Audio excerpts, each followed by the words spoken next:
The Committee on Budget, Appropriations, and Finance meeting of, can you hear me? The Committee of Budget, Appropriations, and Finance meeting of August 7th, 2023 is hereby called to order. Madam Clerk, can I have the roll call, please? Senator Marvin A. Blyden. Present. Senator Blyden present. Senator Samuel Cardiong. Present. Senator Cardiong present. Senator Dwayne M. DeGraff. Here. Senator DeGraff present. Senator Ray Fonseca. Senator Fonseca present. Senator Dana A. Fred Gregory. Here. Senator Fred Gregory present. Senator Novell E. Francis Jr. Senator Here. Francis Jr. present. Senator Javan E. James Sr. Senator James absent. Madam Chair, we have 6 members present, 1 absent. Thank you, Madam Clerk. Do you have any correspondence to be read into the record? Yes, Madam Chair. You may proceed. Correspondence dated August 7, 2023. The Honorable Donna A. Fred Gregory, Chairwoman, Committee on Budget, Appropriations, and Finance, 35th Legislature of the Virgin Islands, Capitol Building, St. Thomas, Virgin Islands, zip code 00802. Dear Chairwoman Fred Gregory, I will be late attending the Committee on Budget, Appropriations, and Finance scheduled Monday, August 7, 2023, due to an emergency. I will be in attendance later in the morning, and I apologize for any inconvenience this may cause. Thank you for your understanding in this matter. Respectfully, Javan E. James Sr., Senator, 35th Legislature of the Virgin Islands. Madam Chair, this ends the reading of today's correspondence. Thank you, Madam Clerk. We do have a quorum this morning. Could you please read today's agenda into the record?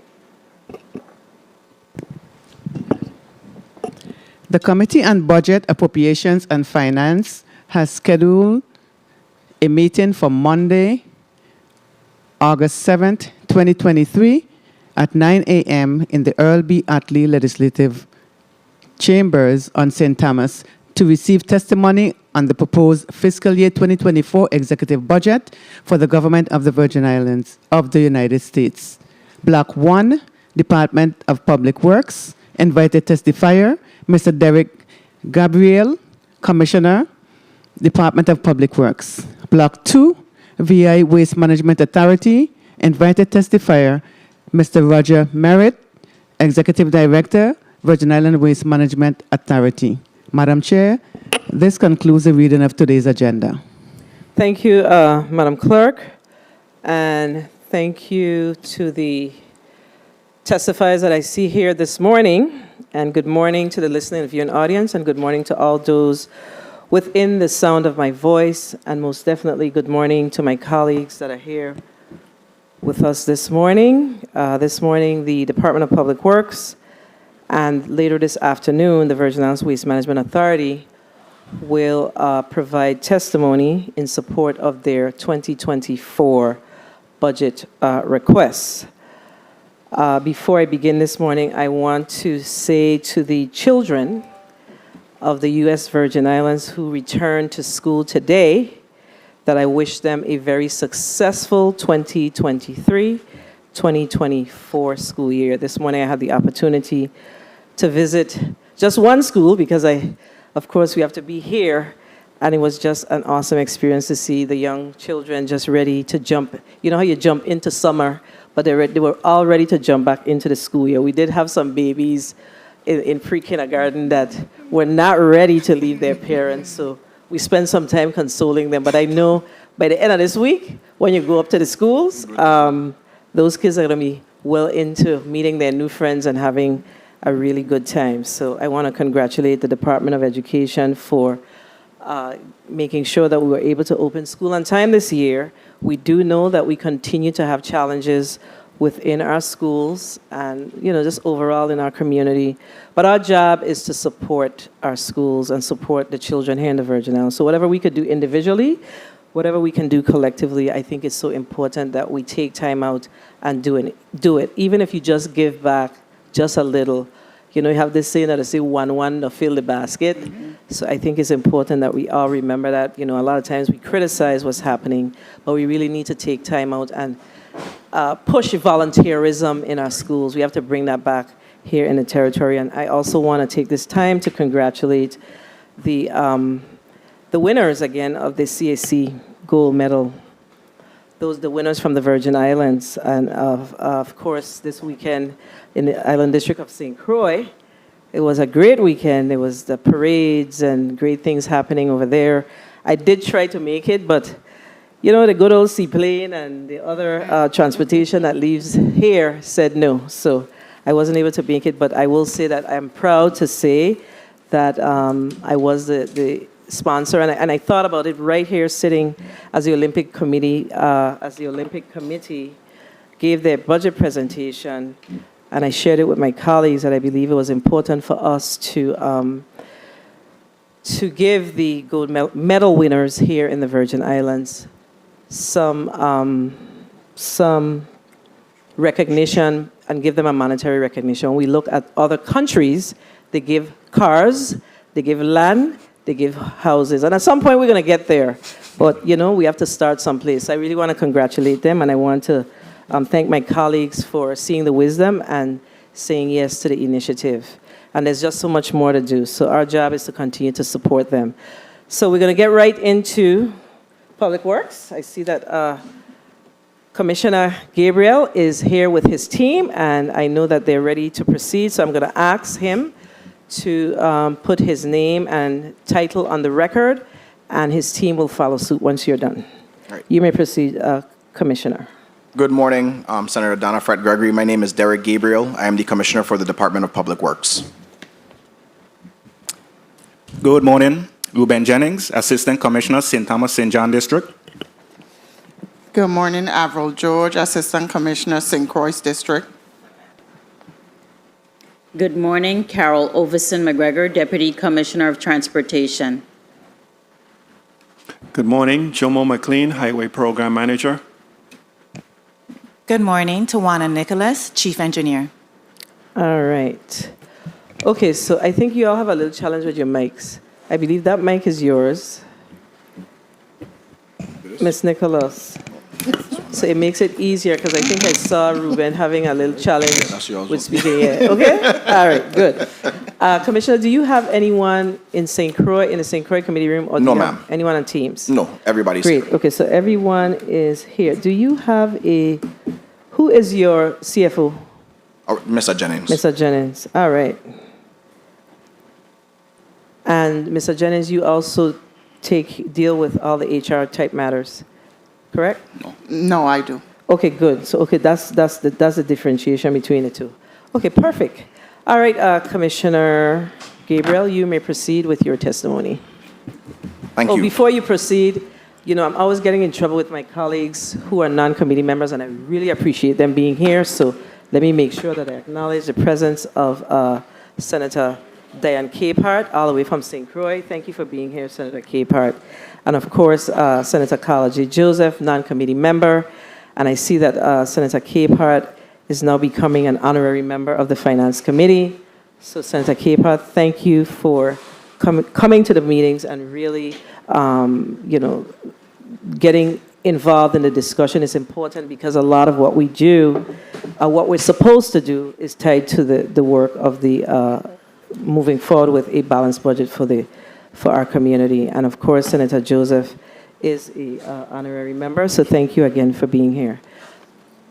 And let me see if there's anyone else on St. Croix if I get in trouble. All right, Commissioner Gabriel, you may proceed with your testimony.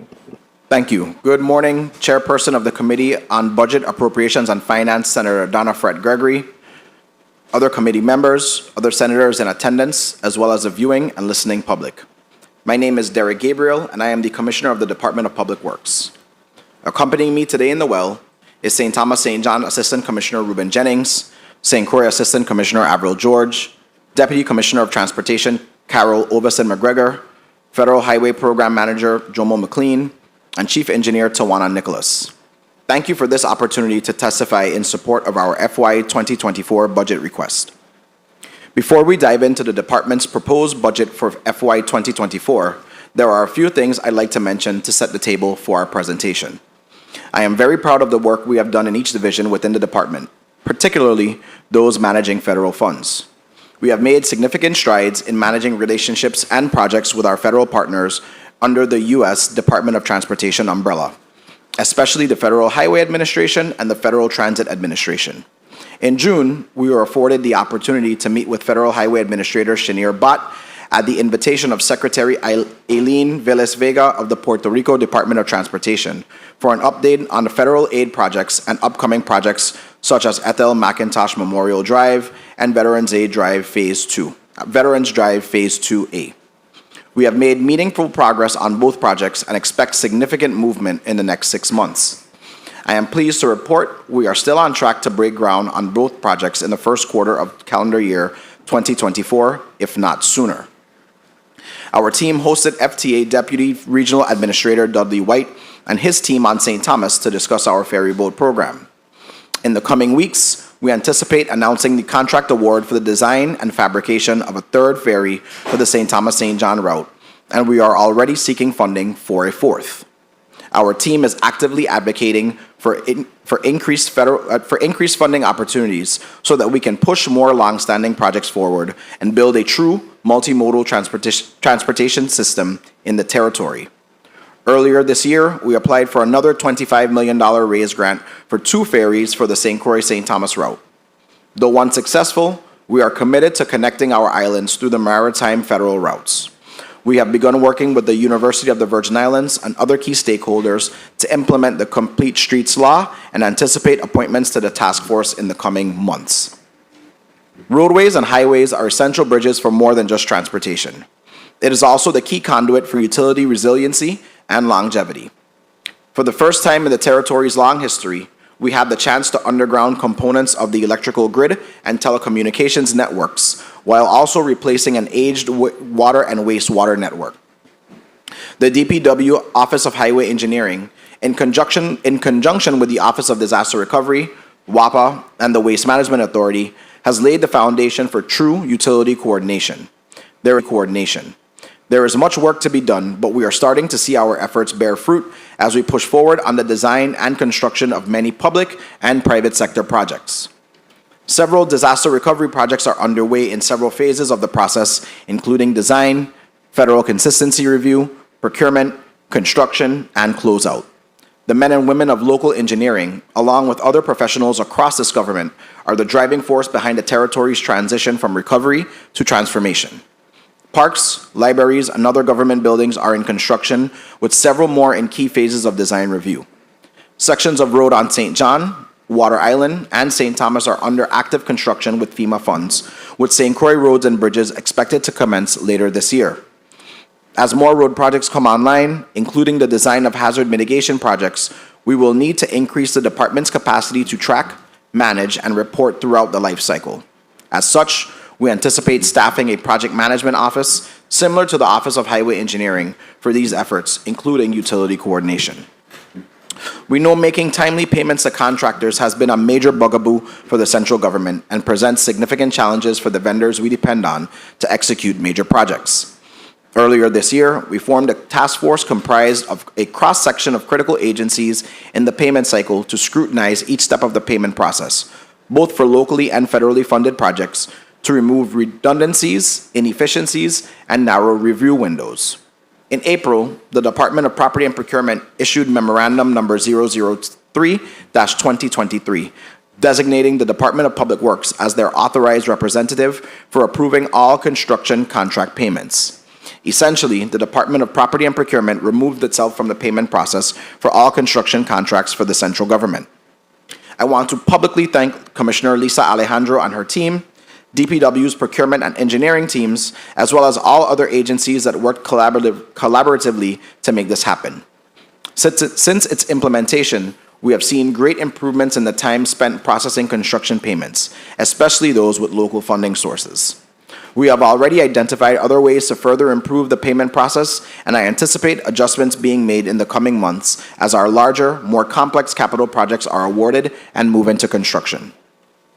Our presentation will show that our department has been good stewards of the public funds provided for our operations. Again, I am very proud of the work we have done.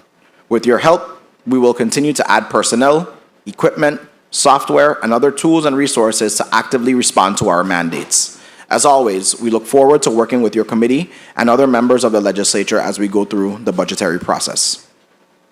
Our budget overview. For fiscal year 2024, the Office of Management and Budget has recommended a total of $26,029,852 to be allotted to the Department of Public Works from the general fund. So I'll give you a breakdown. It's broken down as such. Personnel services, $7,689,153, or 29.5%. Fringe benefits, $3,867,222, or 14.9%. Supplies, $1,170,500, or 4.5%. Other services and charges, $10,406,978, or 40%. Utilities, $896,000, or 3.4%, and capital outlay at $2 million, or 7.7%. I could give a breakdown of our supplies and our other services and charges. For supplies, we have $2,000. For operating supplies, we have $783,000. Minor equipment, $65,000. Clothing, $40,000. Food and catering, $14,000. And vehicles and supplies, vehicle supplies, $266,000. Other services and charges, we have repairs and maintenance at $4,275,703. Rental machines and equipment, $53,000. Training, $60,000. Communication, $208,000. Advertising and promotion, $15,000. Security services, $15,700. Transportation, non-travel, $12,000. Travel, $50,000. The purchase of bulk tickets, $48,000. Vitran and ferry subsidies, $5.3 million. The abandoned vehicles allotment, $225,000 for all three islands. So that breaks down to $75,000 per island. Website maintenance, $10,000. Drug and alcohol testing contract, $27,000. And our janitorial services for both districts at $107,575. Our utilities are broken down, $186,000 for water and $710,000 for electricity, for a total of $896,000. And then, of course, capital outlay, we have $400,000 for heavy equipment and vehicle replacement, and $1.6 million for the Western Cemetery Wall. Local engineering and capital improvement projects.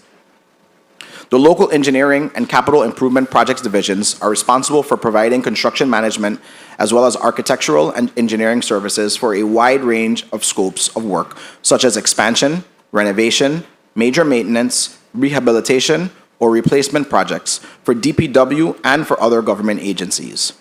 Due to the drastic increase in the project load, adjustments were necessary to meet the growing demand. In the last year, the department has hired 2 project engineers, 1 per district, and began supplementing staff with design service contracts and construction management resources. The Department of Public Works Design Services Master Contracts provide highly qualified and technical professional personnel to perform duties including, but not limited to, detailed design, engineering analysis, estimating, and surveying. The department utilizes these services on an as-needed basis through the issuance of task work orders for the required work. The contract work is primarily funded by the $175,000 appropriation provided by this body, and in some cases, the construction management costs assigned to each project. User agencies outside of DPW seeking to utilize these contracts will be responsible for providing the necessary funding. The department has also partnered with the Office of Disaster Recovery in utilizing professional service contracts to supplement our construction management and inspection resources. In addition to design services, these contracts provide qualified and licensed firms to perform inspections and manage the construction of our federally funded recovery projects. These services are utilized on an as-needed basis through the issuance of task work orders. Each task order is funded by the applicable FEMA project. The Office of Highway Engineering. The Office of Highway Engineering is responsible for the design, management, and implementation of all DPW projects funded by the Federal Highway Administration. In fiscal year 2023, DPW received a funding allotment in the amount of $18,816,000 at an obligation authority of 89%, or $16,395,548 under the Bipartisan Infrastructure Law, better known as BILL. The department will receive approximately $17,045,280 in its fiscal year 2024 bill obligation. Of this designated funding, approximately $7.5 million is used annually for debt service of the Garvey bonds floated in 2015. The USVI is slated to receive approximately $96 million from the Bipartisan Infrastructure Law. However, that funding will be spread over 5 years, not dispersed all at once. Previous transportation bill allotments amounted to $84 million, so the bill represents an $11.8 million increase from the department's previous funding authorization, again, spread over 5 years. The following is a snapshot of projects managed by the Office of Highway Engineering. Melvin Evans Highway Segment 2 at a cost of $12,268,386. VI Paving was awarded this last segment, which runs from Good Hope to Williams Delight and is well into the construction phase. The scope of work includes road reconstruction, striping, drainage rehabilitation, signs, guardrails, and other work. This segment also includes a scope for the restoration of highway lighting along segments of Melvin Evans Highway, which came at a cost of $943,990. Once completed, which is expected to occur in August of 2023, the department would have repaired or rehabilitated the entire Melvin Evans Highway. The first completed segment will now be approaching almost 10 years of service life. It is critical to begin identifying funding for the next round of preventative maintenance for this critical highway. The Clifton Hill Connector Road and Melvin Evans Highway Container Port Intersection Phase 1 at a cost of $9,587,505. This project is approximately 70% complete with construction. The scope for this project includes major road reconstruction, asphalt paving, roadway widening, striping, drainage, construction of turn lanes on Melvin Evans Highway, new signalization, water line relocation, and utility pole relocation. We previously anticipated construction to be completed by the end of summer 2023. However, we are currently evaluating a change order from the contractor, Gray Civil, for the restoration of the highway lighting in this area as well. If approved, the contract will be extended for at least another 120 days. VIST ER STX 003. This project, managed by Eastern Federal Lands Highway Division, is a design-build project which includes 16 damaged sites throughout the island. Some of the sites are Midland Road Bridge, East Airport Road Bridge, Lagoon Bridge, Concordia Road, East End Road, and North Shore Road. The contractor, VI Paving, has completed construction on 4 roadway sites, and there are currently 5 culvert sites under construction. The 3 bridges and 2 other culvert sites are in the final 100% design phase, and CZM permits have been approved for those 5 sites still in design. The contractor is working on a revised CPM schedule for submission and review by EFL, and it is expected that all construction work, with the exception of the bridges, will be completed by the end of December 2023. A public informational meeting was held in April for the Altona Lagoon Bridge. In a matter of days, we expect mobilization for the Lagoon Bridge, with East Airport Road Bridge and Midland Road Bridge following shortly after. Transportation. The Transportation Division is looking towards the future and developing a true multimodal transportation system in the territory, encompassing buses, ferries, and other modes of transportation and parking lots. We are targeting funds and technical assistance from our federal partners to make this a reality. The bipartisan infrastructure law offers a treasure trove of competitive and discretionary grant opportunities, including $1.9 billion for bus and bus facility competitive grants, $150 million for ferry passenger program, and $5.6 billion for low or no emissions buses. The following outlines initiatives we are looking to accomplish within the next 5 years. The ferry transportation program is working on updating the operating and subsidy agreements with St. John Ferry operators and anticipates execution this summer. The department is now negotiating the design and fabrication of a new ferry vessel for the St. Thomas-St. John route, with plans to construct a second 100-foot, 300-passenger ferry vessel for this route when funding becomes available. Transportation planners continue to apply for major investment Department of Transportation grants to purchase 2 new ferry vessels for the St. Croix-St. Thomas route. This route is an integral component of connecting the Virgin Islands, and affordable inter-island transportation is at the crux of our multimodal plan. The Lloyd Sonny Barnes Bus Terminal at Lorraine is a federally funded bus terminal and transfer station and is expected to begin construction in 2024. Vitran still hopes to build a transfer station in Sugar Estate on St. Thomas, with passengers transferring east via Rappoon Hill and down to Charlotte Amalie and westward towards Bordeaux and Fortuna. These transfer stations will include electric vehicle charging stations, passenger lounges, and areas for park and ride, providing for more efficient route and passenger management. Speaking of electric vehicles, the department has plans to transition Vitran to a full EV fleet. Discussions with manufacturers of EV buses are underway. We will start by purchasing 8 zero to low emission paratransit buses in fiscal year 2024, with plans to procure additional zero to low emission buses for fixed route services as well. We see tremendous benefits, including more reliable service, less downtime, and more professional development opportunities for staff as we head towards the future.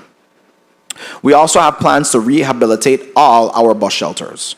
We will send out requests for bids this summer and are looking to incorporate solar lighting, guttering, concrete ramps, roof repairs, and new paint. Shelters will also include advertising space. We are hopeful our small contractors, DBEs, and preferred bidders will bid on some of these smaller projects in the true spirit of the program. The Vitran Transit Plan Update is a federally funded transit plan update expected to begin by October of 2023. The plan will require us to examine existing bus routes and determine opportunities to increase service, provide for more frequent service, and create improved access to essential daily destinations. Once expansion plans are determined, Vitran can essentially transition to EV buses as well as optimize the implementation of new bus shelters. Parking lot projects are underway in both districts. The scopes include the placement of underground electrical, camera, and communication conduits, installation of new parking equipment, generators, resurfacing, as well as the rehabilitation of the Strand Street Cashiers Building. The Strand Street parking lot fence repair was completed for $168,495. The Strategic Development Office is currently managing 2 landscaping projects, one on St. Croix at the East Airport Road intersection, and the other along Moravian Highway near the airport entrance on St. Thomas.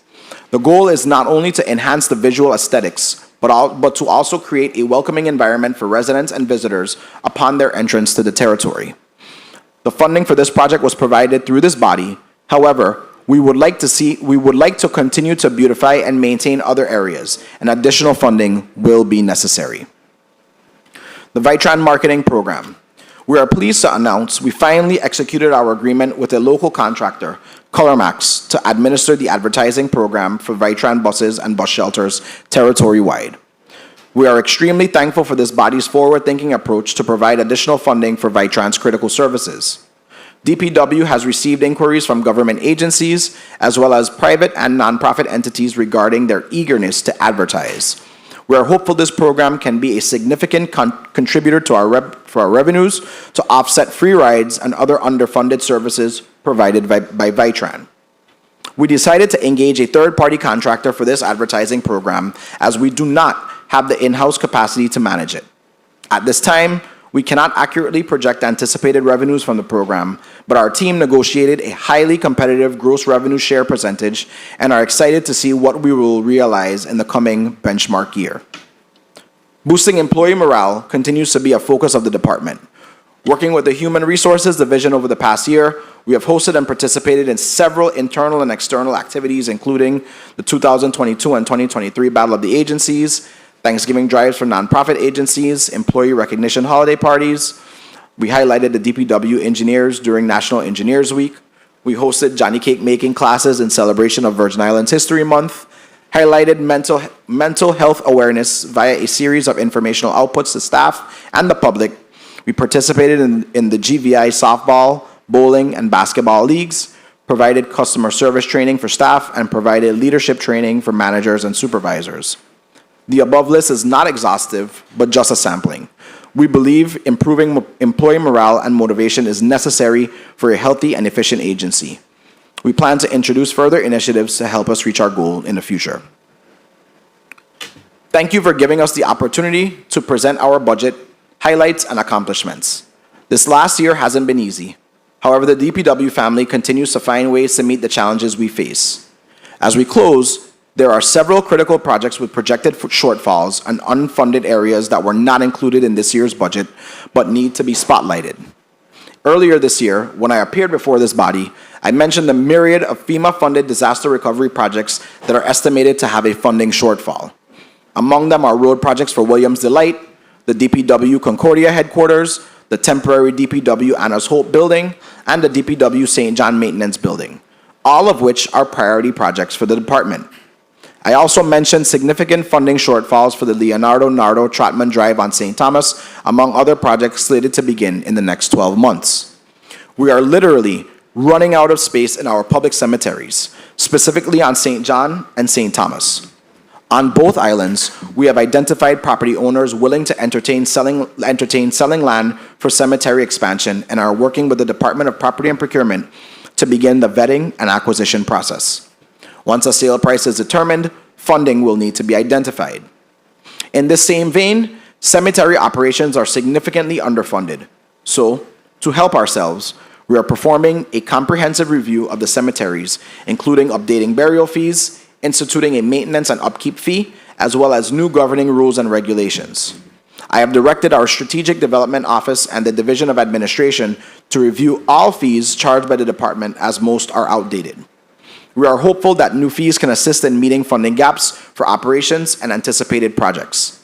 Investment in our facilities and operations won't be cheap, but we know the dividends realized will be extraordinary. Finally, I want to thank the men and women of the Department of Public Works for their hard work, dedication, and inspiration. Each day I see your commitment to this journey, and I genuinely appreciate your tireless efforts.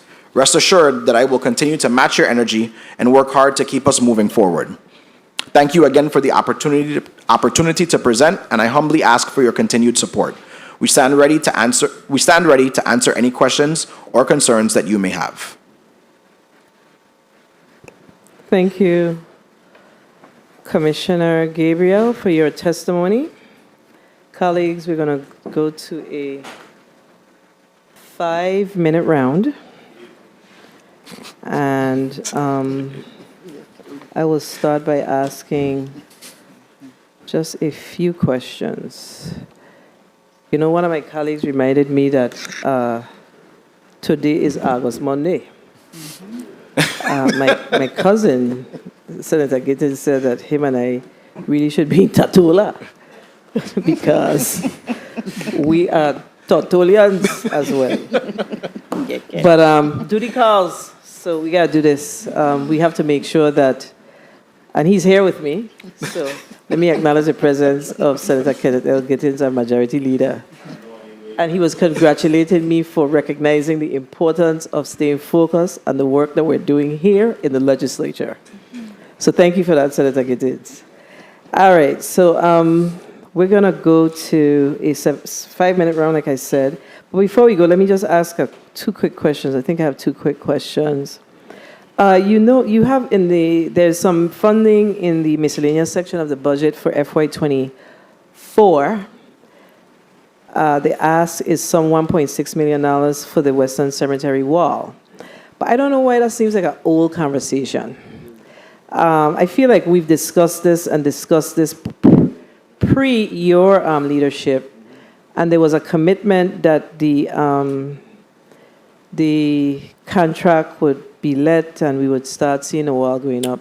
Yeah. So that means that funding was available at that time for that. So help us to understand what happened and why we're asking for this money, because I know that there were available resources at some point for this particular project. Yeah, Derek Gabriel, Commissioner, Department of Public Works. So when I first started, that was one of the first projects that we actually reviewed and took a look at, because the original design was for a picket fence, which funding was it wasn't up to snuff, let me just say. Neither was the design of a picket fence to go around our cemetery wall.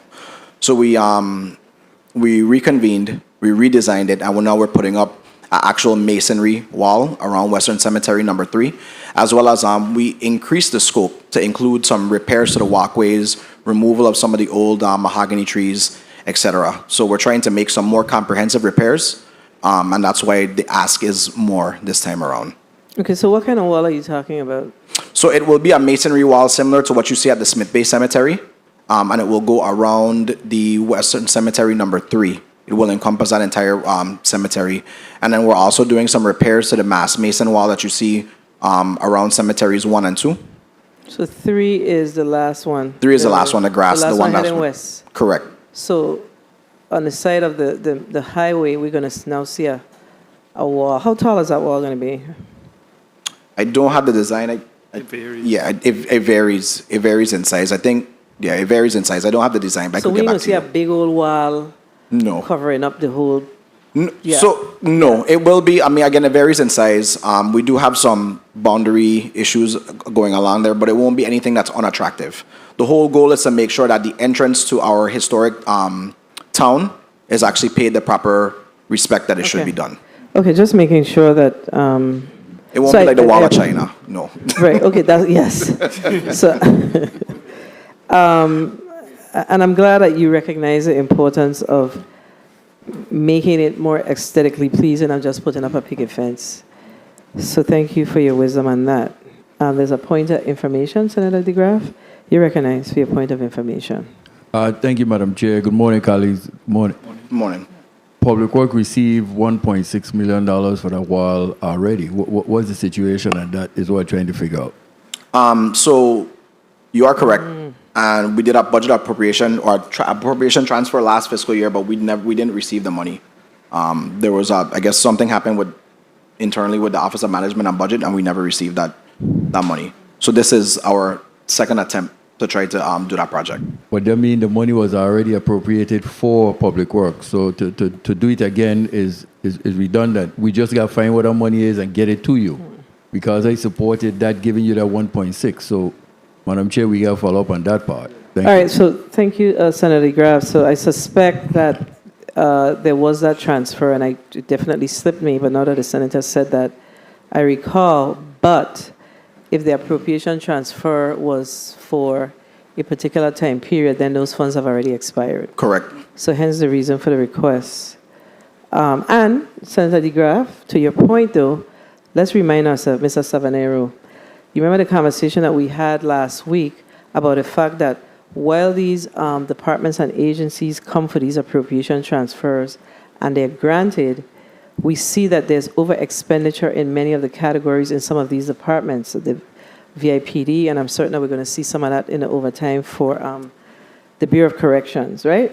So while we may have appropriated this money, if they have that over expenditure for that particular year, they may not have been able to identify the resources to actually release that money to Public Works. And that's why we have to do a better job here of really looking at what those expenditures are, not only for the respective department that we're considering, but for the government as a whole, in order to determine whether or not we can truly make those transfers. So, DeGraff? Yeah. Recognize the mic of Senator DeGraff. Thank you, Madam Chair. I support what you say 100%, but I just don't want Public Works to be held hostage for it because it was given to you before. Thank you. Totally understood. All right, so it also says that the OMB director is doing her job because if the funds are not available, she can't really release it. Okay, and then I think I had one other question, and that was around the abandoned vehicles, St. Thomas, St. Croix, St. John. Each year we appropriate $75,000. What does that really mean? So the $75,000, it's appropriated to the Department of Public Works for the abandoned vehicle program. So the administrators use it to tow vehicles. They submit those invoices to us, we approve them, and then we disperse those funds to the contractors. And is there a fund that monies are coming into to support this initiative? Yeah. I'll ask Assistant Commissioner Jennings to respond. Ruben Jennings, Assistant Commissioner. Yes, there is a fund. The monies that we collect, I think it's $1,000 fine. So when the citizens do pay, the money goes directly into the general fund. Okay, so when they do pay, so are we issuing any liens or anything at the Bureau of Motor Vehicle to address non-payments? Yeah. Yes, that's done through the administrator's office. Okay, so we have to have that conversation with him to get a clearer understanding. But I think it's time for us to, I know that, the administrator has done an excellent job of, addressing this abandoned vehicle issue that we have here in the territory. But I think we need to change the narrative on that whole abandoned vehicle thing, because all of us travel from state to state. We travel all over the place, and we really don't see those types of challenges. So we need to ask ourselves, so why are we not seeing that? And, it's something that I've been on top of for as long as I have been here, because it's a pet peeve of mine, honestly. At some point, we have to raise the fines, and perhaps we need to, perhaps need to have a discussion with our Public Safety Committee, because maybe, this got to become a misdemeanor or something. It has to stop. It's not good business. You go in neighborhoods and you see people just leave their cars there, and so I'm glad that the chair of that committee is here. We got to look at it. We have to send a clear message that it's just not okay to leave your vehicle on the road here and turn off and leave it. For $1,000, we need to raise the fine and we need to make it a misdemeanor. If it's constitutional, I don't know, but it's something that we need to explore. Seriously. So, Senator, I'd like to add, for us, and we've done, we're seeing challenges where roadways are actually being narrowed in some of our neighborhoods because people are parking multiple cars on the sideway, on the roadside. In some cases, our paving projects are actually stay incomplete for weeks because people won't move their vehicle. And, you're trying to provide relief in some cases, but the same residents won't move their vehicle off the side of the road. So, they are removed, and then we are the bad guys all over again when we're just trying to do our job and pave the roadways. So I agree with you, and I am in full support of making the fines more stringent and possibly increasing the level of criminality. Exactly. Something has to give. We've been at this for a minute, and we're spending a lot of government money to remove. This is what? How much money this is? 25. $250,000, $350,000 to remove vehicles about. That money could be going to our hospitals, our schools. That is not satisfactory. It's not okay. We have to make different decisions in our community. People have to understand, because these same people are the ones that complain about, we ain't getting our taxes, we ain't getting this. We got to pay $350 to remove abandoned vehicles. And I'm afraid to even ask you, how much money you're generating annually, if anything? Yeah. So up this fiscal year, we've collected $35,000 to date. $35,000, and we're spending $75,000. We got to do something about this, colleagues. I'm always prepared to do what's right for the future of this Virgin Islands. Senator Gittins, you're recognized for your point of information, and then we're going to go to the first senator, which is Senator Marvin Bladen. Thank you, Madam Chair, and good morning to all. Madam Chair and colleagues, Public Works, I promise you all, we're going to take this to task. This was something I was looking at the other day, and you're right, Madam Chair, these monies could be rightfully used elsewhere. Now, I lost my train of thought for real, you know, because I really lost my train of thought. I yield, Madam Chair. I'm having a bad morning. So, Senator Gittins, you know, that's not really what it is. It's just that we have so much to think about and so much to correct that it happens. It happened to me the other day. But Senator Bladen, you're recognized for your 5 minutes. Thank you so much, Madam Chair. Good morning to my colleagues, listening and viewing audiences, staff, central staff. Good morning, Commissioner Gabriel, Assistant Commissioner Jennings, Mr. McLean, Ms. Nicholas, Ms. George, and Ms. McGregor. And thank you so much for your testimony. Morning. Definitely we'll be seeing you later on this year, okay, in the committee. we have a lot to get catch up on for real. For sure. There's so much going on. But nonetheless, let me ask, and please be succinct with your responses because I have a lot of questions and I don't have much time. On page 3 of the post-audit report, I see that you have under your general fund, under supplies, you have a $372,500 variance for supplies and also for the 24 budget season, and also a $1.5 million difference on the capital project. So for the capital project, what the use for those funds in that respect? Yeah, so the $1.5 million for capital outlay, I think that's a cemetery wall that you're seeing. Okay. Supplies? Supplies, that's just, well, I'll ask Mr. Jennings to respond. Thank you for the question, Senator. That also represents our vehicle supplies, which relates to fuel. Oh, fuel, okay, yeah. Very well. Yeah, let's go to under the federal grants. A $1.9 million difference in other services. What the use of those funds?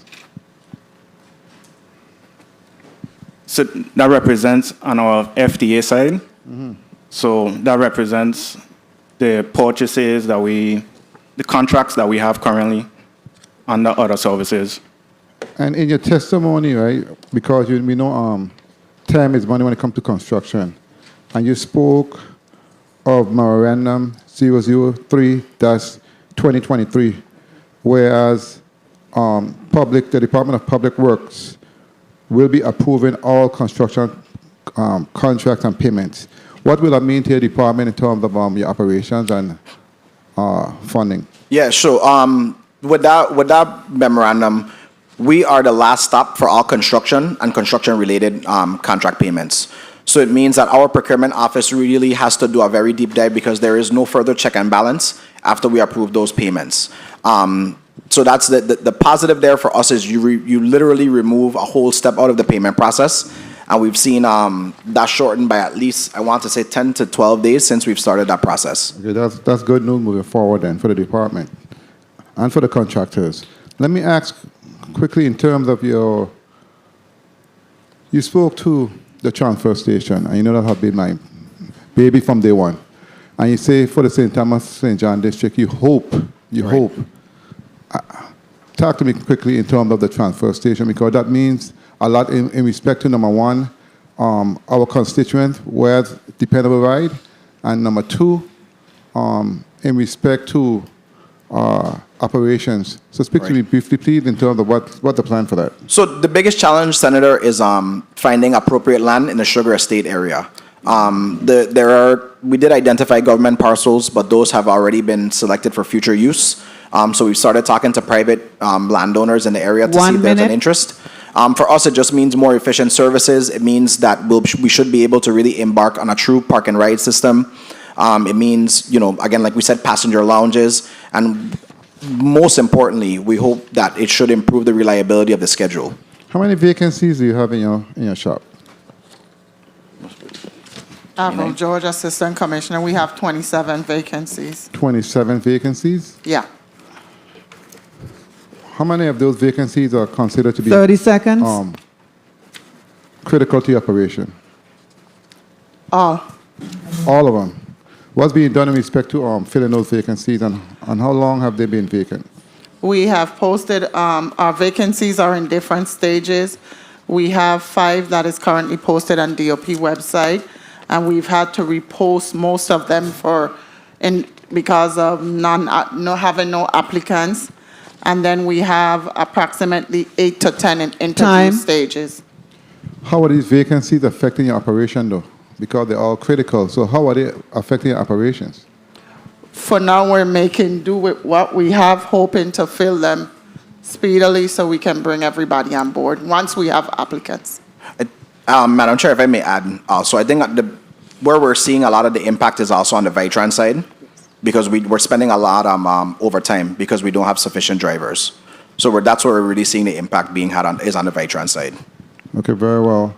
And in closing, have you thought of doing a job fair, et cetera, to attract individuals to the department? Yes, no, I get it. We have, and we've been working with the Division of Personnel as well. I think we're doing like what we call taking the show on the road again this fall. So we're going to other states to try to attract some of our talent back home. I know we did that early on in the administration as well. We've went to several states to try to bring people back home. And I'm happy that you finally working with the individuals for the property in Smith Bay in respect to the cemetery, because that's critical for the small space in this district. Thank you so much for that. Thank you, Madam Chair, for the time. Thank you. Thank you. Thank you, Senator Blyden. Just to correct this, this $225,000 that we're spending on the abandoned vehicles annually. Senator Gittins, you're recognized for your point of information. Thank you, Madam Chair.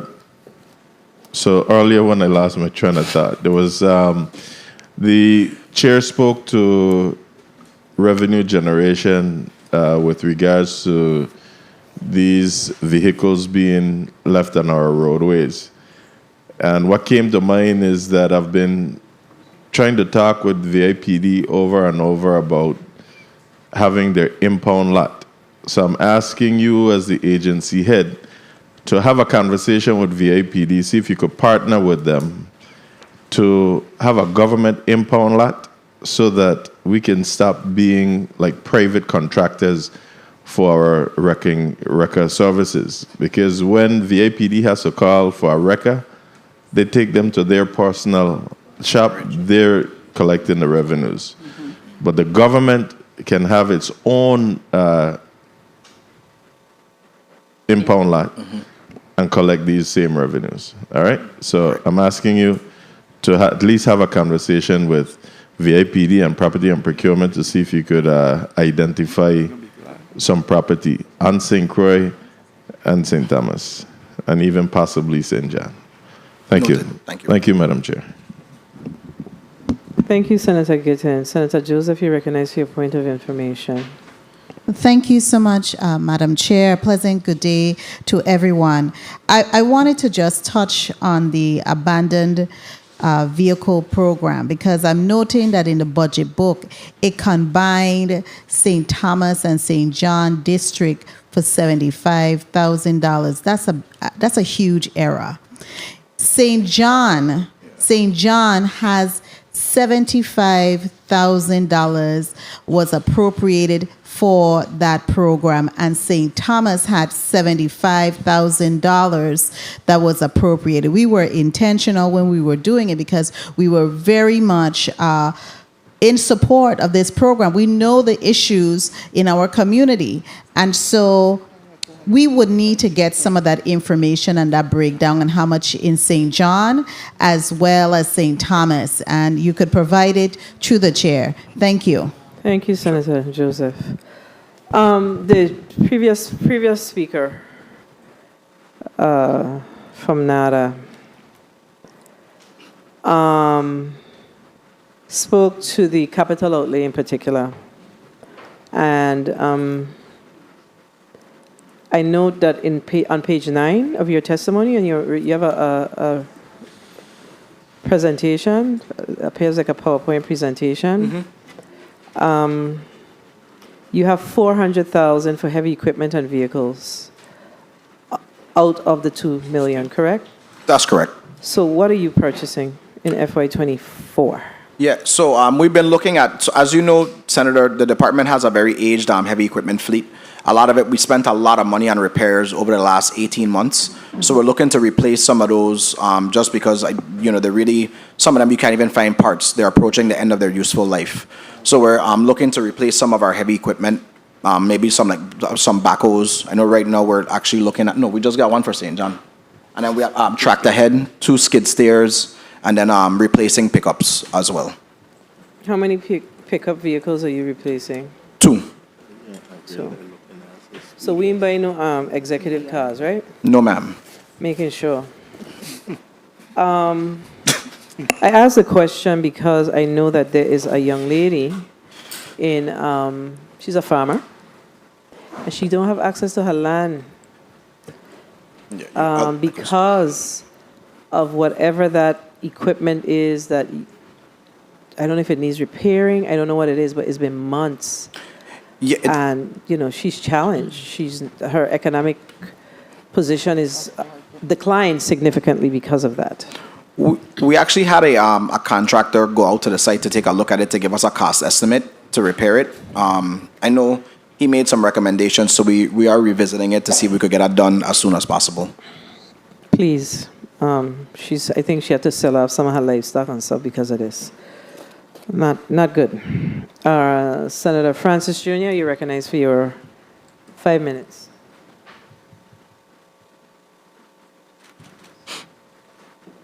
Mic check. Thank you very much, Madam Chair. Good morning to you, my colleagues. Good morning to the people of Virgin Islands. And of course, good morning to Department of Public Works Commissioner Gabriel and his staff. I too want to extend, congratulations and much productivity to our school students. I was able to attend the educational complex this morning, as well as Central High School, and again, really seeing those young people in a nice, clean uniform, getting ready to learn, is really a good feeling. Commissioner, I know that you spoke about the revenues for Vitran, and as well as some collection for something else here. I wanted to know, what was your overall revenues collected for the Department of Public Works thus far this year? Thank you, Senator Francis. I'll ask Assistant Commissioner Jennings to respond. Thank you for the question, Senator. For Vitran, thus far we've collected, as of June 30th, $202,645. We're projected to collect $270,190, an increase of 18% from fiscal year 2022. And besides Vitran, what other collections of revenues have you gotten? Cemetery. So as of July 31st, St. Thomas, well, let me combine it. Territory-wide, we've collected approximately $163,000 for our cemetery operations. For our advertising collections, we have collected $35,000 to date as of July 31st. Very well. And all of these collections, are you following the Department of Finance mandate of deposits on a daily basis on those?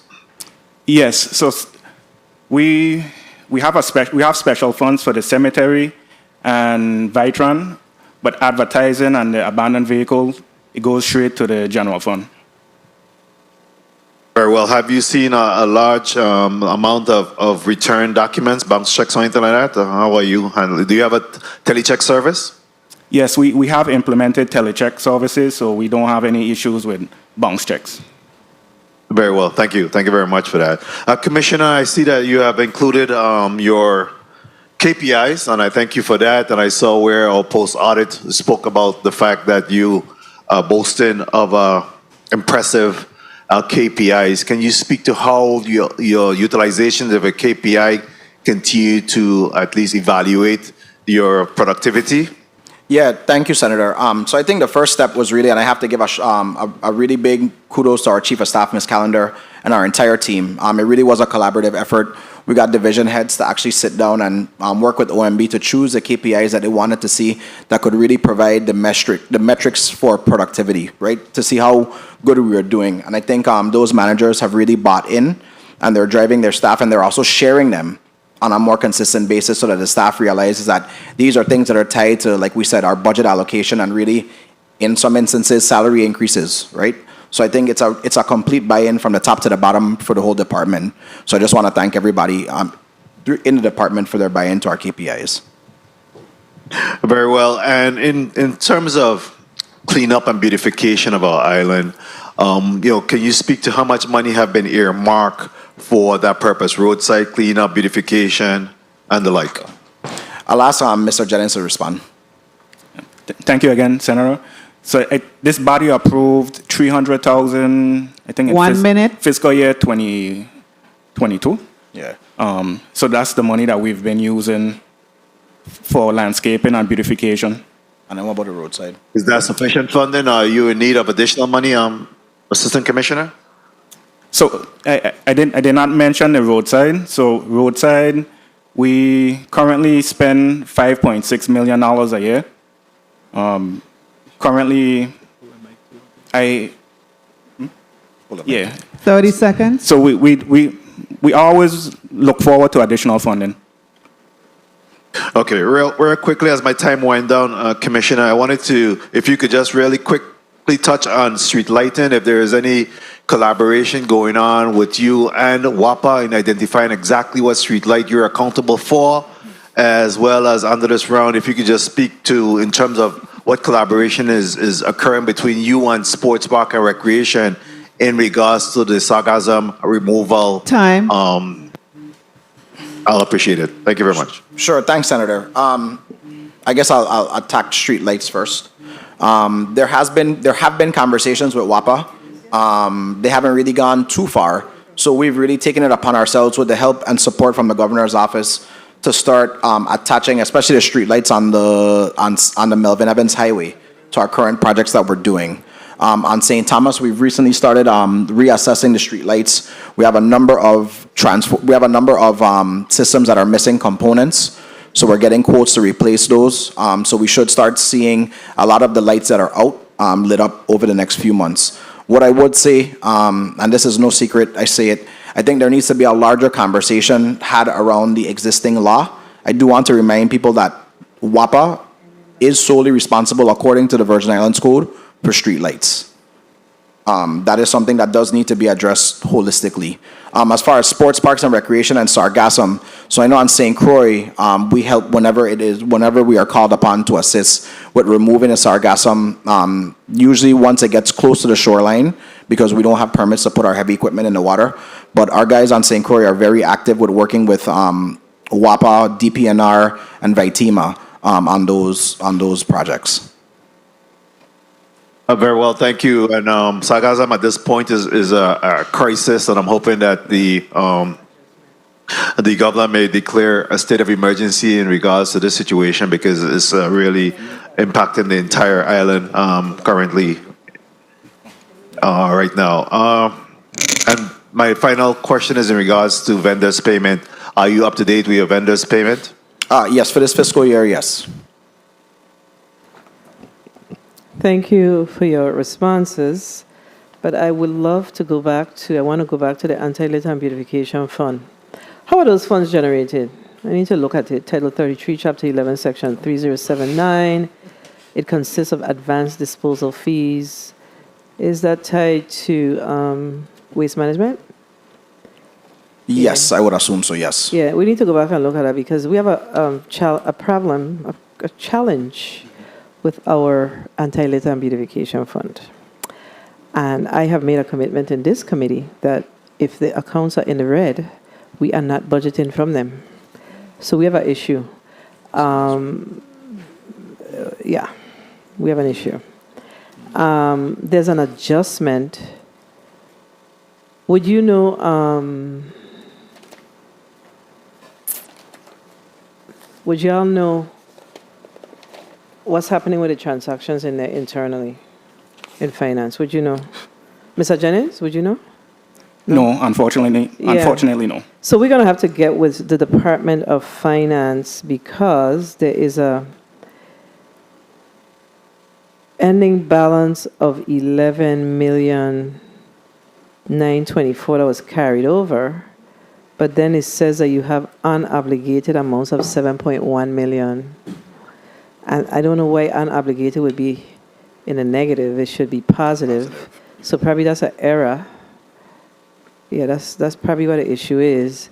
And then there's payment in process of 5 million. So we're going to have to send to the Department of Finance to do a true-up on this fund balance before we could budget anything from it. And this fiscal year 23, we budgeted $1 million, correct? Yes. So of that $1 million, how much have you obligated and expended?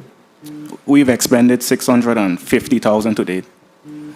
OMB has they have stopped allocating to us Oh, since when? since May. Since May. Yeah, because ain't got no money. That's what they tell us. Yeah. But, there's a big but. There's some adjustments of $12 million. Have you looked at this fund balance?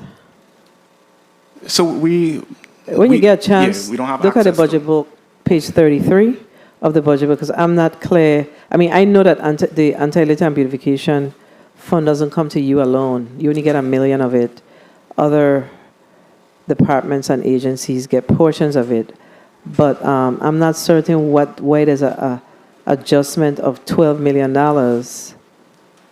that's in the positive, but then when you get down to the bottom of the report, there's a unobligated, what I mean? I would say not budgeted. Yeah, I'm not sure on what that means. So we're going to have to get from finance before we could give consideration regarding this, these unobligated amounts. So this is in the red right now by $528,000. And it shows that the revenues, and also means that the revenues are not being collected because it only shows that $5,550 were collected thus far as of March of 2023. So we need an update on this. So we'll request it from Department of Finance. Senator Capehart, you're recognized for your 5 minutes. Thank you. Testing. Good morning. Thank you, Madam Chair. I'd like to say good morning to Commissioner Gabriel and your team. I would like to say good morning, and I'm wishing a successful school year to the men and women at the Department of Education and the students a successful school year. Commissioner Gabriel, your department is very much instrumental as a department when we have a natural disaster. Would you say that your department is prepared with professional service contracts in the event that we had a natural disaster? We're in hurricane season. So do you have contracts in place already with heavy equipment operators? Yes, we do, on all 3 islands. On all 3 islands. Okay, great. With that being said, are all the contracts with your vendors and contractors, are you up to par with their payments? Yeah, so the emergency services contracts are only they're only exercised when we have natural disasters, and so far we haven't had those. We haven't had any of those recently where we've had to exercise them, so we haven't had to make any payments. Right, but okay, so now I've switched from natural disasters to the regular contracts and vendors that you have throughout the year for different sources. So are you up to par with their payments? That is correct, yes. Okay, great. So you have your own heavy equipment operators at Public Works, correct? Yes. What are their starting salaries, and when was the last time that they received increases? I'll ask Assistant Commissioner George to respond. Avril George, Assistant Commissioner. Our heavy equipment operator salaries starting at $35,281 approximately. And the last time they received increases was October 1st, 2021. 2021. Are you guys negotiating with the unions to get increases for these operators? Right now, we're on a day-to-day contract. We're awaiting OCB. Okay. Are they required training to operate those equipment that they use? Yes, we have most of our operators come in experienced, but we have did additional training in regards to forklift certification and other NCCR certification. Okay, thank you. On page 12 of the post audit, there's a position here for administrator, drug and alcohol. Can you explain that position for me? Yeah, thank you for that. So as a part of the transportation program, all of our bus drivers must undergo regular drug and alcohol testing. Anytime they have any accidents, any incidences, they have to submit to drug and alcohol testing. And we also have it on our DPW side as well. Anytime there's any instances, those employees have to do drug and alcohol testing as well. We're actually in the process of updating our drug and alcohol policy to go out to our employees also. And then you have another category for $27,000 for drug and alcohol testing contract. That is to do the actual testings? That is correct. So that's actually do the scanning of the samples when we send them off. Okay. I want to ask about the Frederickstead Cemetery. Is there any plans for reorganization of the Frederickstead cemeteries or extensions? So no, the cemeteries that are in the historic towns are really very limited in their boundaries, if you will. We can't really expand. So we're looking to do repairs, recatalog. We actually had a really good program last year where we started doing GIS mapping for our cemeteries. So we're hoping to see some progress, some significant progress on that this year. Okay. I know I have some other questions, but I'm digesting your testimony. So, Madam Chair, thank you. Senator Capa, do you have another follow-up question? Not at this moment, Madam Chair.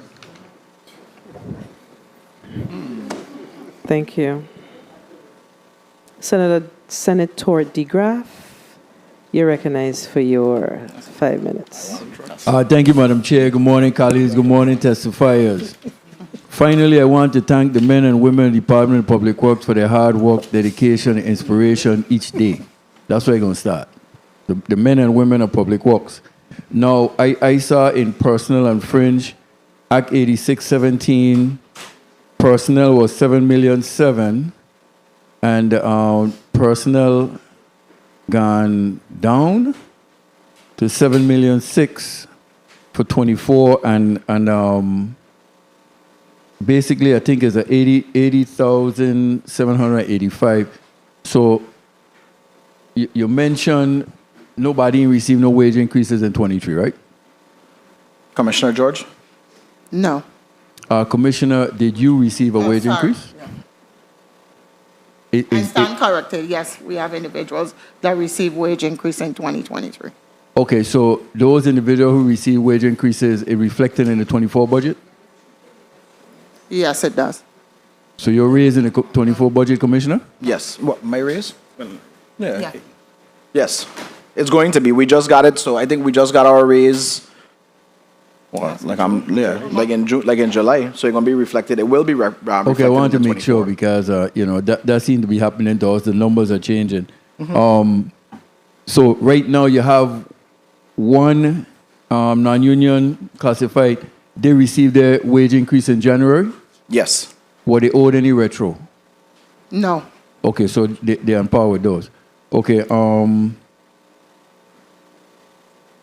how much employees do you have? What is the accurate number? In your testimony showing 220 We have active employees, 220. and 27 vacancies, so you have active 109. That's confusing. Active employees, 220. If you add up vacancies of 27, it'll give you a count of total employee for DPW of 247.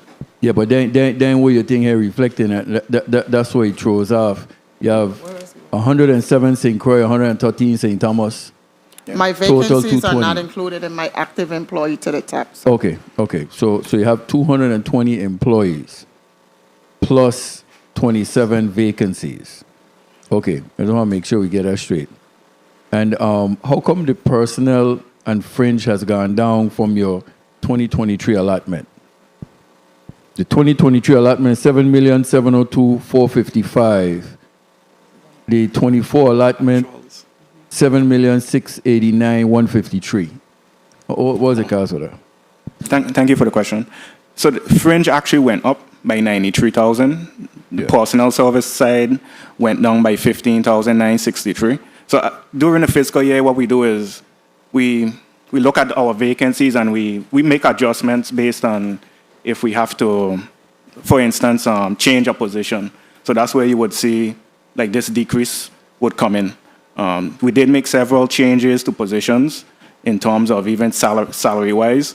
So you would see a decrease in so those 27 vacancies funded at what percent? 50%? They were funded at 50%. Okay, so they funded at 50% based on weightage you're just saying with 220 employees. For the fringe to go up and the personnel to go down, you can explain that one a little more to me. Yeah. So for instance, if we delete a position to, like for instance, to satisfy increases for other employees, we would have to, in order to find those monies, we would have to make changes to our position. But there were no increases for nobody else. Only the executive branch or the commissioner and those got increases. So you couldn't use. No, that we did analogy. have other. We did. I corrected when I said we didn't have any increases. I corrected when I said we did have any increases, and I said yes, we did. Okay, how many increases you had? Rank and file? And we had You have to put your name on the record, Avril. 30 seconds. Avril George, Assistant Commissioner. We did have increases to include 3 engineers, actually 4 engineers, and Commissioner Gabriel. Okay, like I said, I just wanted to make sure we covering in the 24 budget. But the more we go on, the more being added. So in my 1 minute, I just wanted to add a couple of things. Stop doing what you're doing with the cemeteries. How the cemeteries and things are being built, atrocious. Build crypts. The islands are but so big, but so much land you're going to run out of. Build crypts. 100 crypts in the same area. You know, we're killing the land. And finally, it would be, just in my time has been called, Madam Chair, you say you had 15,000 for advertising. How much of that went into that Vitron bus contract that you were negotiating now is completed, so we could talk about it? How much went into that, and you know what you have remaining for advertising? So our advertising money is really for when we advertise the RFPs that we put out. Oh, okay.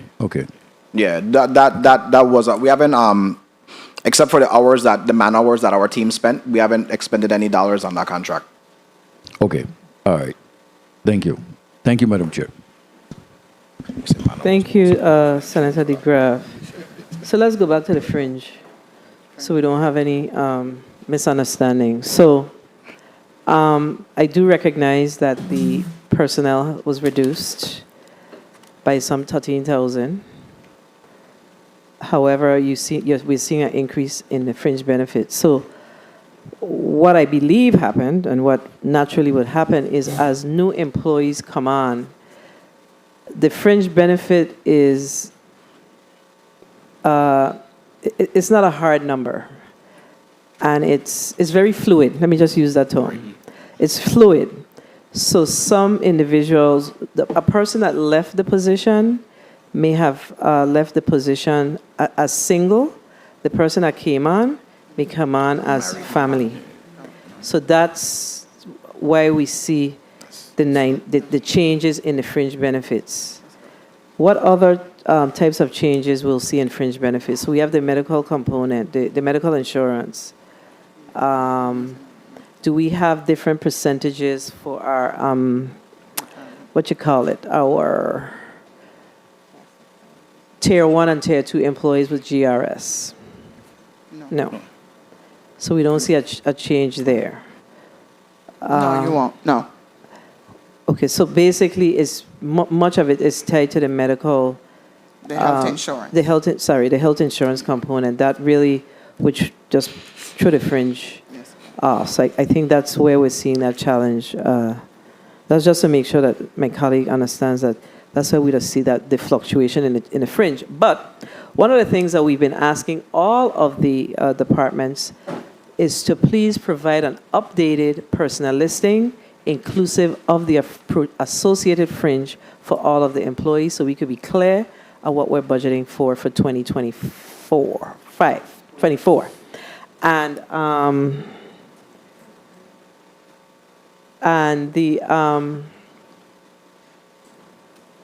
I think there was a discussion around Vitran, correct, from the previous senator.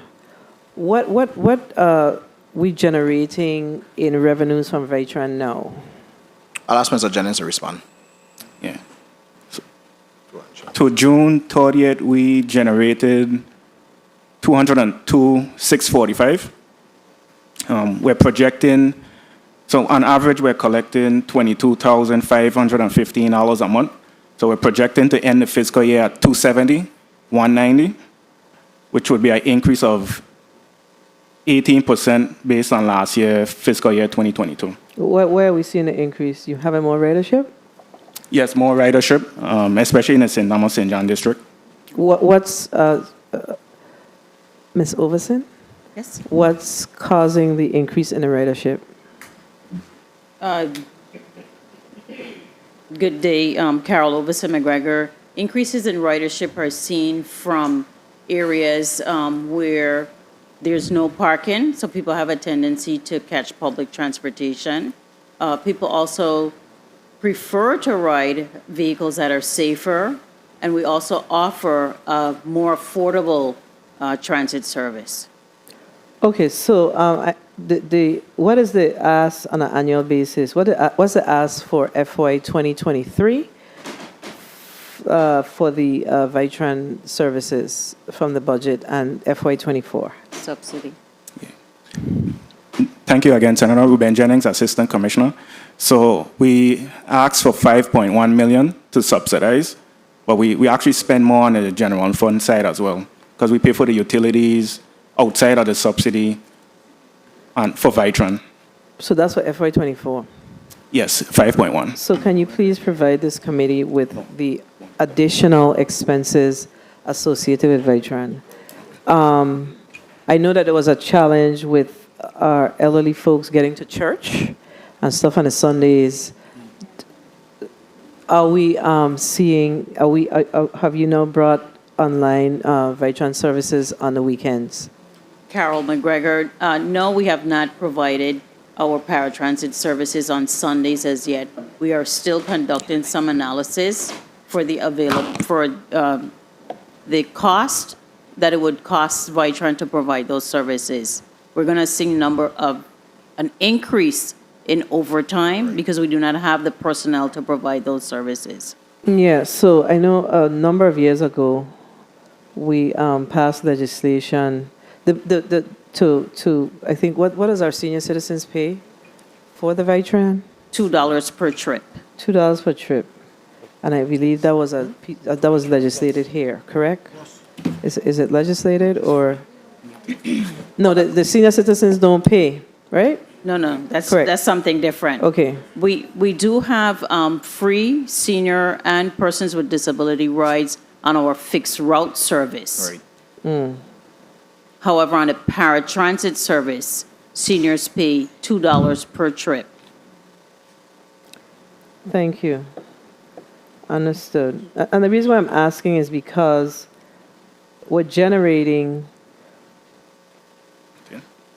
give or take, $250,000 annually, and our expenses are 5.1. And the question that I have was whether or not the majority of the folks that are utilizing the transit services, the fixed route, are they senior citizens? We provided, thus far this fiscal year, we've provided 41,755 free rides to seniors or persons with disabilities. Okay. All right. I just think that we need to come up with some sort of a funding source to address this situation that we have. No, we don't have it, colleague, because, well, actually, that's a good point. What's going on with the advertising? So we had our kickoff meeting for that contract about a week ago. So that's why I said in my testimony, this year will essentially be this fiscal year should be our first benchmark year where we could see the revenues that we're going to generate from that program. How long did we pass that measure? I'm not sure which legislature. I think it was the 30. I'm not sure which legislature it It might was. have been the 33rd. So that says like 2019, 2020. And you're saying that you guys are working on the contract now? No, we had the kickoff meeting last week. So you should start seeing the advertising program kick into high gear pretty soon. Our contractor was selected, and we've started putting together like the mechanisms to start the advertising program. And what do you anticipate making from that program? So it's hard to tell. I know it depends on the ADA buses. It depends on the fixed route buses. We're doing advertising in the bus stops as well. So it depends on what they're able to generate. What I can tell you is we did negotiate a very competitive gross revenue share rate. Okay. I'd be willing to share that with you off the record. Yeah, we would love to get the information as to what is the associated cost for each, for the advertising. I guess it Right. depends on size. Is there opportunity for the buses to be wrapped? Yeah, so we are doing wrapping in the buses. We're doing advertising inside the buses. We're looking at putting placards as well for for the passengers to take. It's a really creative program. Again, I do want to the Strategic Development Office was very instrumental in putting that together with our procurement office. All right, thank you. And I'm surprised that you did not thank your fellow Savanero for moving this legislation successfully. We just need to start seeing the revenues coming Yes, from it. agreed. All right. Senator Carrion, you're recognized for your 5 minutes. Thank you, Madam Chair. To everyone, and I also want to join my colleagues in wishing our students and the whole staff, faculty of the Department of Education a successful, safe, and productive 2024 school year. Moving in right along, Commissioner, what's the percentage of the personnel that is covered by federal grant within your department? I'll ask Mr. Jennings to respond. Can you repeat it, Senator? Sorry. Yeah, the percentage of personnel that is covered by federal funds. Okay. So currently we have 22 employees on the FTA grant. So percentage-wise, I would say 10%. 22. Total vacancies? Avro George, Assistant Commissioner, total vacancies is 27. 27 vacancies at the moment. Are they all budgeted, 50% for FY24? Yes. Okay. Any crucial, critical position that you need to be filled immediately? So like Assistant Commissioner George said, I think all of them at this point are very critical. Yeah. And you're doing an aggressive campaign to recruit and fill those positions? Yes. So we actually have our CIP administrator, which is our engineering position. That gentleman is starting on August 14th. So we are aggressively recruiting for all of our positions. Any new positions you have created in FY23? At this time, no, Senator. And not looking to create any new one in FY24? No. Okay. There was a question that I received from a constituent in regards to the bridges, especially the one there by agriculture, right? So I know it's condemned and it's blocked, but what about the upkeeping of the area? Because it's now turning into a dump site. Road clearing is not taking place. So I know some of these areas bridges need to be completely reconstructed, but during that period, the area should also continue to be maintained, Commissioner. Yeah, Senator, I did recently get that complaint. It seems like people are dumping trash, particularly at that bridge. So if we haven't done it already, we should be dispatching a crew out there soon to clean it up. But a lot of that is also because people they don't want the bridge to be blocked off. Before we put the asphalt there initially, people were going over the bridge even though it was closed. Yeah, that needs to be attended. So I'm glad to hear you're sending a crew out there. Any collaboration between you and the Department of Tourism? Because I'm really concerned about Virgin Islands being our tourism product. Beautification is an important part of it, but also our scenic drives, scenic roads, view areas. Any conversations between you and the commission and the department to see what areas you can enhance to really improve our tourism product here in the territory? Yes. So we started having those conversations a couple weeks ago. He did ask us for some cost estimates to enhance the ongoing landscaping project that we have, as well as he did want to see he had a few areas that he wanted to see beautified as well and cleaned up. So we are starting those conversations, and we should see them really bear fruit in the coming months. Example of any in the District of St. Croix? Yeah, so I know we are working, Senator, on the beautification to East Airport Road intersection, which is why you see those areas that have like the orange fences. They're kind of barricaded off. That is a start. I know we talked about some of the scenic drives and especially going into the town of Frederickstead as well. Okay, I'm glad to hear that. The East Airport beautification project, that we've been hearing that for a while now. And that's a pet peeve of mine. What's the time? So we have a meeting with WAPA right now. The hold up is just to get a water line out there. The contractor is ready to go. He has all his plans. It just is for us as the owner. We have to work with WAPA to get a water line for irrigation. Got you. Let me ask you. We've been having a lot of talks about abandoned vehicles. What are your actuals on abandoned vehicles? I'll ask Mr. Jennings to respond. Ruben Jennings, Assistant Commissioner. 30 seconds. Our actuals received to date is 35,000. 35. So you have anything encumbered or? So that money goes straight to the general fund. Okay. So then you still have a balance. So the Senate appropriates the 75,000 for each island. So that's the money that the administrator, us in conjunction with administrators, that we use currently. Just 35 Time. so far. Can you repeat your question, please? The last part? No, I'm just trying to understand if you have any funds available for the abandoned vehicle initiative. Yes, we do. The expended to date is, I would say, about 40,000 per each island. Okay. Okay, so then we should still have that project ongoing, and there shouldn't be any reason why we're seeing still some vehicles not being removed because there's funding there. Correct. Okay. All right, let's get to it. Thank you, Madam Chair, for the time. Thank you, Senator Carrion, and I'm happy that you sparked my interest again on this abandoned vehicle thing. So when we look at the Anti-Litter and Beautification Fund and the law that created it, the statute that created it, it seems to me, and I'm trying to get a copy of it, that the abandoned vehicles and towings, etc., should be going into the account. But you're representing that it goes into the general fund, correct? Yes. Yeah, so we need to look at that to make sure that we are properly placing those funds, because in fact, we are appropriating this money from the general fund, but we do have the beautification, the beautification fund. So we're going to look at it and make sure that we're actually making the right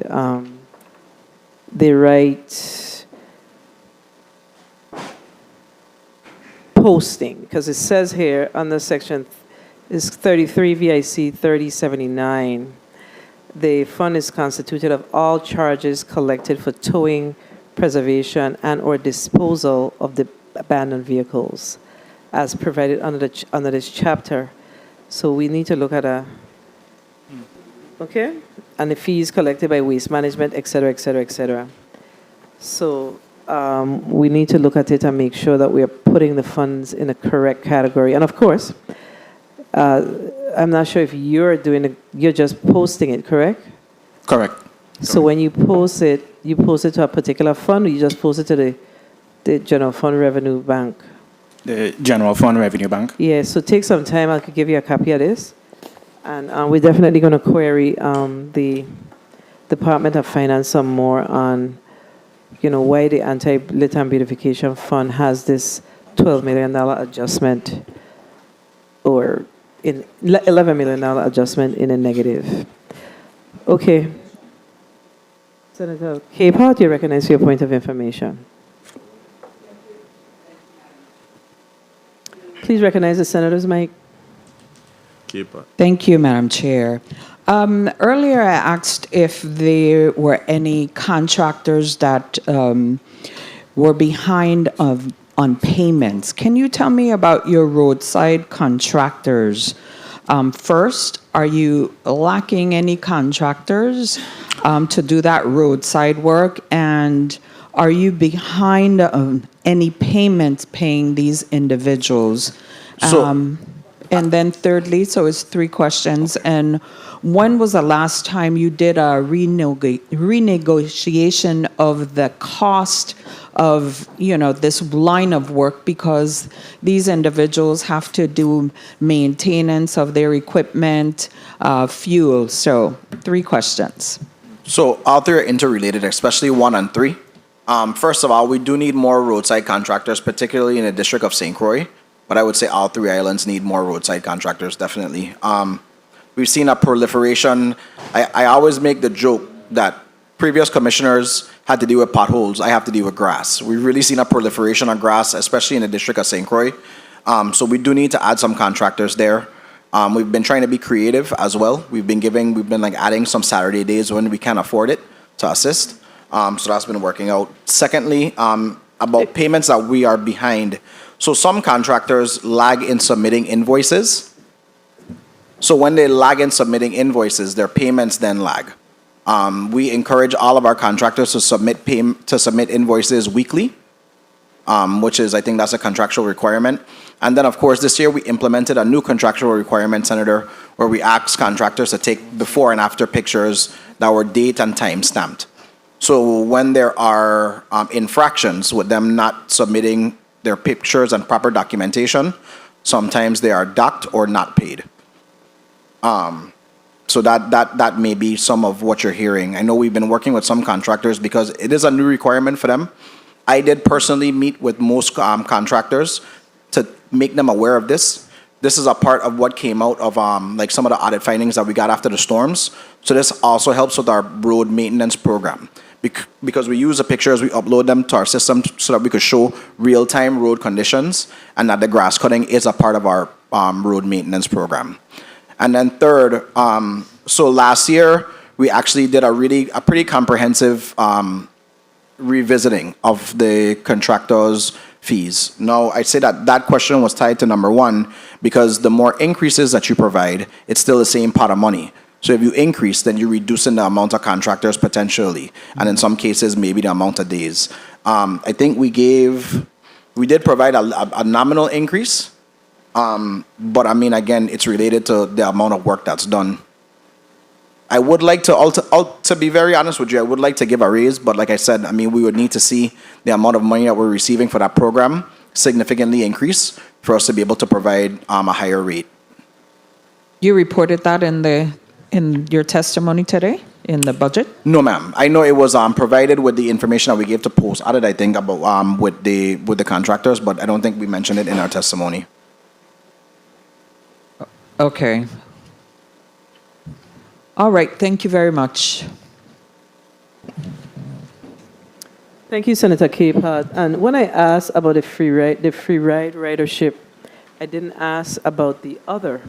You told me 41,755 free riders, correct? What about the paying? What's that number? So we have Carol McGregor. Our total rides for this year was 200 and so far for this year, 241,256. Included in that are the total fixed route rides at 196,771. And that's a fixed road? Fixed route. And then the other one? Total ADA rides for the territory are 44,485.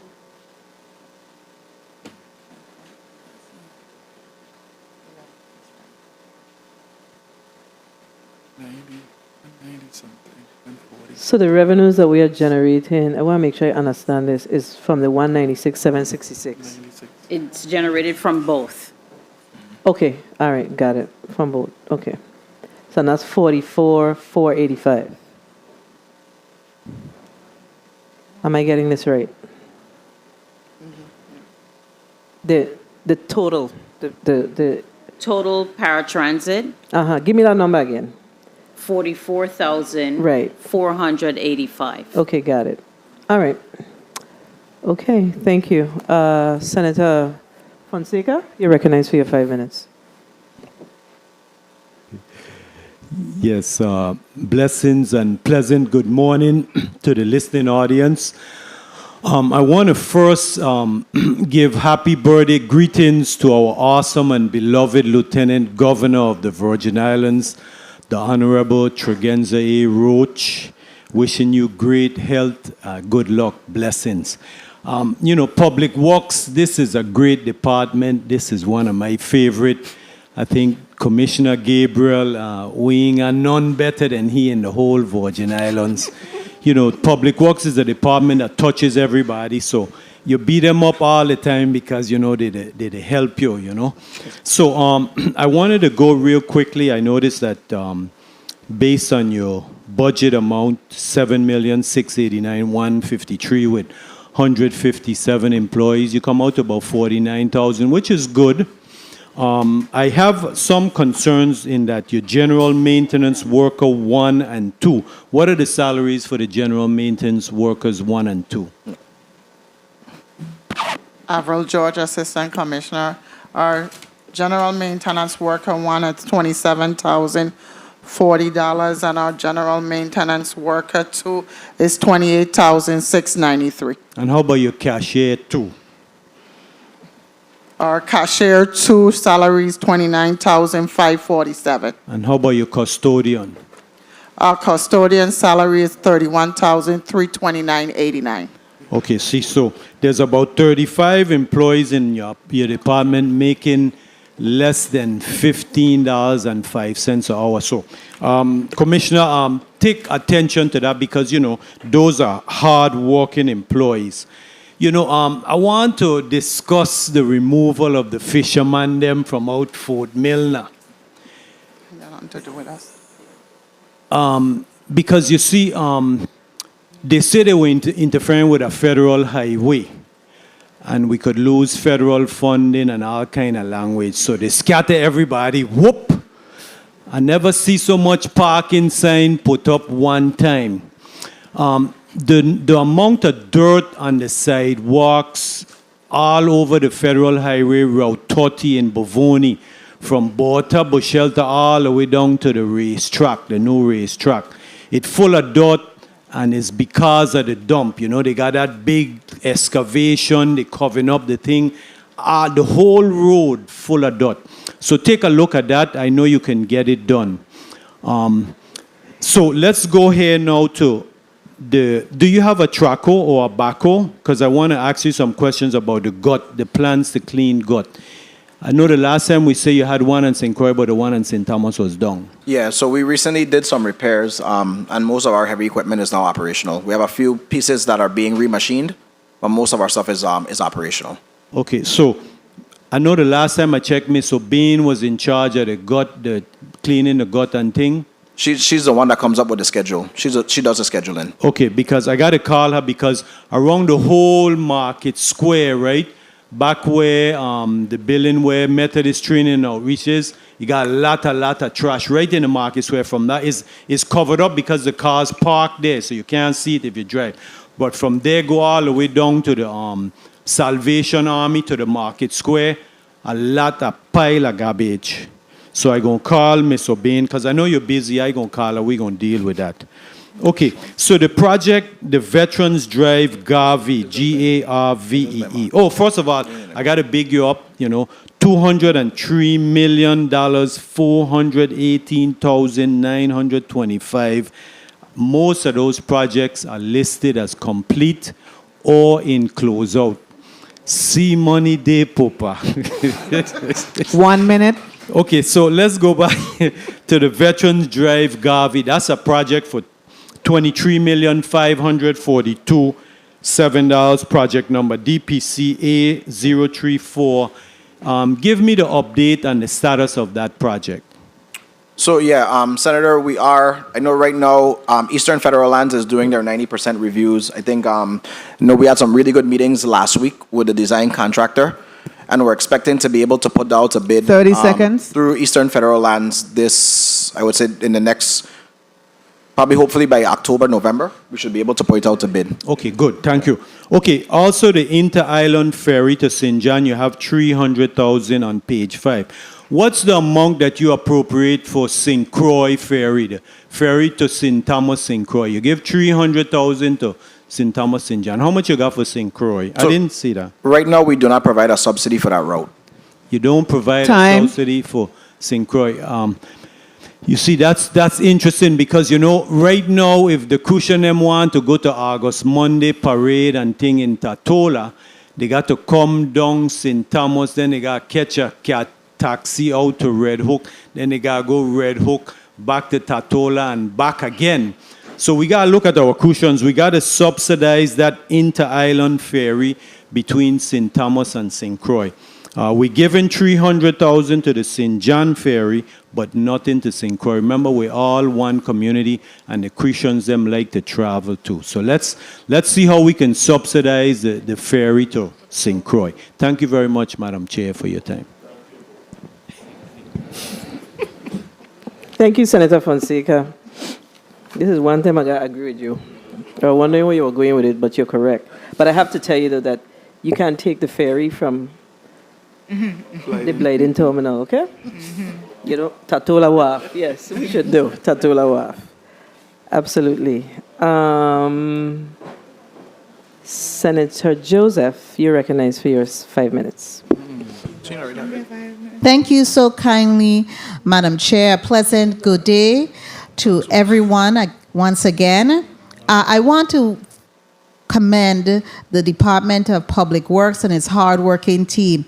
I especially want to commend you on your budget layout. It's very good. I especially like to see that you only have $50,000 allotted for your travel, noting that you are an agency with 220 employees. I mean, I've seen nonprofit organization that we give money to with travel budgets, and which is maybe 1/3 of your employees, and their travel budget is over $200,000, about $200,000 actually, if you round it up.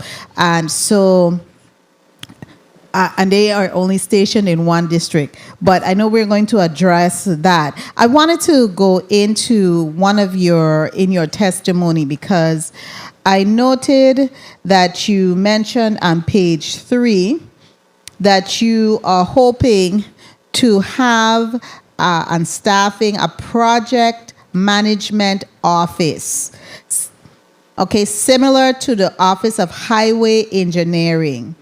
How many persons do you have currently staff in your Office of Highway Engineering?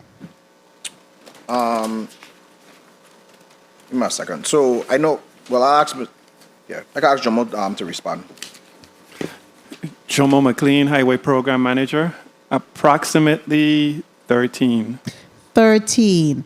Now I'm going somewhere with this because if you're projecting that you want to staff up this office with 13, similar, but you may be a reduced amount, how is it now that you're looking at reducing your personnel services by a certain amount? You have it here. There's a variance from previous year personnel services has been reduced to about $15,000 to $13,000. So how are you projecting to really staff up this area? So that's actually a really good question. So first of all, it's a staggered approach. We've moved an in-house employee to start that office. We also I want to be very ambitious with this, but we're also looking at hiring people on a contractual basis like we do in the Federal Highway Office, in the Office of Highway Engineering. So we recently had some interviews, and we're looking at establishing professional services contracts, and those will be paid through the management costs associated with the project worksheets. Okay, so you're not looking at bringing on new people at all. You don't have any new employees listing, any new employees or staff listing? No, they're all on contract. We have no NOPAD employee schedule for the next year. Okay. All right, very good. And those costs will fall under your other services? Right, and the management costs associated with the project worksheets as well. That's really where we're looking to pay that from. Okay, and some of those costs are being absorbed by which funding sources? Would it be a cost share between your federal and also you're shaking your head, nobody could hear you answer it. Yes. So how would those sources of fund to pay for this new division you're envisioning will help you with your operations? So the majority will come through FEMA funds. Okay.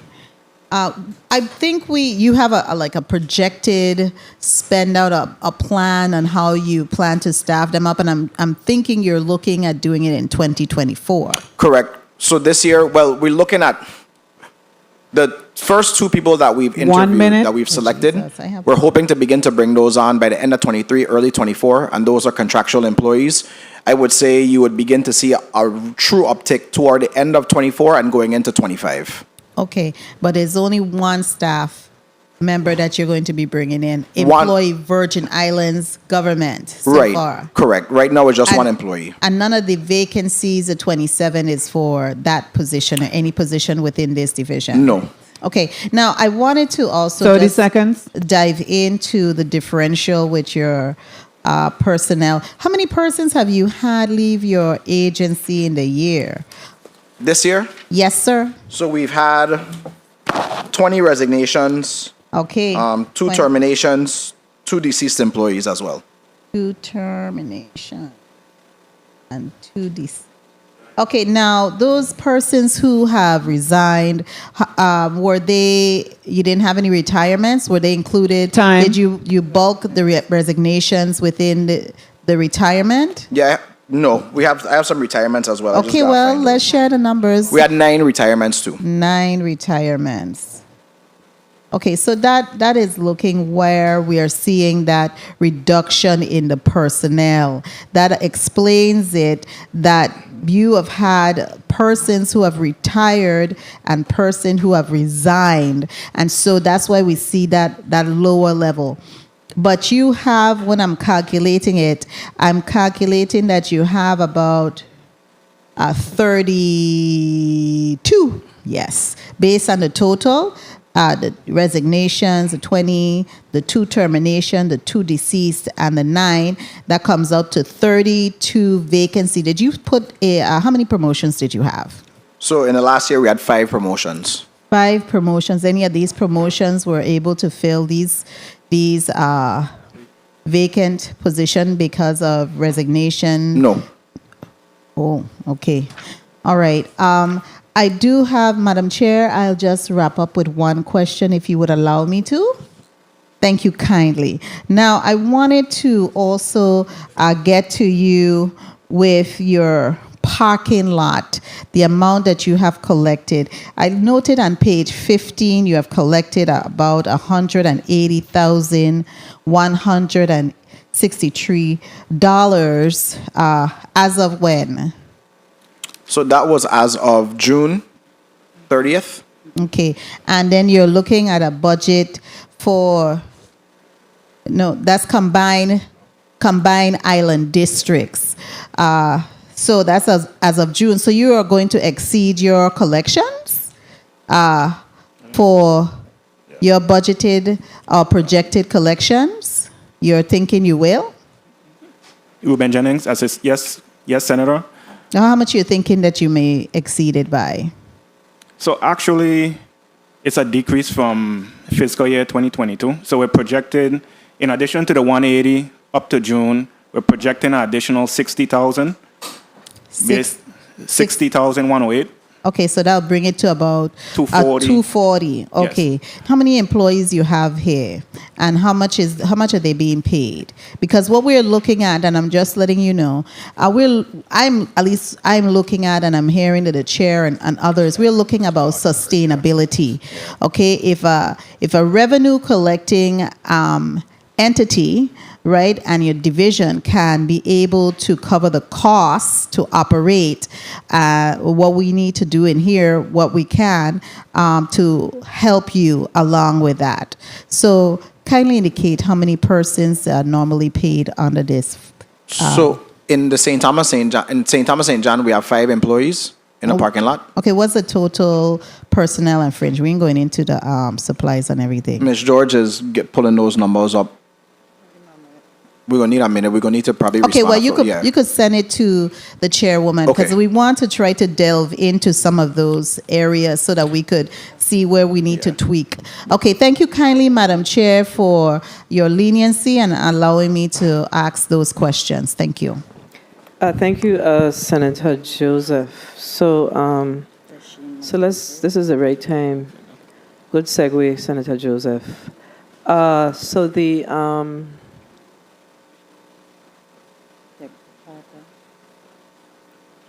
Tourism Revolving Fund in FY23, $300,000 was appropriated, Yes, Senator. and we're seeing the same ask in 2024. What do you utilize those funds for? We use those funds to supplement, to pay for the roadside contractors, especially during the carnival season. Okay. And then, so tell me, during the carnival season, what does your roadside work actually cost? As I know, when the parade finish, is it like the most amazing thing. I've never seen anything like it anywhere I've been. Public Works is right there, moving and cleaning. What does it cost? What does it cost you per district? And So if you don't Genesis- have the information, you could send it back to the We could provide committee, it but to you, it's yeah. important information for us because, we often talk about what we're generating from Carnival, but we have all of these expenses that's not included in the numbers, in the numbers. So you have to know what you're really making from Carnival at the end of the day, because our departments and agencies like yours, I see you received $300,000. I know it costs you a lot more than that. Yes. So we need to see what that look like. We need to see some true costs, because we need to start aligning our true costs. So those departments and agencies that are responsible, they need to pay their bills. That's how we have to do it. Let's just make sure that we fit what we're doing. And, there's a lot of excess money in different areas. And we don't have a problem with that, but you got to pay your part. And then if you have excess after that, fine. But you got to pay your part. We can't put it all on you. And it's the same thing with VIPD. The officers are out there. They were here last week and shared with us that their overtime is significant as well. So we have to be fair when we're dealing with how we align our budget, okay? So we need to get that back from you. We don't have to get the information right now. So that's important information for us. And then I note that in your FY23, and I don't know because these numbers change, but what is the aggregate, the total amount of your FY 2023 federal funds? I'll ask Mr. Jennings also to respond. So we have a lot of federal funding sources. Okay, so let me be clear. Not your FEMA funds.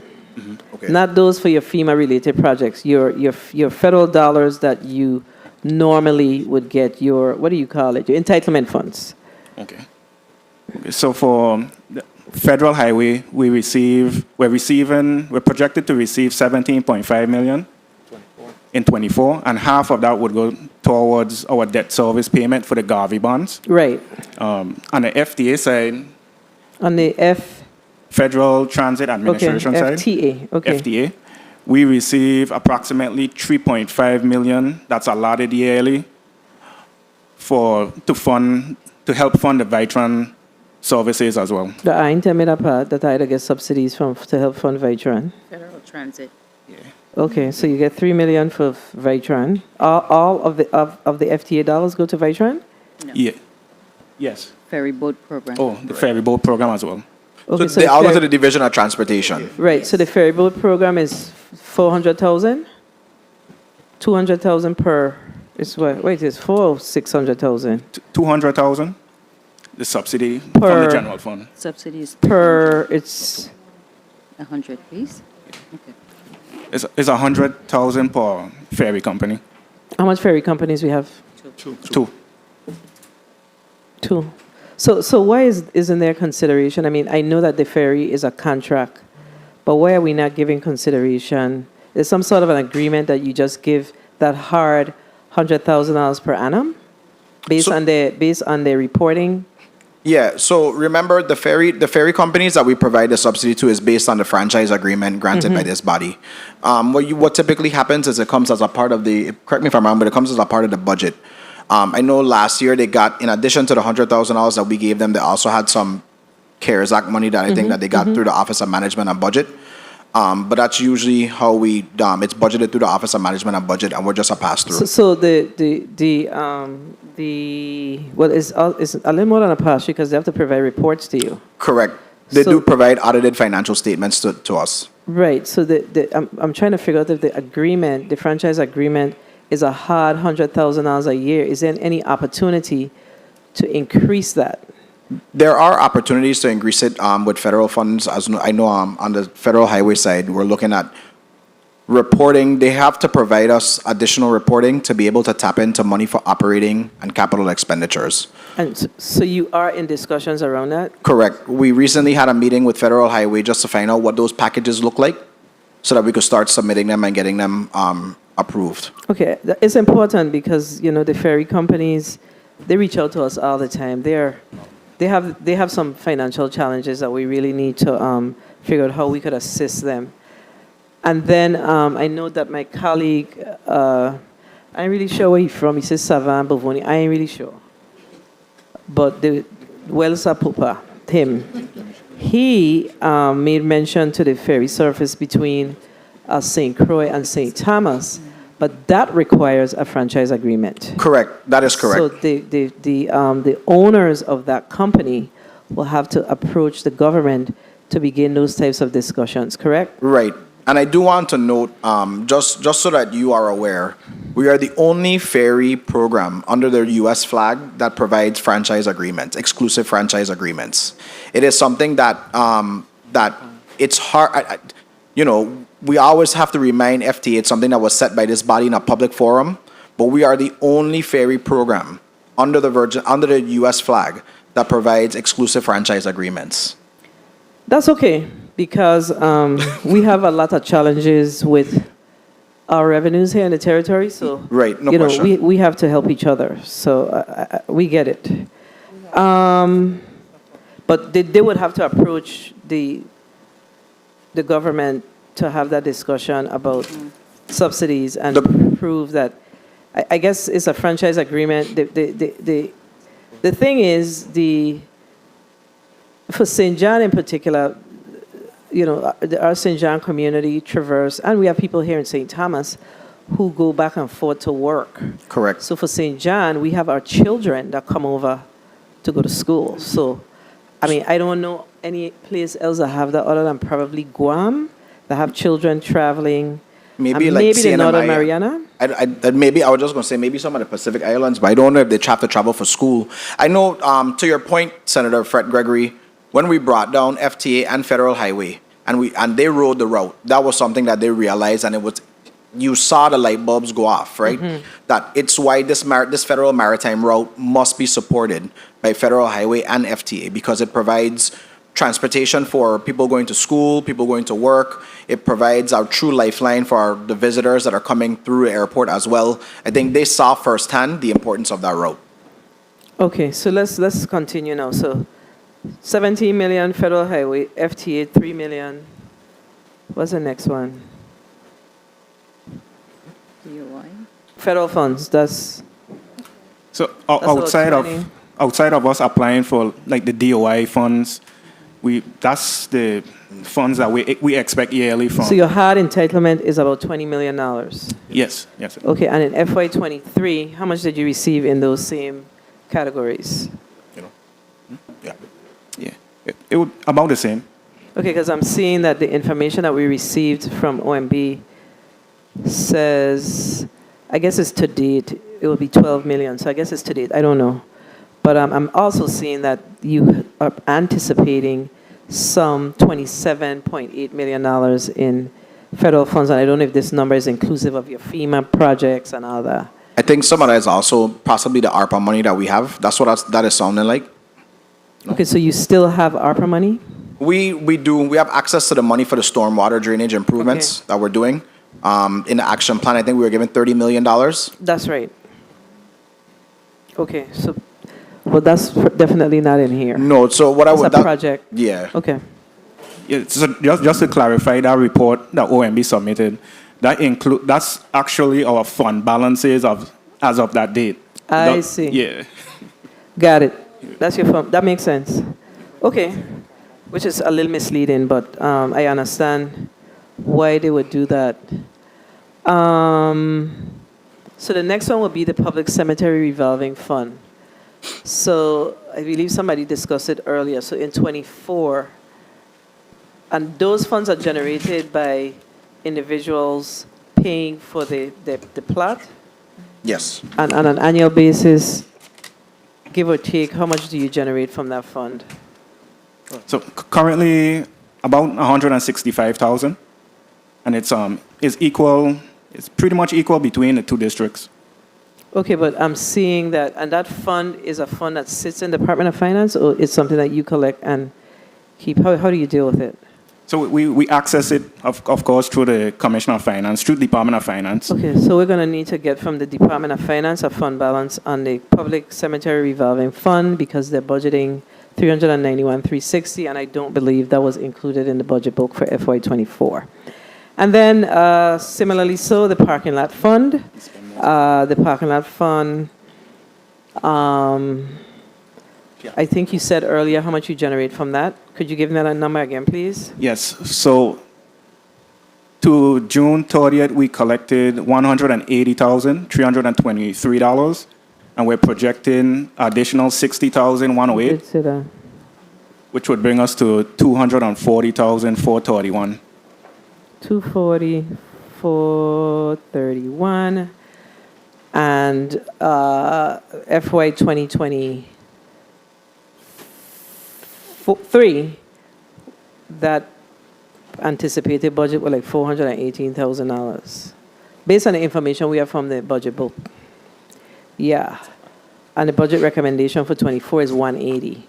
So you need to give us a better perspective on what you see as the projected revenues for FY24. So you need to send that back to us as well, okay? And then the last one, we did the last one already, which is the public transportation.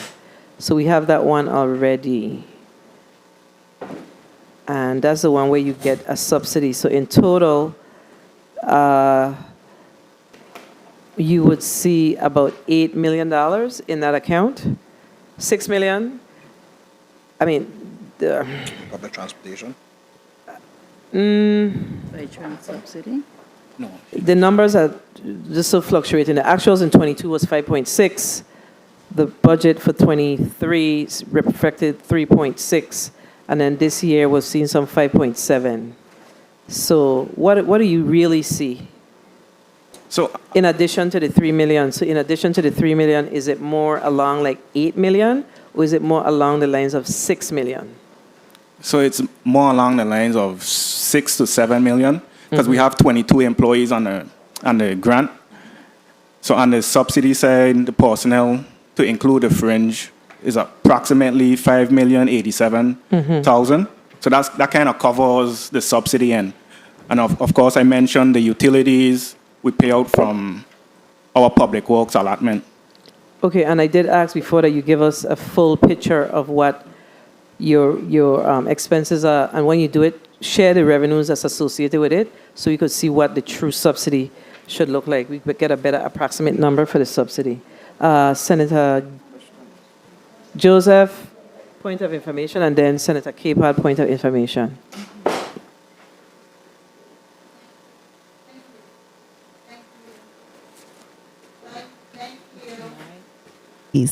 Thank you. Thank you so much, Madam Chair. I did have a follow-up question regarding your federal funds. I noted that there's no indirect costs associated, at least on page 3 of the post-audit report. Do you receive any indirect cost for any of your federal grants? No, we don't. So all of it goes straight into programmatic? Yes. Okay, thank you. So you have program income? No, we don't. So the funding, so based on our federal partners, if we were to ask for indirect costs, they would take it from our projects. So it's not additional monies that we would receive. Okay. So it will reduce your overall. But you do have salaries that you pay against. You have the administrative portion. Okay, good. Yes. All right, good. Senator Capehart, you're recognized for your point of information. Recognize the mic of Senator Capehart, please. Thank you, Madam Chair. I wanted to also do a follow-up question. Commissioner, you mentioned something about stormwater funds. Is that for gut maintenance also? So no, it's so we got $30 million through ARPA funds for stormwater rehabilitation in the historic towns and the surrounding areas. So we use that to do. We have right now. We're finalizing an award for the Charlotte Amalie, for the district of Charlotte Amalie. For Frederickstead, we're going to put that one back out because the bid that we originally put out had some issues with it. And then we also pulled $6.1 million to kind of jumpstart some federal highway, Army Corps projects that we had that were lingering for quite some time. So can you give me a timeline for Frederickstead? Because every time it rains, Frederickstead town gets flooded. And I know that was slated to happen. Now you're telling me that you're now putting out a contract again. We're resoliciting it, yeah. So we anticipate resoliciting in September. So hopefully we'll have a contract award. I know based on what we saw for St. Thomas, it took us about 3 months to get through some of the questions and answers and the final negotiation. So I would hope that by like January, we should be able to have that project in swing. And going Fourth back, quarter, sorry, we should have that project in awarded. okay. And going back to the gut maintenance, how do you maintain the guts, clean them? This is hurricane season. Right. You know, that causes serious flooding if the guts have debris in it. What does the Public Works do? So there's a number of ways that we attack it. We use our roadside contracts. That's the first step. During hurricane season, we provide a schedule, like we said, and we put them in the guts. And they start with doing a lot of the basic debris removal. We also do some work in house. I know last year that you saw that we purchased some not street sweepers, some vacuum trucks. Mm-hmm. So we've been using those particularly in the Frederickstead area to clean out some of the areas where we have debris and some of the collapsed culverts. And then, of course, like we said, we do some work in-house. I know we are working with DPNR to renew DPNR and the U.S. Army Corps to renew our 5-year blanket permit so that we could put some of our heavy equipment back in a lot of the major guts to get them cleaned out. Oh, great. Thank you, Madam Chair. Thank you, Senator Capehart.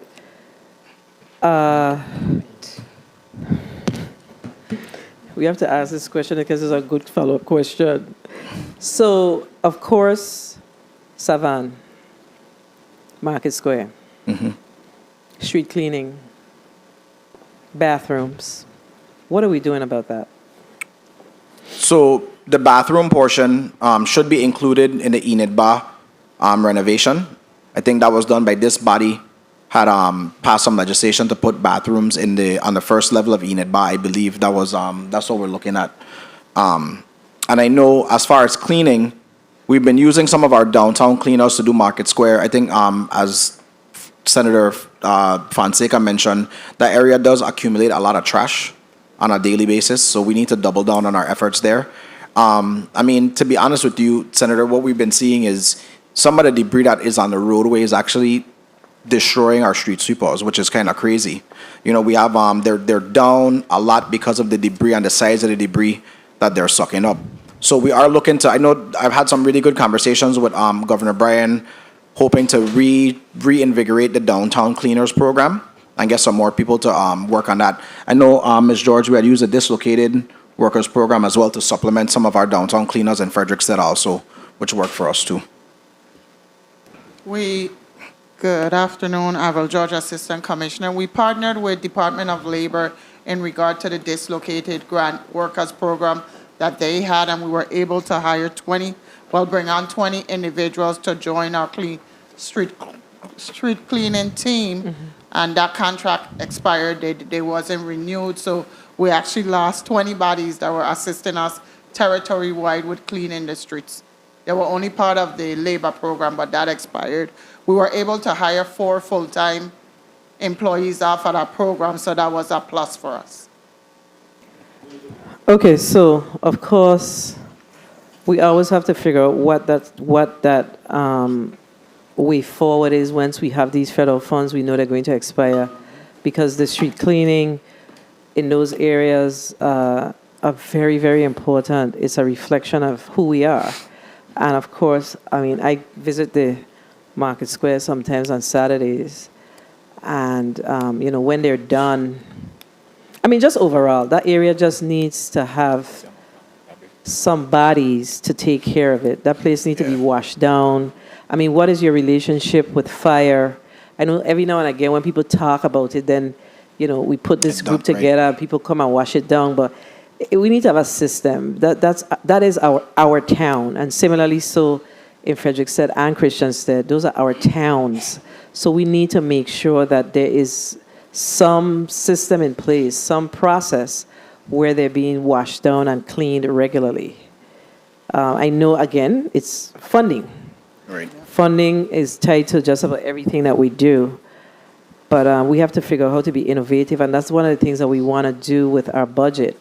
You know, when we set it aside money to move abandoned vehicles, them vehicles don't belong to us. They don't belong to the government. They belong to the people who leave them there. So we need to deal with them. I have to go back to it. We need to deal with them. That money could be going to make sure that we wash down our streets. That's what we should be spending the money for, not for people who leave in their cars all over the place. And I hope that they're hearing me, because it needs to stop. It's not a good reflection on who we are. I mean, everywhere you go, sometimes I see Mr. He gonna kill me for forgetting his name, Mr. Avery Lewis, you know, sharing on Facebook that he picked up these cars. 3 weeks later, another set of cars in the same area. Lack of respect for what we do. And, you know, we have to make our voices loud on this. This is our community. These are our communities, and it's our job to protect them. Senator, I have to allow Senator Gittins to go, and then I'll come back with a point. Senator Gittins, is it okay for him to go? Senator Fonseca, you can go. You're recognized for your point of information. Thank you very much, Madam Chair, and thank you, blessings, Mr. Majority Leader. I'm so sad to hear that you lost about 20 employees that was responsible for cleaning the street. The street sweeper, is it operational? Is it up or is down? Yeah, it's up. We have 3 in this. No, I'm sorry. 2. Yeah, 3. No, I was right. 3 in this district. 3 total. 2 on St. Croix. 1 on St. We have 2. No, yeah, we have 2. And Yeah, we have the one for St. John too. Yeah, that's why I was right. Sorry. And St. Thomas own walk-in? Yes. Okay, good. Because, you know, the kids them from Borta Shelter, they on the road, they on that sidewalk every day during school. And that sidewalk from Borta Shelter all the way down to the racetrack full of dirt. And it's from the dump. So please, Commissioner, I know you do an excellent job. Put that street sweeper out, Bovoni, Nara, sweep up that sidewalk. Blessings. Thank you, Madam Chair. Thank you, Senator Fonseca, and I have to agree with him on that too. So we can't only focus on sweeping the streets where the tourists are coming. We also have to take care of our own people. So I have to concur with that. Senator Gittins, you're recognized for your 5 minutes. Thank you, Madam Chair, and good morning to all. That's why I endure all the points. Y'all are hitting the nail on the head today. Public Works.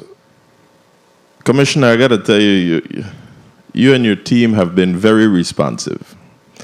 So I give you kudos for that. Everybody at that table that get a call from me. Everybody except Assistant Commissioner Jennings. The only one time he get a call was so we could handle the burial of the late governor. Right? That was the only time. Never heard from me again. But the rest of them can't say that. Well, let me say thank you to the men and women in DPW. And thank you, Mr. Minority Leader, for lending me your eyes, because can't see a thing. Commissioner, also, the two students, thank you for partnering with us, with the two summer students we have there. Both of them spoke so highly of the department. I'm wondering if they were hoaxed to come back to tell me all these good things. One even said, "My son, those people deserve a raise."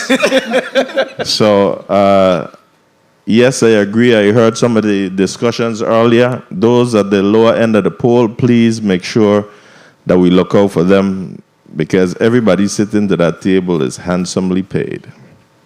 We ain't vex. We're just saying, let's look out for everyone, all right? Now, the chair also, again, was on point. Well, she's usually on point, but she spoke about DPW always at the forefront with Carnival and Festival.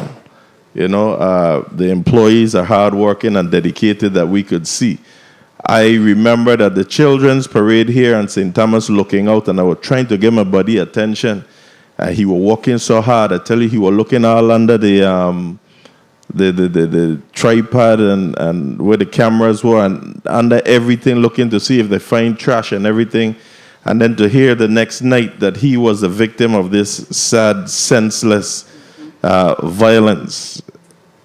I just wanted to highlight him, Alric Thomas, as one of our dedicated, hard-working public works employees that lost his life senselessly. And I'm hoping that the department, this government, we can do something in his honor. Don't let him go down like that. No. Don't let him go down like that.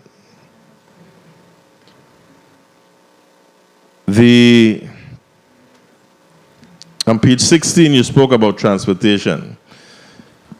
Who's truly tasked with the ferry transportation program? Because I noticed that you talk about getting this completed in the next 5 years. You ain't got 5 years working there. No. You only got less than 3.5 years to go. So who's really and truly aggressively looking at this so that we can see that ferry service between St. Croix and St. Thomas? So that charge is led by Deputy Commissioner Overson McGregor and her transportation planners as well in both districts. Say no more. Cause her phone now, it gonna go. So, God sister, we're gonna talk about that. I said my God sister, or mother is my godmother. What happened?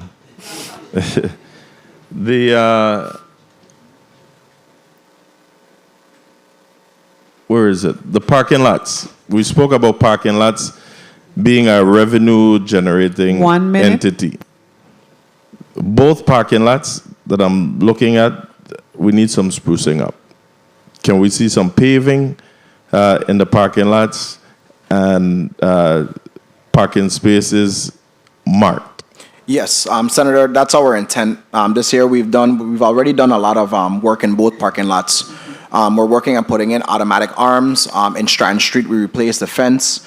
We're also doing some office repairs for the cashier's booth 30 in Strand seconds. Street. And then here in Fort Christian, we hope to do some paving this year and some striping as well. Good. What type of funding is in place for cemeteries? I don't like the way our cemeteries look at all. Yeah, I'll ask Mr. Jennings to respond. Yeah, go ahead. It's a couple seconds, but I think she can work with me. Cemetery revolving fund. Say that? The cemetery revolving fund. Yeah, what are we looking like with funding So for that? currently, we have a fund balance of 55,000. Time. We spent a majority, I just want to clarify for the public as well. We spent a majority of those funds clearing land in the Eastern Cemetery. That cost us up to a tune of 350,000. And like I said before, we collect 160,000 approximately a year. So just to put on the record.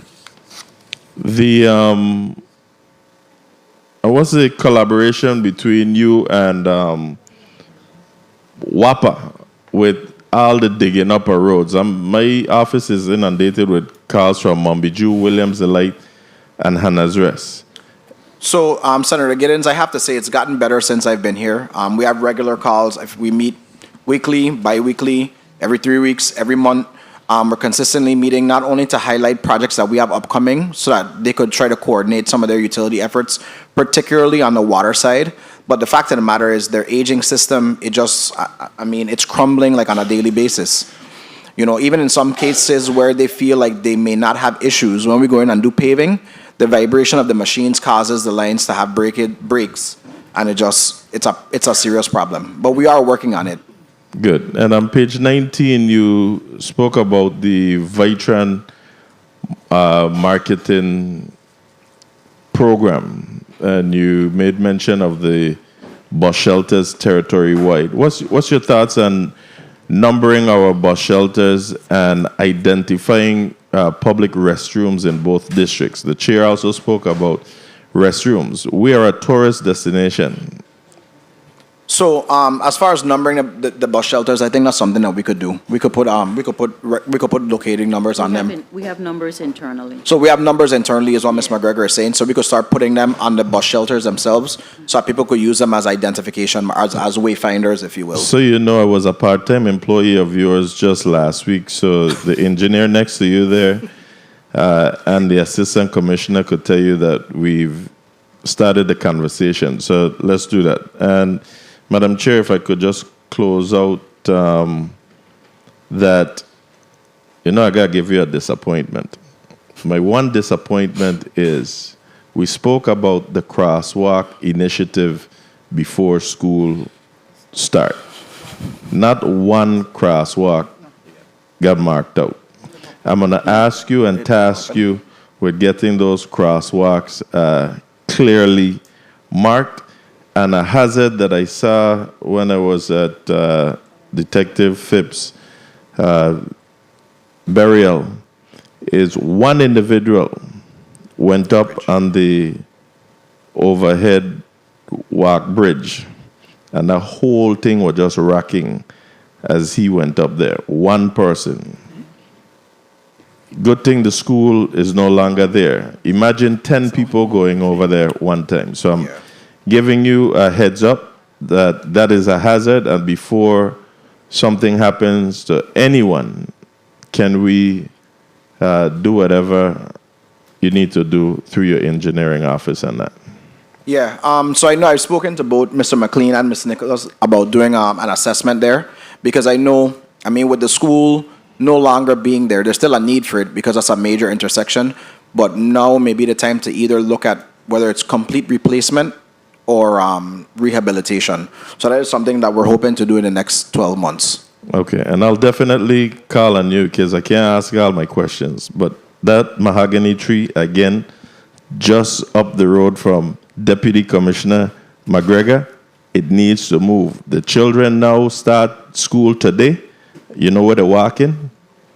In the street because of that mahogany tree. Again, we discussed that last week. They saw it.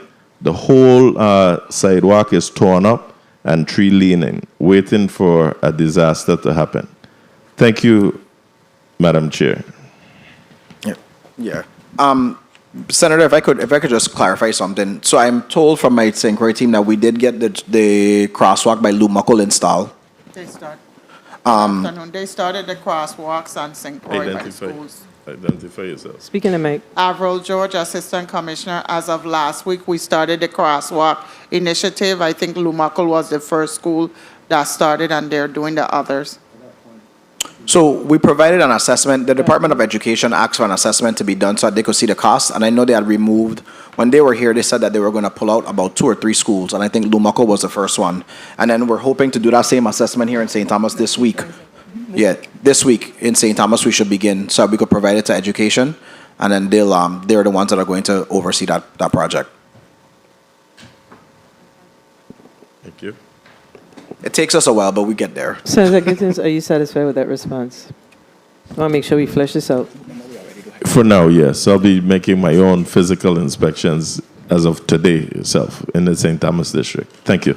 All right, thank you. Okay, so let's go back to the personnel listing, and then we're going to go to Senator Blyden. He has a point of inquiry, point of information. Okay. So you have about 27 vacancies, and apparently some of them became vacant after the budget was submitted, correct? Yes. How many? I'll say about, if I'm off the rec, about 2 or 3. 2 to 3. 3, about 3. Yeah. Right? And how many were filled since the budget was submitted? So far, we filled 2 positions that started this last week. And we're onboarding 1 as we speak. Okay, so you're onboarding 1. Okay, so tell me which one you're onboarding. And the reason why I asked the question is because, of course, you know these positions are budgeted at 50%. So we want to make sure we balance this the right way. So what position is being onboarded as we speak? Our CIP administrator, which is scheduled to start August 14th. Is that the same position as project coordinator, or that's a different type? No, that's a different position. Our CIP administrator is off of this vacancy, and his salary is what, 90,000? 90,000. That's Okay, so that position was filled though when the budget was submitted. No. No, we just got approval for that position. That's a new position. No, it's not new.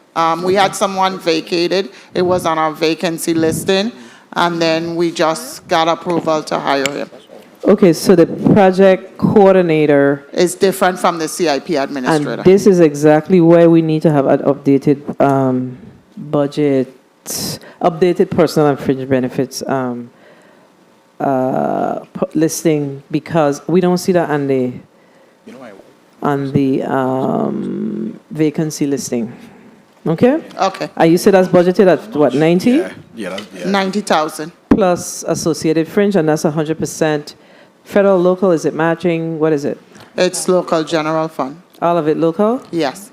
Capital projects coordinator, why are we not sharing that cost? Not capital project coordinator, CIP administrator. What's CIP? Capital improvement projects. Right. Yeah. Mm-hmm. So why are we not sharing none of this with our federal partners? So that's a local position. That one is actually codified. That's a CIP administrator position. That one is just for our capital improvement projects. Oh, that's the one that was created when Governor Turnbull became governor, that used to be up Government House. Correct. That is correct. That was my good friend Keith Richards' job. Yeah. We got a lot of good memory around here, though. Yes, we do. Now, okay, but now it's right place in Department of Public Works. Correct. All right. Okay. Point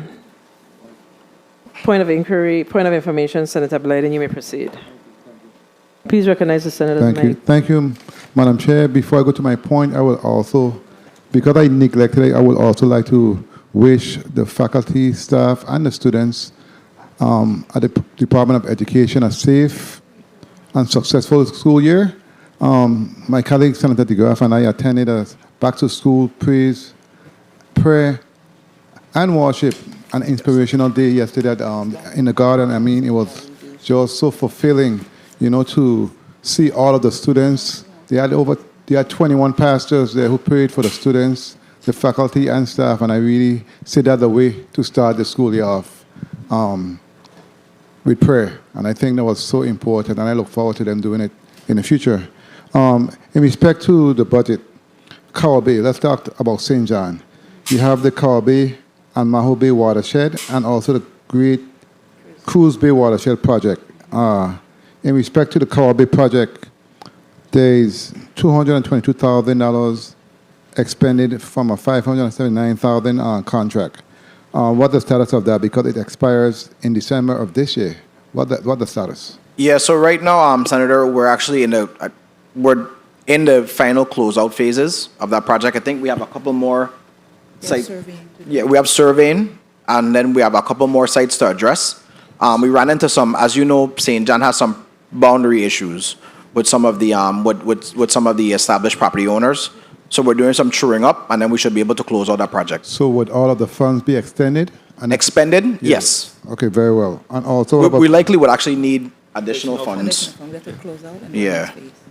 You need additional funds, you said? Yeah, we likely gonna need additional funds to close out and then finish some of these projects. What about Cruise Bay project?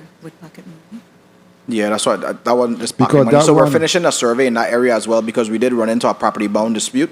So we're doing a survey, and then once that survey is trued up and complete, we should be able to finish that one. Because we're talking about $3.3 billion and you only expended $593,000. Are you sure you're going to be able to expend all of those funds by the end date? Yes. Okay, very well. Thank you so much, Madam Chair, for the time.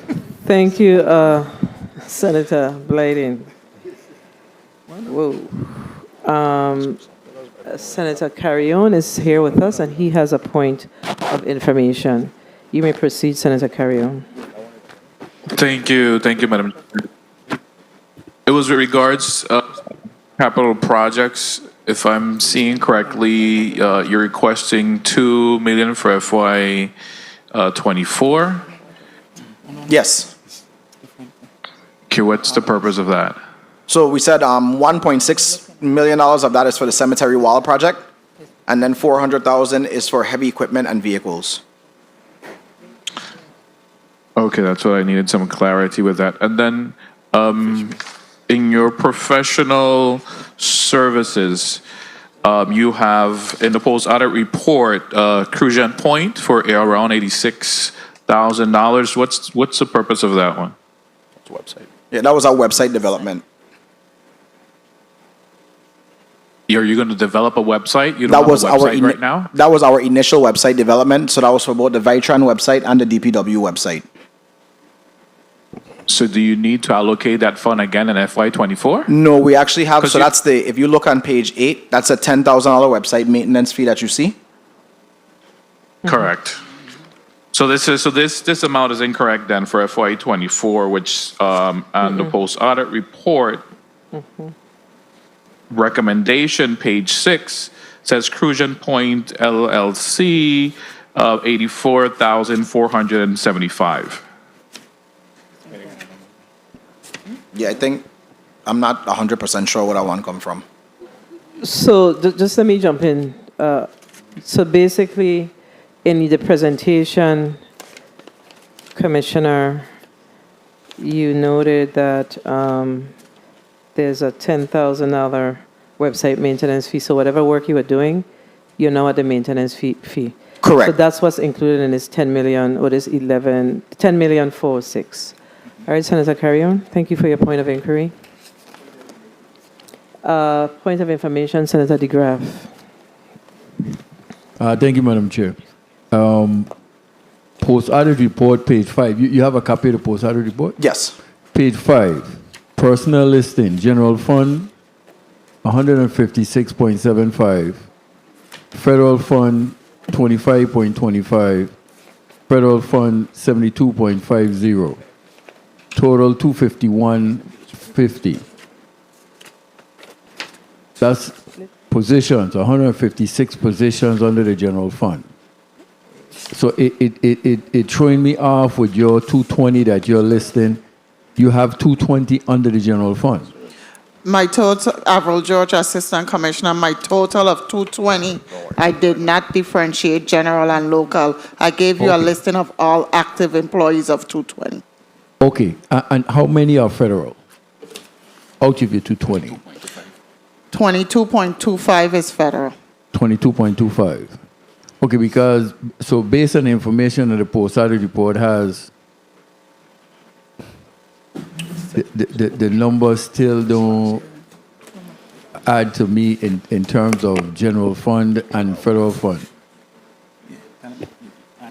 So I guess to the chair, we can have post-audit. We Senator follow, I guess, DeGraff, once you you might get... need to add the vacancies to get your Well, total. I think it'll be fixed when we get a total listing. I'll leave it at that. Thank you, Madam Chair. Yeah, so there's a combination of general fund and federal employees that are paid with federal funds, as well as there's some cost sharing that occurs. So, and then you have vacancies. So Yes. that's why we asked for the updated listing, so we could be clear on what it is that we need to be including in our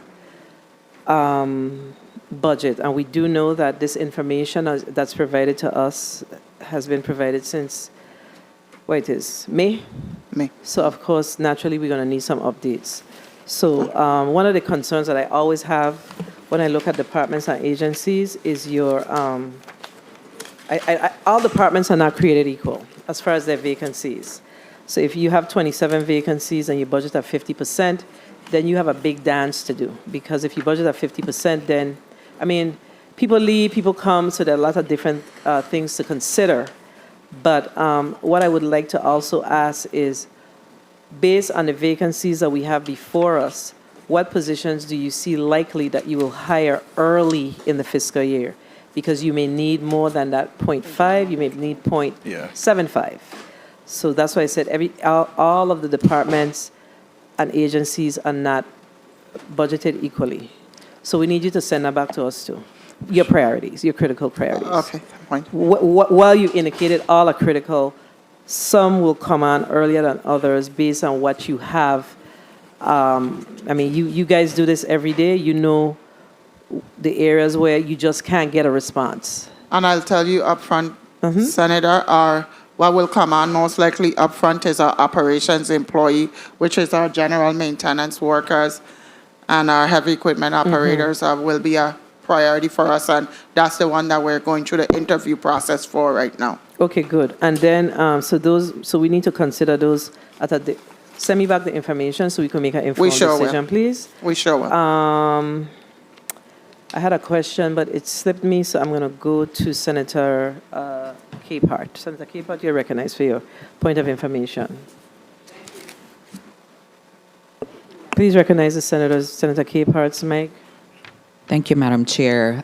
Commissioner, on page 2 of your testimony, you mention complete streets law, and you anticipate appointments to the task force coming.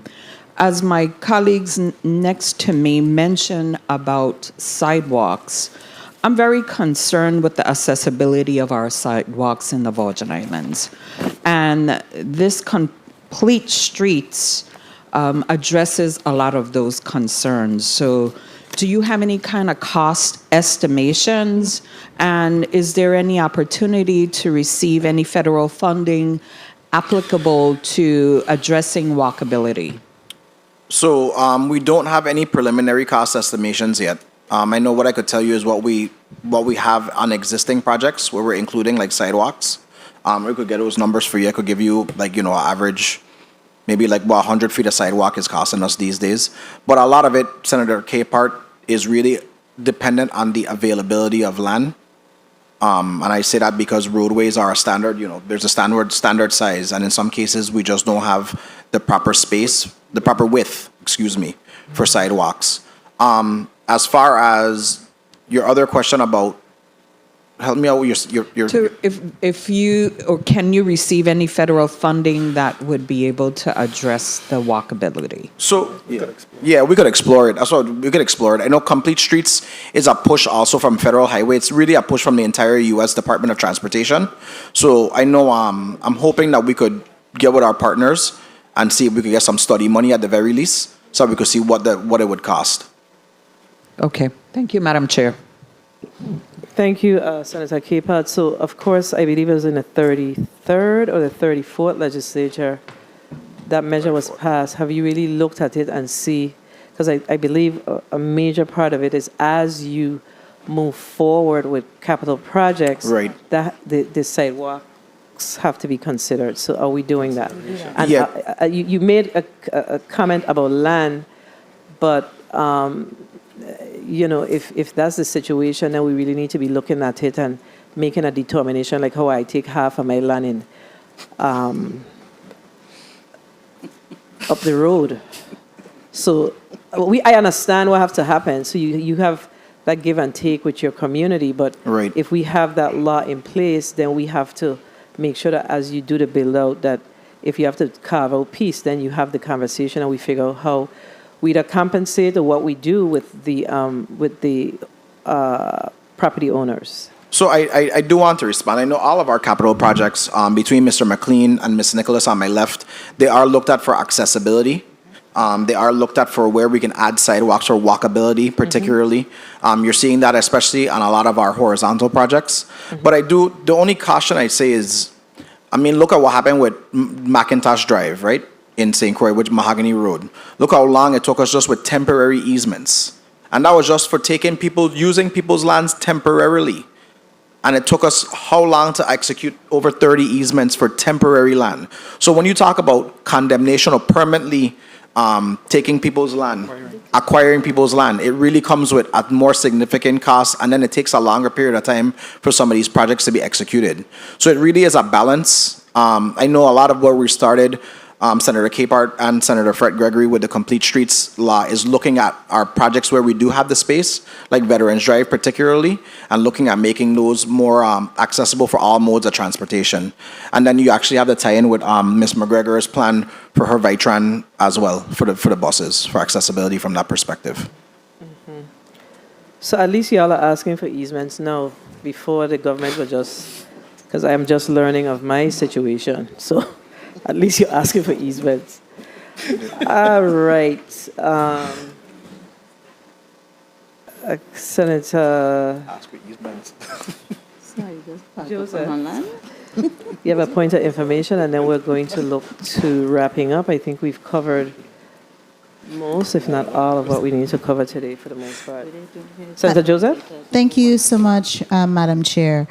I do have a question, and this course is very particular because our school have resumed public school mostly, and we wish all of our students a very safe and productive school year, because we definitely need as much people coming out of our public school system who are educated and willing to take on some of the tasks and challenges that the government is going to be having here, and not only the government, the private sector as well. So it's all about workforce building. Now, I wanted to ask you about your street striping, because especially in those crosswalk areas, how much have you specifically have budgeted? Because I noticed that in several areas, especially in the St. Thomas and St. John district, even right out here from us at the legislature, the crosswalk is near to invisible. You can't see it. And remember, the law states that if we as pedestrians are supposed to walk in the crosswalk, if we are not walking in the crosswalk and somebody hits us, that person is liable for that injury or that death. So and this is a critical issue, especially knowing that we have young children and elders and even employees walking. So kindly indicate for us where we with the crosswalk project and getting the crosswalks lined, being visible, because that's very important. So thank you for the question, Senator Joseph. So we do include striping with our major projects that we have. So like you saw when we did the resurfacing and restriping up by the hospital, by the Roy Lester Schneider intersection. By the Schneider Regional Medical Center intersection. We did proper striping and resurfacing there. We have included them on a number of our projects, especially all across the territory. Regularly, we use our district road fund for striping. So as you know, which we could definitely use some help from this body, that is 2% of the tax collections in any year is what is used for the district road fund. Okay, because it's very vital. I mean, I had an issue one time where I had a little bit of an accident that happened, and the person, thank God, for me, they weren't walking in the crosswalk, and that saved me. Anyhow, I Thank have you, one Senator more Joseph. Thank you, question. Senator Joseph. You asked for a point of information. This is why we don't get off all the time. We have the other folks here, and you can ask it offline. Okay, we have to wrap up this meeting. We have the folks on waste management here. You asked for a point of information. I keep reminding my colleagues, point of information is a question. Okay? And I believe that I have given more than enough leeway with our points of information this morning. Roadside cleanup. What are we spending on roadside cleanup? So annually, we spend about $5.6 million. All right. And then, of course, we have this challenge in our community with chickens. What we call them, fowl. Are you working with Humane Society to address this issue? We're seeing it a lot in our downtown area. Sometimes when you even walk out here in the legislature, we're seeing it. So, you know. So a part of what we've been trying to do is just pick up the trash, because I think what really attracts them to a lot of the areas is the proliferation of food and garbage and stuff like that. I can have the conversation with agriculture as well about seeing if we can put together a more aggressive program. I know previously a former administrator actually had a chicken program that she had started, and she was working with some private citizens that were actually like catching them and farming them, and then they were making they had like an egg farm.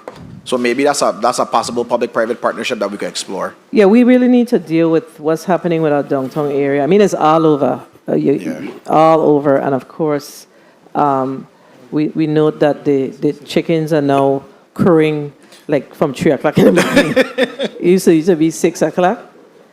That's not happening. No. Okay, so that's something that we really need to look at in our downtown area. I did get a note from one of our constituents that's concerned about that. Final question is around the Veterans Drive project. What's the status of that project? So right now, the project is being reviewed for their 90% comments by Eastern Federal Lands. They have about another 2 to 3 weeks before they submit those comments back to the design firm. We're anticipating putting that one out to bid, like I said, in the last quarter of this year, like hopefully October, November. I'm expecting that one to go out to bid because we really do want to break ground on that project in the first quarter of 2024. So we have something to look forward to in the calendar year 24. Yes, regarding the ma'am. Veterans project. Yes, ma'am. Awesome. Okay, and of course, funding is not an issue on that project. Not right now. Correct. Okay, good. Colleagues, I believe that we've exhausted our discussion with the Department of Public Works. If we need any additional information, we will be reaching out to you to get the additional information. We do have the Committee on Government Operations that's responsible for the oversight responsibility of Public Works. So those committees will meet and have the respective discussions. Our primary concern today is around how do we ensure that we are able to support the ask and the recommendations and the needs of our Public Works Department so that we can ensure that you're serving the citizenry here in our community. So, Commissioner, I want to thank you for your presentation before us, you and your team. Your budget presentation was very thorough, and I want to thank you for that. Thank you. And I will allow you a 30-second close. Sure. Thank you again for the opportunity. I do want to take a moment, as was said earlier. We do dedicate our presentation this year to some of the members of our team that we lost. We did lose Alric Thomas, which was a member of our team from St. John, and of course, Miss Cheryl Geffard, one of our Vitran bus drivers here in the St. Thomas district. So I do want to dedicate that to them and thank them, of course, for their years of dedicated service. I also want to thank the men and women of the Department of Public Works that show up to work every single day, regardless of the adverse conditions that we face. Our job oftentimes is not popular. Oftentimes we are met with a lot of complaints, but we show up for work every day to try to execute and do the best for the community that we live in. Senator Fred Gregory, I do want to thank you and the post-audit team also for a very productive and robust discussion surrounding the numbers of the budget. It was really refreshing to really see a post-audit package that, is very comprehensive and complete. So thank you for that. Thank you. Yeah, man. And finally, I look forward to us working to finish the budget and working to get the resources we need. As always, if you need anything, we're here for you. We're going to stay on the move. Thank you very much. And thank you. And I have to say that much of this credit and work definitely is due to our post auditor, the professor himself, Mr. Vincent Samuel. It's a lot, but he's new to it, but he's really been doing his best. We still have some tweaking to do, but we are definitely well on our way. And before I take the recess, I want to share with everyone in the U.S. Virgin Islands that today is my mother's birthday. And she is 20, you hear I was just going to say 21 years old? My mom is 91 years old today. Congratulations, man. And I really, yes, she's 91 years old. She actually shared her birthday with the Lieutenant Governor and I believe one other member of the team of Waste Management who I believe will be here with us. So I know she's watching because she's always watching. And she'd send me a little note saying, why your colleague over here to your right will support you behaving so bad with you today?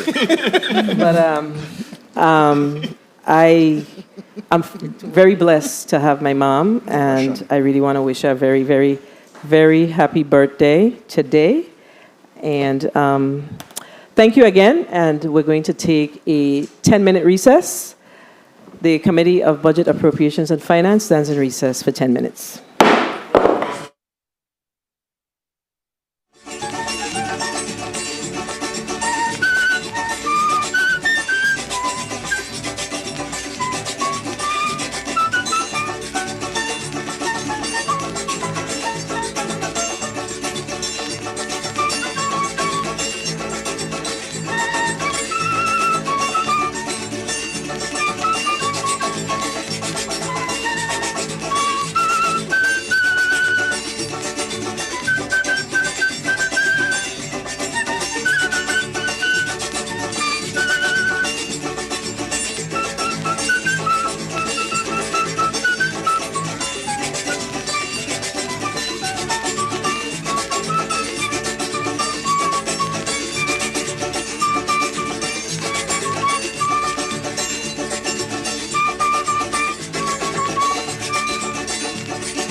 The Committee on Budget, Appropriations, and Finance is back on the record.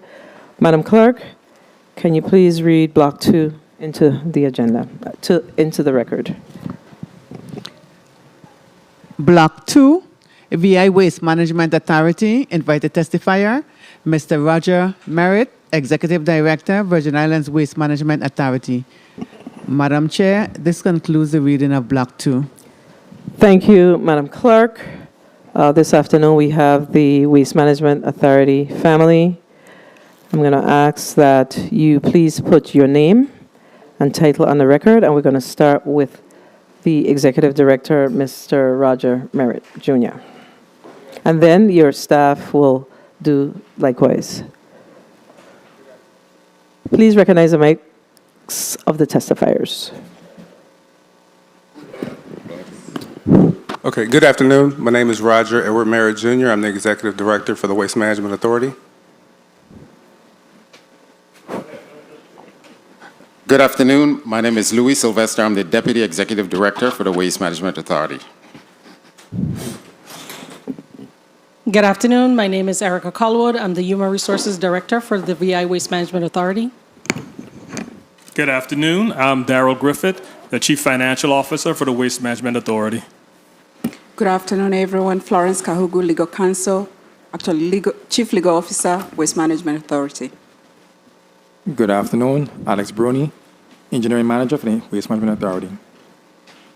Thank you. Do you have anyone on Syncroy?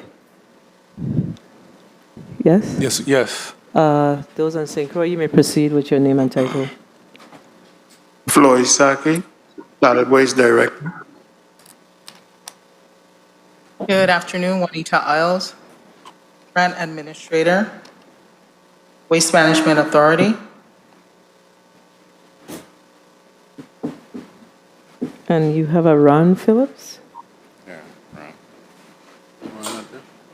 He's on his way. He'll be here shortly. Oh, okay. And who's the person responsible for your procurement? Procurement? Oh, Sandra David. She's in the well.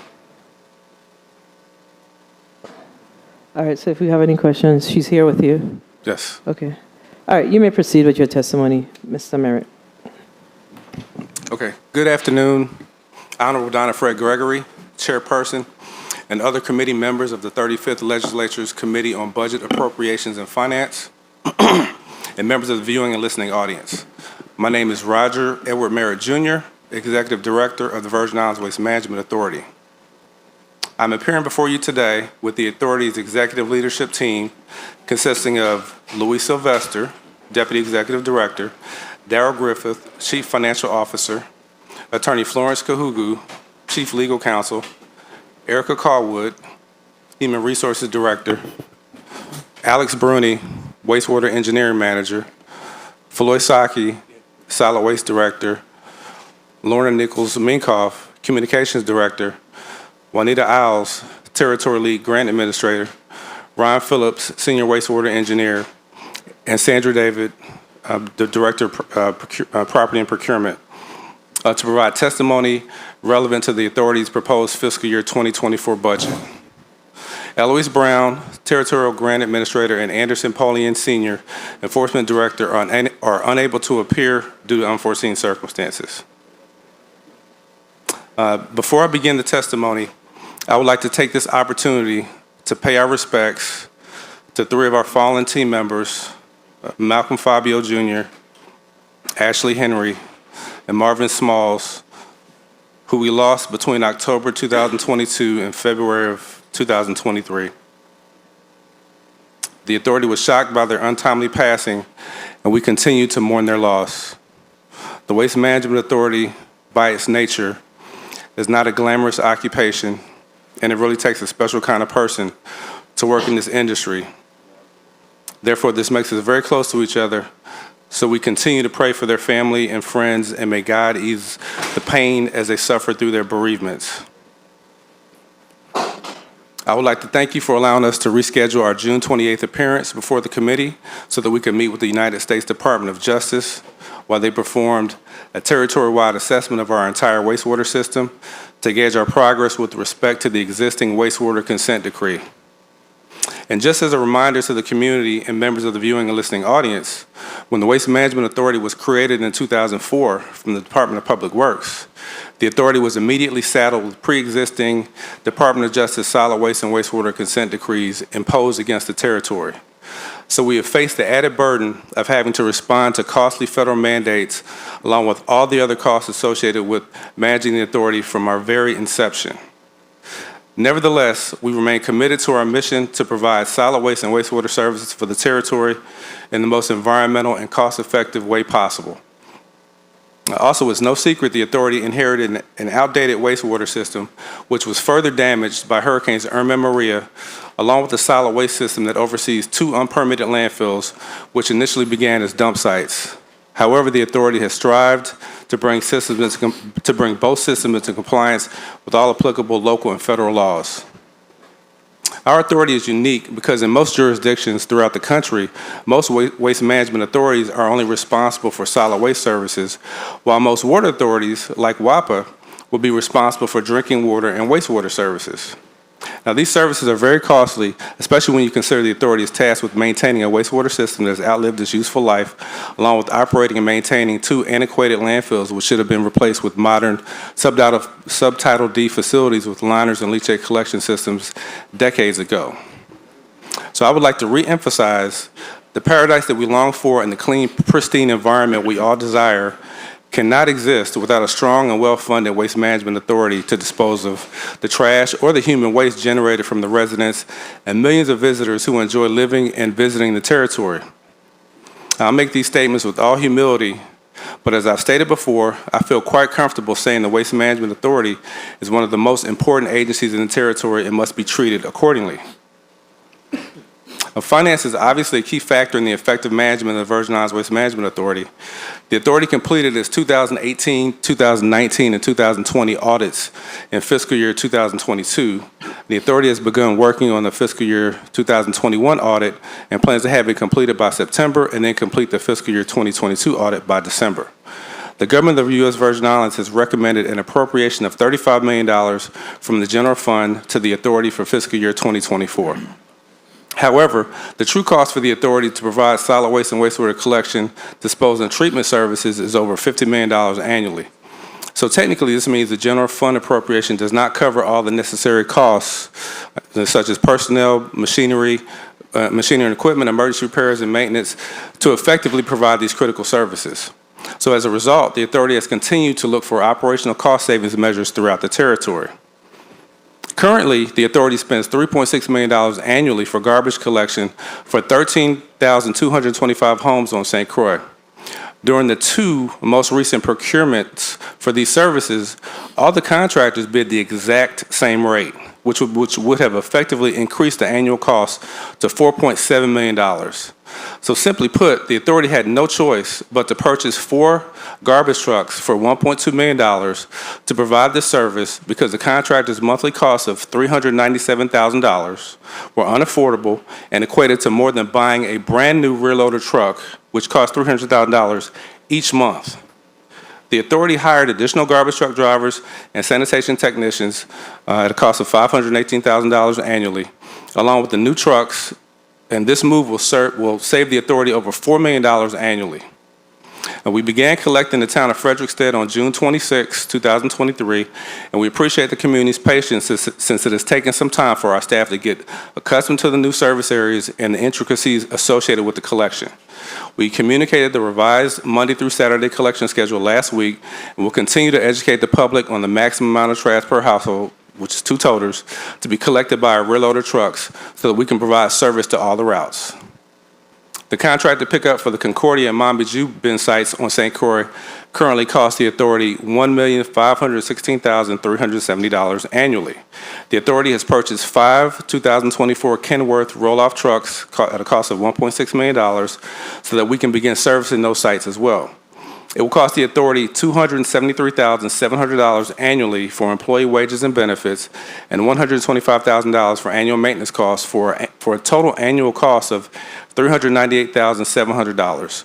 This will result in an annual savings of approximately $1.2 million. And as the authority strives to be good stewards of the government of the Virgin Islands' limited financial resources, these two actions alone will save the authority over $5 million annually. This will help Waste Management get closer to a balanced budget, along with hiring more people from the communities we serve and positively impacting the government employee retirement system in the process. Vendor payments. We're constantly communicating with our solid waste and wastewater service providers regarding outstanding debts owed. And I want to personally thank this Senate body and Governor Bryan for Act 8647, which allocated $15 million to Waste Management for outstanding vendor payments. The authority has received $11 million of those funds and immediately made payments to those contractors. The authority has made great strides with your help thus far. However, the authority still currently owes approximately $17 million to local contractors who helped provide solid waste and wastewater collection, treatment, and disposal services during and after Hurricanes Irma and Maria and during the COVID pandemic. So when the remaining $4 million from Act 8647 is released, the total amount owed will decrease to $13 million. Therefore, we are requesting a one-time appropriation of $13 million for fiscal year 24 to satisfy the remaining debt for all those outstanding contractors who helped the territory. Solid waste. The authority manages the territory's solid waste collection, transportation, and disposal network. Municipal solid waste is collected from bin sites, convenience centers, public receptacles, and curbside locations, and ultimately disposed of at the Bavoni and Anguilla landfills. Approximately 600 tons of waste per day is disposed of daily, and nearly 200,000 tons of waste is disposed of annually in the territory's landfills. The authority is preparing to eliminate the majority of the public unmanned bin sites by constructing and operating convenience centers throughout the territory, like those found at Mandal on St. Thomas and Peters Rest on St. Croix. Federal grants on solid waste. CDBG DR Tranche 2 funding. The Tranche 2 subrecipient agreement between the Virgin Islands Housing Finance Authority and Waste Management has been executed. This grant provides funding for the implementation of designated projects outlined in the Tranche 2 Action Plan under the Housing and Urban Development Infrastructure Repair and Resiliency Program, directly tied to the damages related to Hurricanes Irma and Maria. The authority has submitted the applications for the convenience centers and landfill projects in the amount of $18,046,064 and $46,760,901 respectively, totaling $64,806,965. Convenience centers. On November 2nd, 2022, the authority was issued a notice to proceed for the following 5 out of 7 convenience centers shown on the chart below under the CDBG DR Grant Tranche 2. This officially authorized the authority to use an engineering firm to complete the designs, environmental assessments, the cost analysis, and advertise the request for proposals and receive bids to design and build the centers. The authority is prohibited from taking any action for construction activities until HFA has issued a notice to proceed specifically for those activities as outlined in the project agreements. Thus far, the authority has used engineering consultants to conduct the environmental assessments on all approved applications and submitted them to HFA for review and approval. After the environmental assessments are completed, a report will be published and a public comment period will be conducted. The DPNR Federal Consistency Determination pre-application meetings required for the convenience centers for St. Thomas was held on June 21st, 2023, and the one for St. Croix was held on June 29, 2023. Waste Management has incorporated DPNR's comments into the RFP, and the St. Croix sites are currently being advertised. Waste Management is working with the Housing Authority on a lease agreement for the Bournefield site, which will establish site control, and HFA will grant the authority the notice to proceed based on the letter of commitment from Housing Authority. This application is in the final approval stage, and the Susannaburg Transfer Station upgrade application is completed and is also in the final stages of approval by HFA. Landfill project. Included in the CDBG DR Tranche 2 funding are the Southeast Fill project for the Anguilla landfill on St. Croix and the partial phase closures, which is phases 1 through 6. The Southeast Fill area will increase airspace and give the authority additional time to select and build a new integrated solid waste management facility on St. Croix, slated in the CDBG Tranche 3 allocations. The proposed closure of the Anguilla landfill will comply with existing DOJ consent decrees Waste Management is in the application stage of this project and has complied with the HFA request by receiving support letters from the DOJ, Port Authority, and DPNR. Waste Management is currently working with DPNR on all permits needed for these projects. Additionally, the authorities are working with the Port Authority to finalize the Anguilla landfill lease. The Port Authority and Waste Management attorneys are working together to update the lease, establishing Waste Management's site control. This collaboration between Waste Management and the various local and federal agencies will ensure this project is completed by the grant expiration deadline of September 2026. CDBG DR Grant Tranche 3, $100 million. The funding has been obligated in HFA CDBG Mid-Action Plan, and they are currently working on developing the grant application so we can apply for the funds. Although no specific date has been given, we anticipate receiving this application package by September of 2023, and this funding is earmarked for the following projects: Bavoni Landfill Expansion Project, the design permits, assessments, and site acquisition; Bavoni Landfill Closure Project, the design, environmental assessments, and survey; the Anguilla Landfill Closure Project, phases 7 and 8, design, environmental assessments, and survey; a new integrated solid waste management facility on St. Croix, design, permits, assessments, and new integrated solid waste management facility St. Croix site acquisition. We will also incorporate a request for demolition grinders in the budget to HFA. This will decrease the amount of non-hazardous solid waste construction and demolition material generated and received from various Virgin Island demolition projects. The proposal recommends the acquisition of 2 low-speed demolition grinders, one on St. Croix and one on St. Thomas, along with trained personnel and associated costs. FEMA Public Assistance Funds. The authority has continued to work with local and federal agencies to review damages and formulate projects, resulting in the obligation of 16 FEMA Category A and B solid waste projects to date. These projects total $16,095,847.05. 10 projects have been reimbursed, 5 fully reimbursed, and 5 partially reimbursed. The total reimbursement to the authority thus far is $11,823,160.28. Currently, project worksheets amounting to $4,272,686.72 are being reviewed and are processed for reimbursement or payment to the authority. A DPNR Solid Waste Grant, which is Waste Diversion Grant. DPNR was awarded the EPA Solid Waste Grant for waste diversion in fiscal year 2021 and has worked with the authority on the work plan. On July 18, 2023, DPNR issued the notice to proceed for the waste diversion grant. We are currently finalizing the job description for a sustainable materials coordinator who will be responsible for administering the territory's solid waste diversion and recycling program. This includes planning, budgeting, procurement, implementation, coordination, promotion, inspection, data collection, and monitoring required to achieve program objectives to comply with territorial and federal policies, rules, and regulations. A standard operating procedure for handling organics, beginning with source separation, will be developed in conjunction with this grant.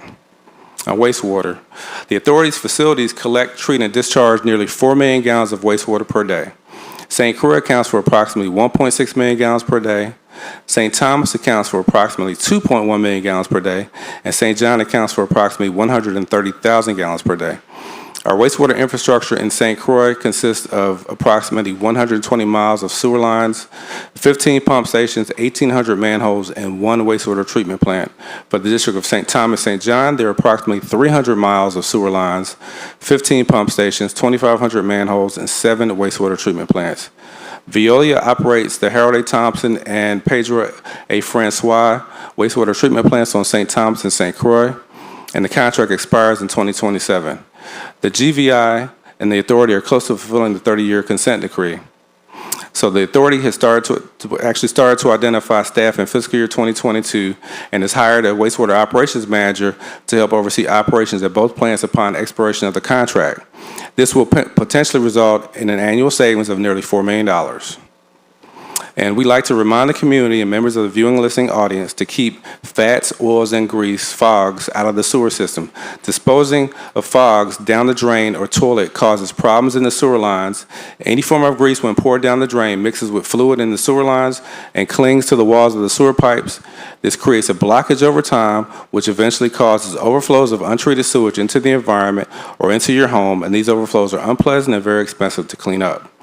Please wipe oily pans dry and dispose of small quantities of cooking oil into used closed containers and discard them into a trash can. the Federal Grants Division for Wastewater. For FEMA, FEMA continues to assist us with emergency repairs, maintenance upgrades, and permanent repairs to the wastewater collection and treatment infrastructure throughout the territory because of major damages sustained after the hurricanes. Waste Management continues to repair and maintain our wastewater treatment plants, pump stations, and gravity sewer lines. St. Croix Wastewater, we submitted the Prudent Replacement Cost Estimate Part D in early May to FEMA. On June 1st, 2023, FEMA completed the cost estimate and provided a revised award of $1.25 billion. On July 26th, 2023, the authority, along with Wood O'Brien, conducted a joint peer review with FEMA to review the final aspects of prudent replacement. And based on this discussion, the prudent replacement revised cost will most likely increase beyond the $1.25 billion, hopefully back to the $2 billion initial estimate. This project is on track to be obligated before the end of this fiscal year, September 30, 2023. We have created an implementation plan and capacity assessment to formulate the strategic and staffing plan to complete the replacement of all the sewer lines and upgrade pump and lift stations on St. Croix.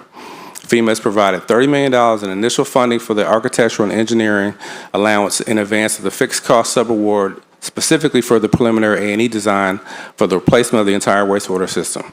This project has provided the authority with a head start on the development of an RFP for a design contract, while also maintaining the ability to validate the ongoing scope of work that will be the basis of funding for the fixed cost offer. In essence, the advanced funding will provide the funding source for preliminary A&E support to develop a wastewater master plan and conceptual design of the St. Croix wastewater system. The authority has divided the St. Croix sewer system into 16 components, as you see on the chart. The LBJ Sewer Shed Infrastructure Project has received 4 proposals. The authority completed oral interviews last month for LBJ and will award the project at the next scheduled board meeting. Currently, the Monbijou Sewer Shed is being advertised, and we will issue addendum 2 to the RFP this month based on feedback from the respondents, which will extend the submission deadline. The engineering department is reviewing the Lagoon Street Sewer Shed and Bay Road Sewer Shed RFP comments provided by the Office of Disaster Recovery before advertising. St. Thomas St. John wastewater. The mapping of non-compliance event locations has been completed, and when the wastewater infrastructure inventory is complete, the package will be submitted to FEMA as supporting documentation for the prudent replacement request. The authority expects to have this completed and sent to FEMA by the end of this year. U.S. EPA Clean Water State Revolving Fund. The U.S. EPA, through the Department of Public Works and the Department of Planning and Natural Resources, provides funding to the states and territory for the construction of public wastewater treatment projects. These projects, which constitute a significant contribution to the nation's water infrastructure, include sewage treatment plants, pumping stations, collection and intercept sewers, rehabilitation of sewage systems, and the control of combined sewer overflows. The authority has received funding for FY 2015 through 2022, totaling $34,287,162 for pump station upgrades, sewer line repairs, wastewater treatment plant upgrades, and specialty equipment. Current waste management, clean water, state revolving fund major projects are Christiansted Sewer System Rehabilitation. The Christiansted Town Wastewater Collection System in St. Croix is comprised of over 33,000 linear feet of sewer lines ranging from 4 inches to 12 inches. These sewer lines primarily run along the route of the streets where they collect and transport sewage via gravity from the businesses and homes to the Christiansted Interceptor and ultimately to the LBJ pump station in Christiansted. This system requires rehabilitation and repair to certain sections to help extend the useful life of the system due to age and general wear and tear. This project will improve the water quality of the Christiansted Harbor. Marco St. Croix was awarded this $8 million project and started construction on May 15, 2023. The project is forecasted to be completed by May of 2025. Kraus Lagoon Rehabilitation. The Kraus Lagoon Interceptor is a 24-inch and 30-inch diameter reinforced plastic material line that transports sewage from LBJ Force Main and the surrounding areas to the Fig Tree Pump Station in Christiansted, St. Croix. The notice to proceed was issued to the contractor on July 18, 2023. This project will upgrade a portion of the sewer line and has an estimated budget of $5,418,972.90. Mangrove Lagoon Wastewater Treatment Plant. Engineering is preparing the scope of work and cost estimate for project submission to DPNR and EPA for their review and approval. This project will include the Mangrove Lagoon roof replacement and numerous system upgrades and replacements to the plant. The cost of the project is currently estimated at $6 million. The authority is currently preparing scopes of work for other EPA projects, and the authority is continuously working with DPNR, who is assisting us with funding that helps in the upgrades, maintenance, and rehabilitation of the wastewater treatment plant and others. American Rescue Plan. President Biden's rescue plan through the VI Office of Management and Budget provided funding under clean water for centralized wastewater collection and conveyance systems. $10,594,500 was approved to support the wastewater infrastructure projects for repairs and maintenance of the wastewater treatment system for the St. Thomas, St. John District. The Harold G. Thompson wastewater treatment plant was awarded $310,000, and the Dunu Road sewer infrastructure rehabilitation design was awarded $10 million, and the George Simmons wastewater treatment plant replacement was awarded $284,500. Thus far, we have received approximately 25%, or $2,648,625, and the authority is in the process of finalizing the scope of work for these projects. Procurement Division. The Division of Property and Procurement continues to facilitate and supports the various divisions of the authority by educating and training staff on the updated procurement policy and procedures approved by the governing board in October of 2022. The updated policies and procedures outline approval thresholds and spending authorization limits that align with the simplified federal acquisition and central government acquisition thresholds. The house-to-house, bin site, and other solid waste collection contracts throughout the territory are continuously being evaluated, modified, and or terminated based on our capacity to perform the services. As other operational decisions are made, either by newly procured or negotiated contracts, the list of month-to-month contracts will be reduced. Currently, negotiations for the operation and management of the Anguilla landfill are being finalized for the execution of a new contract.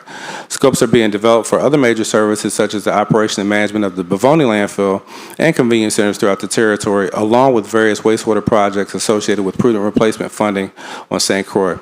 All solicitations will be processed in accordance with the authority's required procurement guidelines, which include the federal guidelines as well. Used tires. The bin sites, landfill, and road sides of the Virgin Islands are inundated with used tires. Act 8370 was signed into law on October 26, 2020. This act put regulations in place to assist the territory in disposing of used tires. It's a good first step, but the authority is asking the Senate body to meet with us to make some changes to the regulations to help effectively manage the tire problem. One of the benefits of the act is that IRB has started charging a tire tax of $1 per tire, $1 per tire for tires 18 inches or under, and $2 per tire for tires over 18 inches to all tire importers. Although this amount is too low, it's a start and should be increased over the next 3 to 5 years. The IRB has collected over $200,000 in tire taxes thus far and has transferred those funds to the Department of Finance. Waste Management has not received any of those funds as of today. We are asking for an opportunity to revisit Act 8370 and create a method for the authority to receive those funds to help address the used tire problem in the territory. WAPA. We currently owe WAPA over $4 million for electrical services from November 2020 to current. As stated in the beginning of this testimony, the true cost for the authority to provide solid waste and wastewater collection, disposal, and treatment services is over $50 million annually, and Waste Management receives $35 million. A portion of Waste Management's unfunded expenses is electrical services. The authority is taking prudent steps to reduce expenses as stated earlier, but needs your help in paying WAPA. Government House allocated $5 million to the authority in fiscal year 21 for past due WAPA expenses, and the authority humbly asked the Senate to provide $5 million to the authority for past due WAPA utility expenses again, because we cannot meet the cost for electrical services without your assistance. To the WAPA team, thank you for always providing Waste Management with the required electrical power to serve the solid waste and wastewater needs of the territory. Public Service Commission.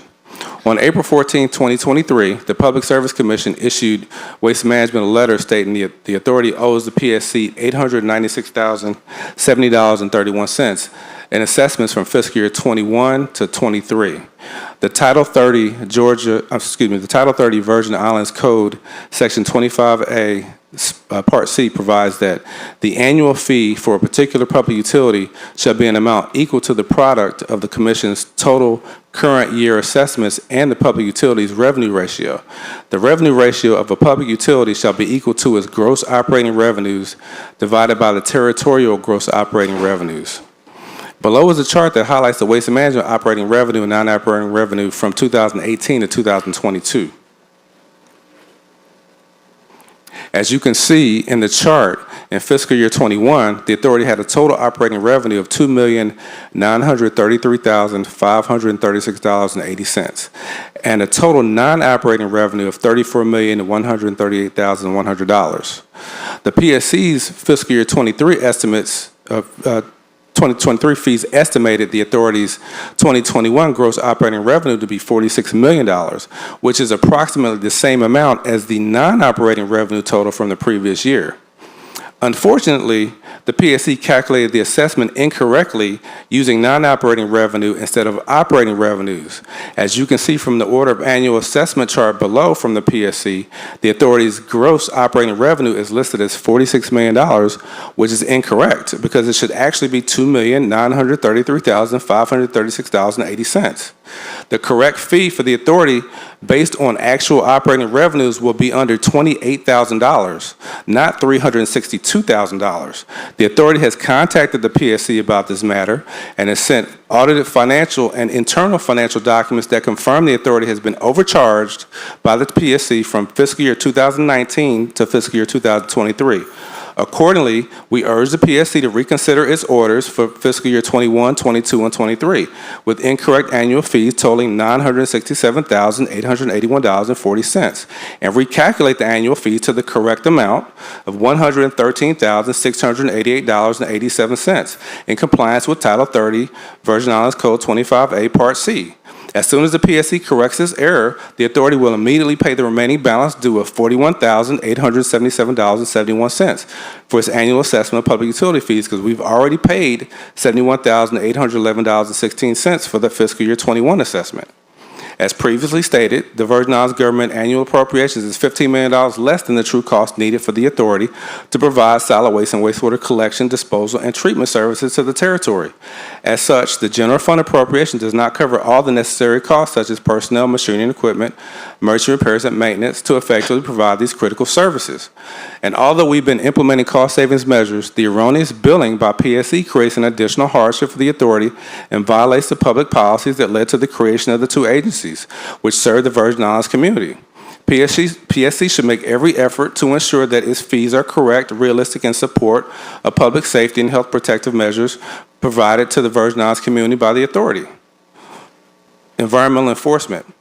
The Environmental Enforcement Division is continuing to move forward with plans of expansion and hired one environmental officer in St. Thomas in February and two environmental officers in St. Croix in May, for a total of 6 officers along with 6 inspectors. All authority officers are currently certified and attend training courses regularly. Officers and inspectors have earned 19 certifications within the last year. The intent of this division is to grow in force with enough officers and inspectors to provide continuous coverage to combat illegal dumping. Last year, 50 citations were written, and currently this year, 125 citations have been written, resulting in over $15,000 in fines collected. And that number is expected to grow with more officers and inspectors collaborating to monitor camera footage at bin sites to issue even more citations to illegal dumping offenders, as well as tackle other issues such as continuing to monitor the waste disposal practices of businesses, ensuring the grease traps of restaurants are kept clean and meet code expectations, and issuing permits to solid waste and wastewater haulers who meet the requirements. Facilities. After 15 years at the Demerara location on St. Thomas, the authority entered into a lease agreement with Bavoni Business Center, LLC, more commonly known as the Lima Building, for a savings of nearly $10,000 per month. The authority plans to build out the second floor of the Estate Glen Building on St. Croix to provide additional space for current and future staff that will be needed to assist with the wastewater prudent replacement program. And we're exploring the use of FEMA funds for this expansion. The authority's mold-infested, dilapidated office at Susannaburg on St. John was replaced with 3 new container offices, which includes 2 bathrooms, one for the St. John solid waste manager, one for the sanitation techs with built-in capacity to facilitate the collection of tipping fees, and the final one for the environmental enforcement inspectors, which will also be used for visiting staff members working on St. John. IT projects. The IT division manages the authority's network infrastructure while providing technical support to divisions working on various projects. The division has added redundancy for the internet, starting with fiber and an RF radio backup, and then lastly, a cellular backup at the Lima building. The division has also ordered two-way radios to be used by the operations staff. These radios will play a pivotal role in maintaining communications in the aftermath of a major storm when cell service can be down for long periods of time. And finally, to assist the solid waste and environmental enforcement divisions combat illegal dumping, the IT division installs surveillance cameras at bin sites throughout the territory. These cameras contain license plate readers, which have allowed us to capture illegal dumping at the bin sites, both day and night. The information gathered from the cameras is being used routinely to deliver citations to those who engage in illegal dumping. Personnel. The authority currently has 159 loyal and hardworking employees, with 89 in the St. Thomas St. John district and 70 in the St. Croix district. In the current fiscal year, we were able to internally promote two people and hire an additional 32 employees, which is a 20% increase year over year. With the upcoming initiatives such as prudent replacement, we will need to hire more employees to manage and facilitate this program. Additionally, to be successful, the authority will need to increase office space as we are presently at our maximum capacity. During the past year, we have hosted numerous employee engagement activities to help increase employee morale, and we will continue to perform these activities to include special events for our upcoming 20-year anniversary. Currently, we have 2 unions at the authority and are still negotiating with both. The authority is working diligently to come to amicable agreements with the unions, and at this time, I'd also like to acknowledge the Employees of the Year for the St. Thomas St. John District, and that's Mr. David Stapleton, and the Employee of the Year for the St. Croix District, and that is Mr. Deshoy Carter. And again, wish them congratulations and thank them for their service to the authority. Additionally, I'd like to thank all the employees for their support and dedication to the authority's vision, for they truly know the meaning of the expression, "It's a dirty job, but somebody's got to do it." Communications. Our communications education team is currently working with the territory schools after a successful summer school season to do in-house teaching of waste diversion initiatives and recycling projects for the 2023-2024 school year. Our team has also been partnering with many business entities such as EcoSchool, working on refillable water outlets and stations territory-wide, Subway, distributing thousands of reusable recyclable items, Home Depot, distributing gifts of over 5,000 plants and seedlings, along with information on how to compost, and partnering with the Ritz-Carlton to do beautification projects on St. Thomas. Also, we are contracting with the major radio, TV, social, and print media outlets to engage and educate the public on our initiatives through public service announcements and live videos to further inform the public. Key accomplishments, the hiring of key positions in the organization. For wastewater operations, we've hired a technical manager and district manager, staff engineer. We've also hired environmental health and safety staff, more environmental enforcement officers and inspectors, sanitation drivers, and sanitation technicians. We've assigned employees to high-usage bin sites as we transition from the unmanned bin sites to convenience centers. We have 3 on St. Thomas, Red Hook, Belungo, and Cancrine. We have 3 on St. John, at Coralbed, Giffhill, and Pine Peace bin sites. BioBot, we are collaborating with the Department of Health to continue providing COVID-19 data for the GVI by testing wastewater at 5 locations throughout the territory and meeting with them this week to discuss expanding the testing. We have restructured and enhanced emergency management plans and processes to prepare the authority for any potential future catastrophic events. We've established a collaborative working relationship with the Department of Justice and other local and federal agencies. And tipping fee revenues as of June 30th, from October 1st to June 30th, are $1.629 million. We have continued implementation of the following cost savings measures. Utilizing an alternate daily cover to save landfill airspace, provide dust control odors and volatile organic compounds, and to safely address operational concerns at the Anguilla landfill. It's about $100,000 a month savings. Alternate daily cover, that alternate daily cover and the approved Department of Agriculture Wildlife Mitigation Plan has allowed the authority to place trash directly into the Anguilla landfill working phase and to cease using the transfer station, which amounts to a $200,000 a month savings. In-house collection of St. Croix government carts and toters that began April 15, 2023, and it's approximately $25,000 a month savings. In-house collection of St. Croix house-to-house pickup, as of right now, for Frederickstead, it's $150,000 a month savings. We've revisited contracts for solid waste bin site collections on St. John that actually saved us $75,000 a month from the previous contractor. In-house collection for St. John rear loader bin sites, we're saving approximately $25,000 a month savings by doing it ourselves. In-house collection for St. Thomas bin sites for we collect Thomasville, Nodder, Belongo, and Brookman, saving us about $40,000 a month in savings. We moved from the St. Thomas Demerara location to the Lima building, saving approximately $10,000 a month. And we revisited security contracts territory-wide, which saves about $10,000 a month. So the total overall savings is approximately $6 million in annual savings. Some of the challenges that we have that still remain are aging facilities and infrastructure. You know, Waste Management's wastewater infrastructure is over 50 years old, and most of the system has outlived its useful life.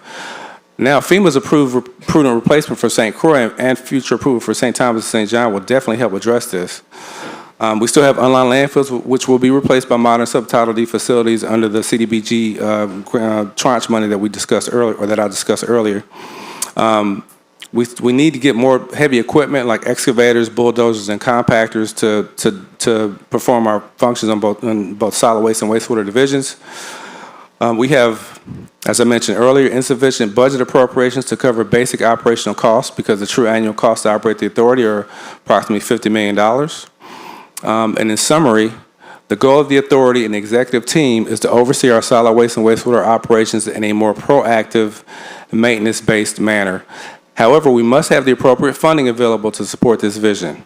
Now, the grants and other available funding sources we discussed will and have assisted us with improvements, and we are taking the necessary steps toward the goal of self-sufficiency by charging solid waste fees, and a plan for proposed wastewater fees will be submitted this fiscal year so the authority can continue creating additional revenue streams, such as possibly a tourism environmental impact fee, along with all the other operational cost-saving measures mentioned during this testimony. I close by sincerely thanking the authority's hardworking staff for their dedication and commitment to not only their day-to-day jobs, but in supporting the future vision of the authority.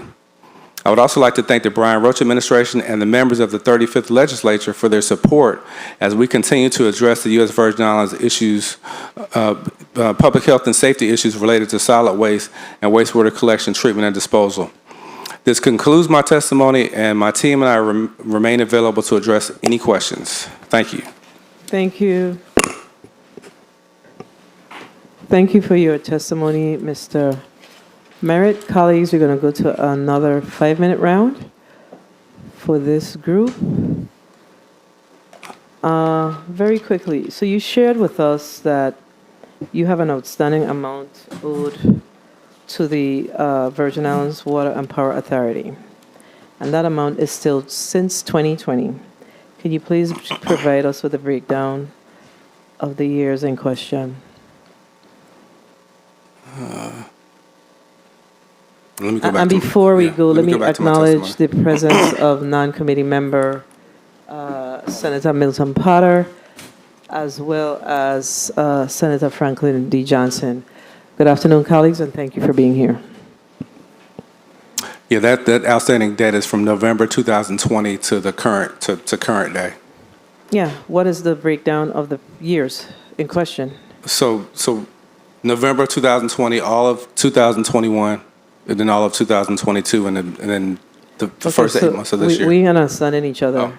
What is the breakdown, meaning how much money across the $4 million that you've indicated that the authority owes to WAPA? How much you owe in 2020, 2021, 2022, and clearly there's amounts owed in 2023. Okay, so it's 2020 would have been roughly $400,000 because it's roughly about $200 to $225 a month. No. Mr. Merritt, don't confuse me. What is the amount that is owed per year? It's a simple question. If you don't have the information in front of you, you can send it back to the committee. I do have $2.4 million a year.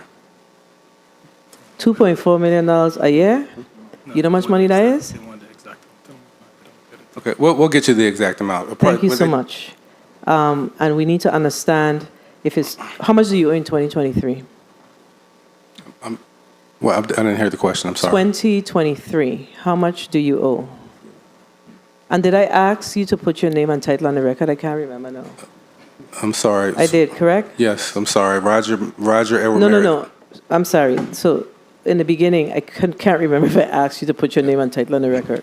Yes. I did because I checked half the names. So the question is, how much do you owe currently in FY 2023 to WAPA? Yeah, we can provide the information. It's approximately $200,000 a month. I do not want any approximation. Yes. We are at a budget hearing, and you should know what your outstanding obligations are. So please provide us, before we leave, what you were able to provide us that you owe over $4 million in electrical bills. So we need to know, how did you break that down to the $4 million, and what is your priority with paying the utility the amounts that's owed? Okay, we'll break it down by fiscal What year. is your annual expense to WAPA? Your annual billing, approximately? Approximately 2.4 million. It's approximately $200,000 a month. So $2.4 million. Correct. And Mr. CFO, I just need a question answered. Have you been paying your WAPA bills in 2023? No, we have not. Yeah, please just be upfront with this discussion today, please. You have not been paying your WAPA bills in 2023? Correct, we have Why? not. Because we can't afford it. So you all can't afford to pay your utility expenses? Correct. So that means, you know what that means, right? So it means that those expenses are passed on to the individuals in this community. It's very irresponsible. How do you make a determination as to how you pay, who you pay and who you not pay? It's based on basically what Mr. Merritt said, that our bills are over $15 million than our allotment. So we have to make a decision on who gets paid. And unfortunately, WAPA gets put to the side because they're another governmental agency. Because they're a government agency, you don't pay them. Correct. But you realize that they're a government agency that functions just like yourself, right? Yes. And if you don't pay them, it means that they are unable to provide the services at the level that they should be providing them. And if you don't pay them, it means that we pay it. Meaning when I say we, the community pays it when you don't pay it. I don't understand what kind of financial business that is that y'all are doing at Waste Management. Over the years, since 2019 or 2020, the legislature have given an additional funding for waste management. How much money is that over the years? I think since 2019. Since 2018. Mr. Merritt said in his testimony, we were provided an additional $5 million that got us up to the 2021. So we're seeking another $5 million to get us up to date with the Water and Power Authority. That's not what I'm asking you. Overall, over the past several years, from I believe it's 2019 or 2020, we gave additional funding outside of the budget to the Virgin Islands Waste Management Authority. How much money has that been? That was the $5 million. No. We've given you $15 million, $15 million, and $15 million. I apologize. I thought you were still talking about WAPA. $15 million. It's more than $15 million.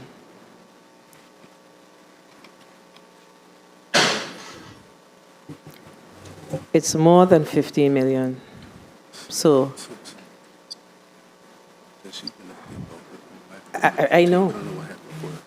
It's more than $15 million. So we need to get some real solid answers from Waste Management today.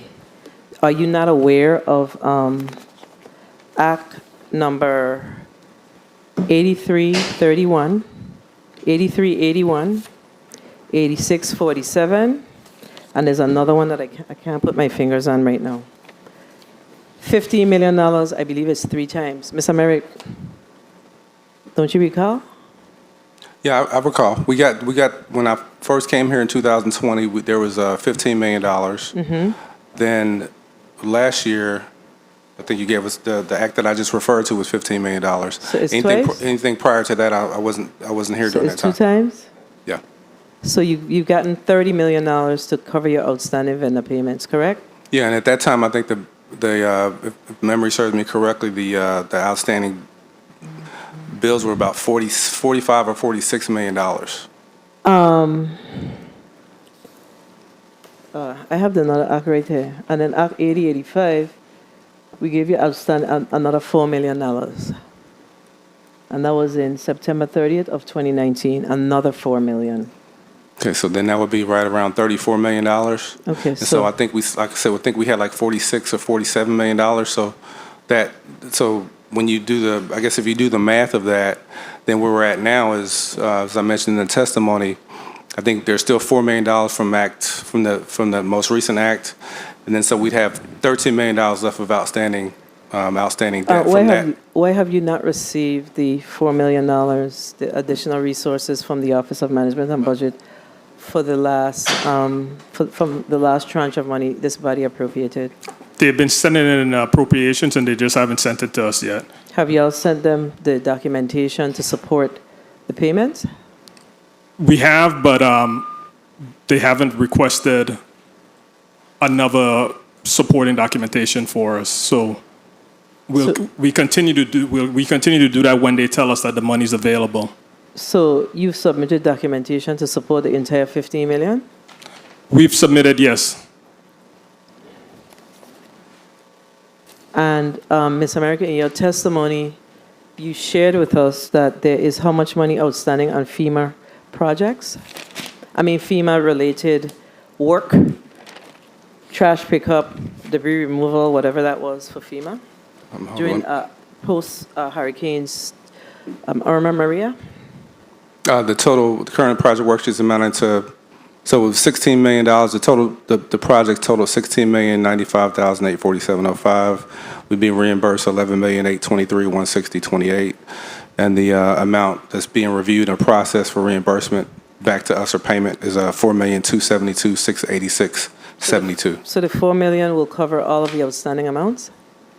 Yeah, it should. Yes. And The outstanding amounts as it relates to the FEMA project. Yes. And did you include the $6 million in your amount that you said that is outstanding? The 4.6 million for WAPA? Is that? No. In your testimony, I'm not sure what page it is on, but in your testimony, you said that you just shared with it that there's an outstanding amount owed in vendor payments. Did you include that number, the 4.6 that you're awaiting from FEMA, in that number that you're asking the legislature to give us, give you? Darrell Griffith, it's included in that number, so the total number owed is what's left. Okay, I want to make sure we're saying the same thing. What was the amount that you said that's owed in vendor payments? 13. Yeah, once we get the remaining $4 million from the last act, it'll be $13 million. No. Try not to confuse me. In your testimony, you said that there was vendor payments overall that's owed. I don't remember what page it's on. Yes, page 5, and that was page 5. That's the $13 million that I'm referring to. Okay, so page 5. We're going to go to page 5. So you said on page 5. So you said that you currently owe $17 million, correct? Correct. So my question is the $4.7 million that's owed from your, project worksheets, that's what we call them now? Yes. Is that included in that $17 million? No. So it's $17 million plus 4.7 that's owed. So this $17 million is only associated with local related matters, correct? Yes. Correct. All right, I want to make sure that we're clear on that. And again, I'm going to ask, I don't have it in front, here it is. Oh boy. The outstanding amounts that's owed by the authority are over what time period? And less FEMA, no FEMA discussion. From 2017. Yeah. From 2017 till current. So all local funds. That's 6 years of outstanding amounts, correct? So what are you doing internally from a strategic perspective to look at your expenses to determine how you could begin to reduce expenses to pay out some of these outstanding debt. It is just not prudent to come before the legislature and say, hey, we need $17 million. I want to make myself abundantly clear. Our revenues are what our revenues are. So all of us within our organizations, our agencies, our departments, etc., we have to also show. So this is what we're doing to reduce costs. Then we could have that conversation. So this is Roger Merritt, the executive director. So in the testimony, I mentioned all the cost savings measures that we've implemented and are implementing right now. So give me them again, please. So, okay, so going back to the St. Croix solid waste. So right now, we had the haulers were picking up the trash for 13,225 homes, and that cost us 4.7. It initially cost us a little bit around 3.6 million. We bid it out twice. We went up to 4.7 million, which actually is about $400,000. Just tell me the amount. You were paying X dollars. You're now proposing to pay Y dollars. That's all I need to get from you. We would have been paying $400,000 a month. Mm-hmm. Now we're not paying that. So we're going to save $4 million a year. We purchased trucks, and now I don't need to know all of that, sir. Okay. I just need what is the difference in the amounts between that and the one that we're gonna take over Montbijou and Concordia bin sites is going to be $5 million a year. Okay, so you are seeing a $5 million reduction. We will see we just started last month. Over what is the time period? It'll be within the next fiscal year. We will see a $5 million savings. So in fiscal year 2020, going into 2024. So going into October, from October to September of next year. So in fiscal year 2024, we should see a $5 million reduction, and that's on your solid waste side? Correct. On the solid waste side. So is it your testimony that you still need $50 million to run the organization with this impending $50 million reduction? Yes, because this year we're going to save that, but so it'll go from 50 to 45 as far as our overall expenses. But so we'll see that within that fiscal year. Which fiscal year? The one that we're talking about, going right? Into the fiscal, yes. 40. So if all those savings, that savings happens and the other ones, then our true operating costs right now we said is $50 million. That's what I said in the testimony. Okay, so $5 million. Mm-hmm. What's the other savings? On the, let's see here. For FY 2024 is what we're talking about. All the way to the bottom. Yeah. I mean, on some of when I'm at the last 2 pages of my testimony, I mentioned some of the things that we're doing. That's going to roughly be about $6 million in savings. In addition to the $5 million? Yes. So you're talking about $11 million in savings? Yes. For fiscal year what? 24? Yeah. Okay, so when you come back to this committee in the next budget cycle, we're going to have a different conversation? Yes. All right. $11 million in savings, colleagues, that the Waste Management Authority is proposing that we will see in 24. So in 24, your expense category, will be less $11 million. It should be right at $40 million. So you should be right at $40 million. How much does the legislature appropriate? 35. 35 million. So you see why I'm asking the question? Because you represented that you in your last statement that you made in your testimony is that your annual cost is $50 million. And we're talking about the FY 2024 budget. So we need to make sure we get the information straight from you so we could understand exactly what we need to do moving forward. Inefficient to cover operation. The true annual cost to operate authorities are approximately $50 million. But there wasn't a follow-on to say, however, in FY 2024, we anticipate a reduction of $11 million. So that's important to us as we build the 2024 budget, so we can make sure that we are not over because we're going to hold you to your $11 million that you stated here. So it means that we have an opportunity to make some different decisions. So what are you projecting as your anticipated revenues in FY 2024? That's it.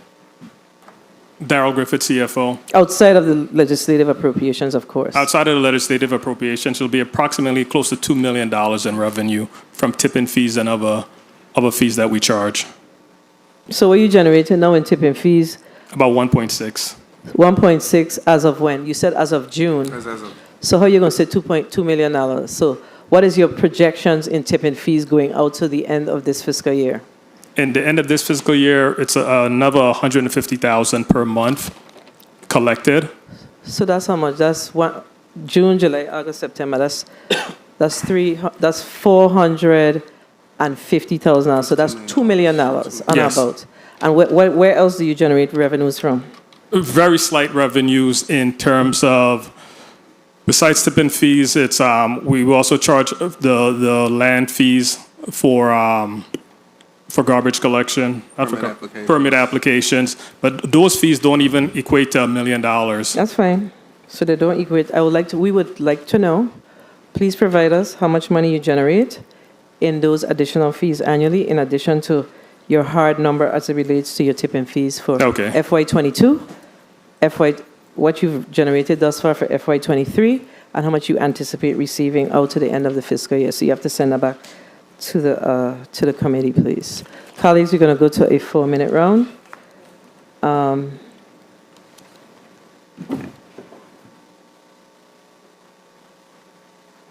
And you shared, Ms. Americ, that you do not receive any of the fees collected for the tire collections?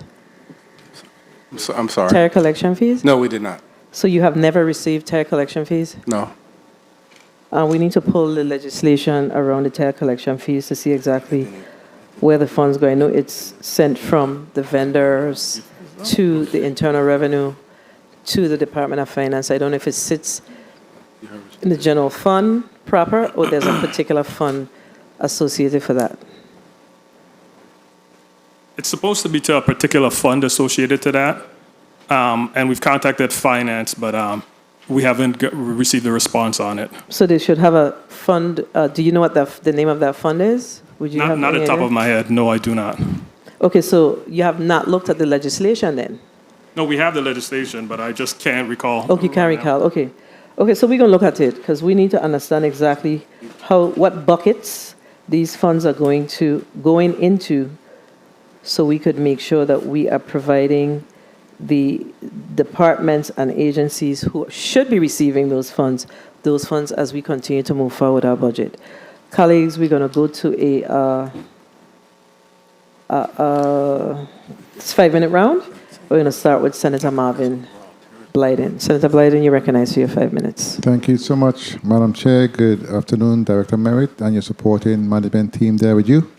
And thank you so much for that comprehensive testimony. Let's go directly to the post-audit report. Let's go to page 9 of 24. There's a total of $110.8 million in federal grant. And in many of the categories, I see that most of them are pending DPNR and APA approval in terms of status. And my question is because the expiration date in some of these grants have expired. So what's the status? Have you requested an extension of these grants? Yes. All of them? Yes. Yes. And we are not in jeopardy of losing any of them, are we? No. I mentioned in the earlier testimony that Eloise Brown is not available yet, but we've submitted the extension request. I mean, part of it was through COVID and different things that delayed the start of the project. So yeah, we've requested extensions. Okay, very well. Let me ask about this Mid-Bay Convenient project. What's the status? There's nothing there for that. Can you explain? Which one? Convenience Center? Oh. Mid-Bay? Did you say Smith Bay or all the convenience centers? Smith Smith Bay in particular, and then you can speak to the others. Yeah, the Smith Bay one, we're working with, we've been working with the HFA because there's some other issues associated with Smith Bay in particular. What are those other issues?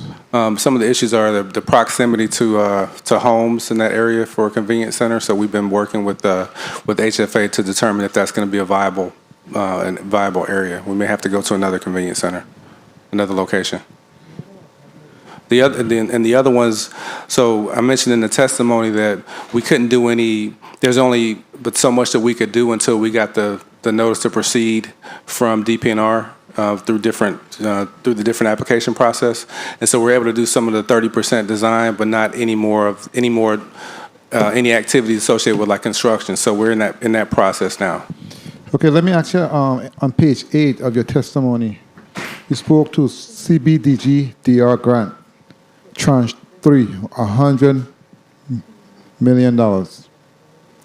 And you went on to state that the funding has been obligated in VIHFA's CDBG MIT action plan, and VIHFA is currently working on developing a grant application. But then you went on to state that although no specific date has been given, you anticipate receiving this by September of this year. How realistic is that? To be honest with me, how realistic is that with these grant application awaiting VIHFA's approval? And how long have they been in the shop? That's my question. Darrell Griffith, CFO. I think it's a realistic timeline because VIHFA has been awarded the CDBG MIT funds, and they've been working on this further now, past 6 months, so they should be ready by September to give us an application to move forward with it. Okay, very well. If that's the case, that's good news, and I hope it is the case because, it's critical what you guys do and what the use for these funds are. Okay, let's go to your personnel. How many vacancies do you have in your shop? HR Director Erica Colwood, we have about 54 currently. Excuse me? 54. 54 vacancies. Are these positions funded at 100%, 50%? 1 minute. Or they're not funded at all? Currently 100%. 100%. So what's the problem in terms of onboarding individuals to assist the agency in their duties, daily duties? What's the problem? It's not so much a problem. We've What's your advertised. challenge? What's your challenges? We've advertised. One of the challenges we have right now, we need sanitation technicians. And so we've advertised, we've interviewed, we've put out job 30 offers. seconds. And once we have the job offer out, we have a process. That's background check, drug screening, and a lot of times those come back in the negative. So what else is being done? We've done job fairs, we've done all the social media, we've done. Have you looked at your salary range? Do you We've believe that looked has at- something to do with it? When it comes to, I would say, in the engineer field, the salary Time. range has a lot to do with it. And what about the morale of your employees? What would you say your morale is at? Where is it at? In terms of between 1 and 10? 8. 8? That's pretty high. I know my office feel a lot of calls from the employees, and they have a lot to say in respect to the way things are running. And I will look forward to having a follow-up meeting with your team in that respect, because you say 8, and that's two different pictures, to be honest with you. I look forward to- Totally different end of the spectrum. And in closing, let me ask in respect to your, Mr. Merritt, let me ask you in respect to your team, when was the last time you met with the staff in terms of having a meeting? Since onboarding new management staff, etc., do you meet with your team? The whole team? We talking about all 159? I'd say the last time we met was maybe 9 months ago or something. It's been a minute, yeah. Okay, very well.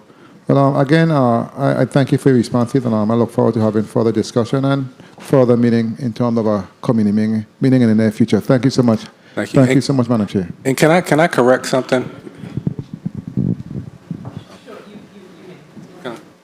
Go ahead, you may correct. When I was mentioning the savings and we said 11 million, I actually had included that in my summary. So I was actually adding that. So I want to make sure I'm not saying the wrong thing. And my CFO just corrected me. So because on one of the bullet items, the third bullet item on there actually included that the house-to-house pickup that we're doing on St. Croix. What's the number though? So it's $6 million. So the savings in 11 is 6. It's six. Yeah, I misspoke. Yeah, I know you guys would have figured it out once I said we're going to check it. Thank you. All right. My colleague that spoke previously asked about hiring of personnel. And I was kind of in my paper, but I got a little distracted. But there was, you have 50 plus vacancies, correct? And you share that you have individuals who have applied for positions and they have not met the muster because of their background checks. Is Erica Colwood, HR Director. The background checks, yes, factor in, I would say 2%, but the heaviness is on the drug screening.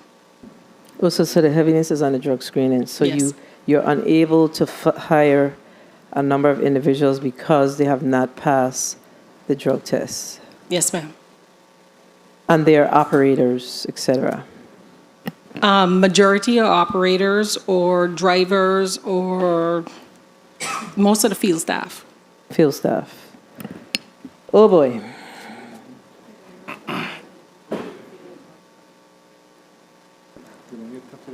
Okay.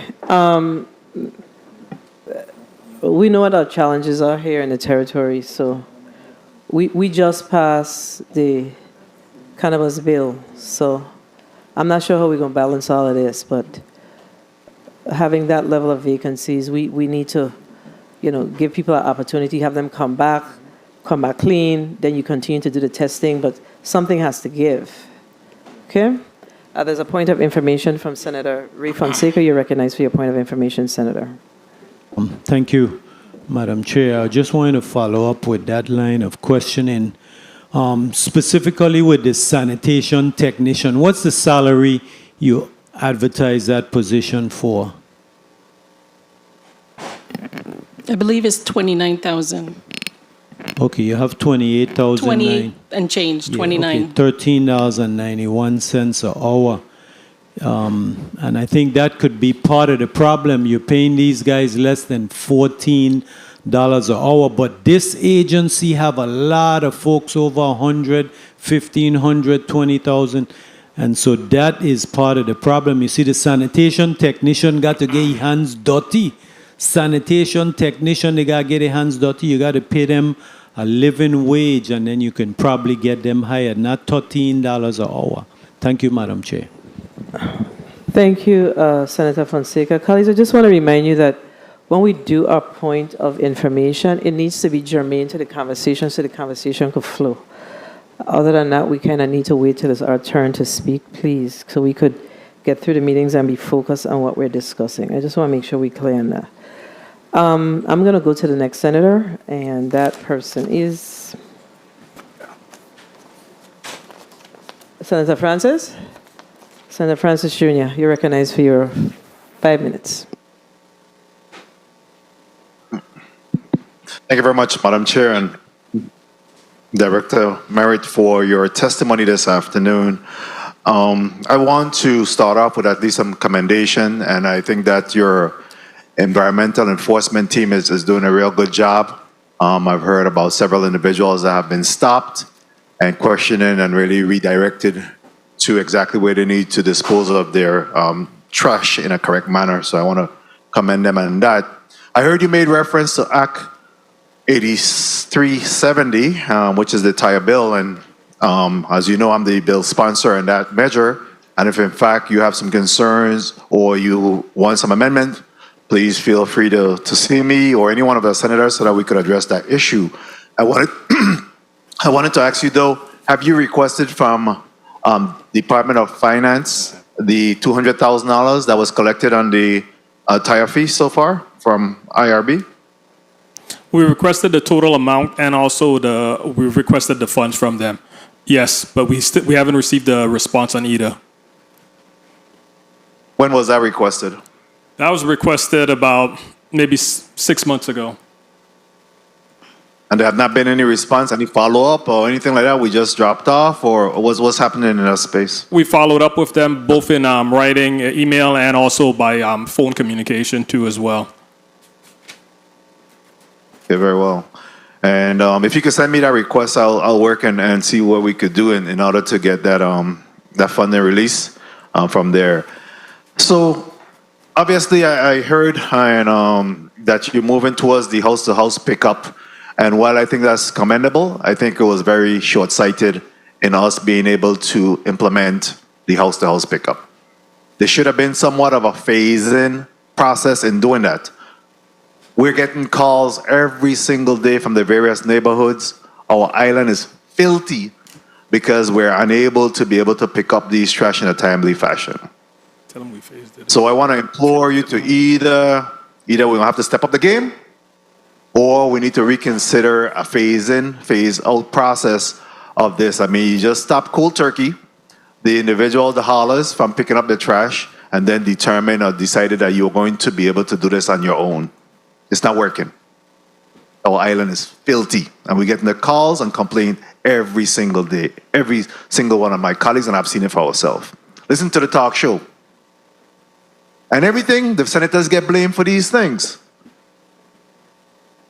It was really a bad implementation, Executive Director. I think that you need to revisit that issue.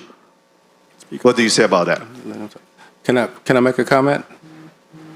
Of course. Okay.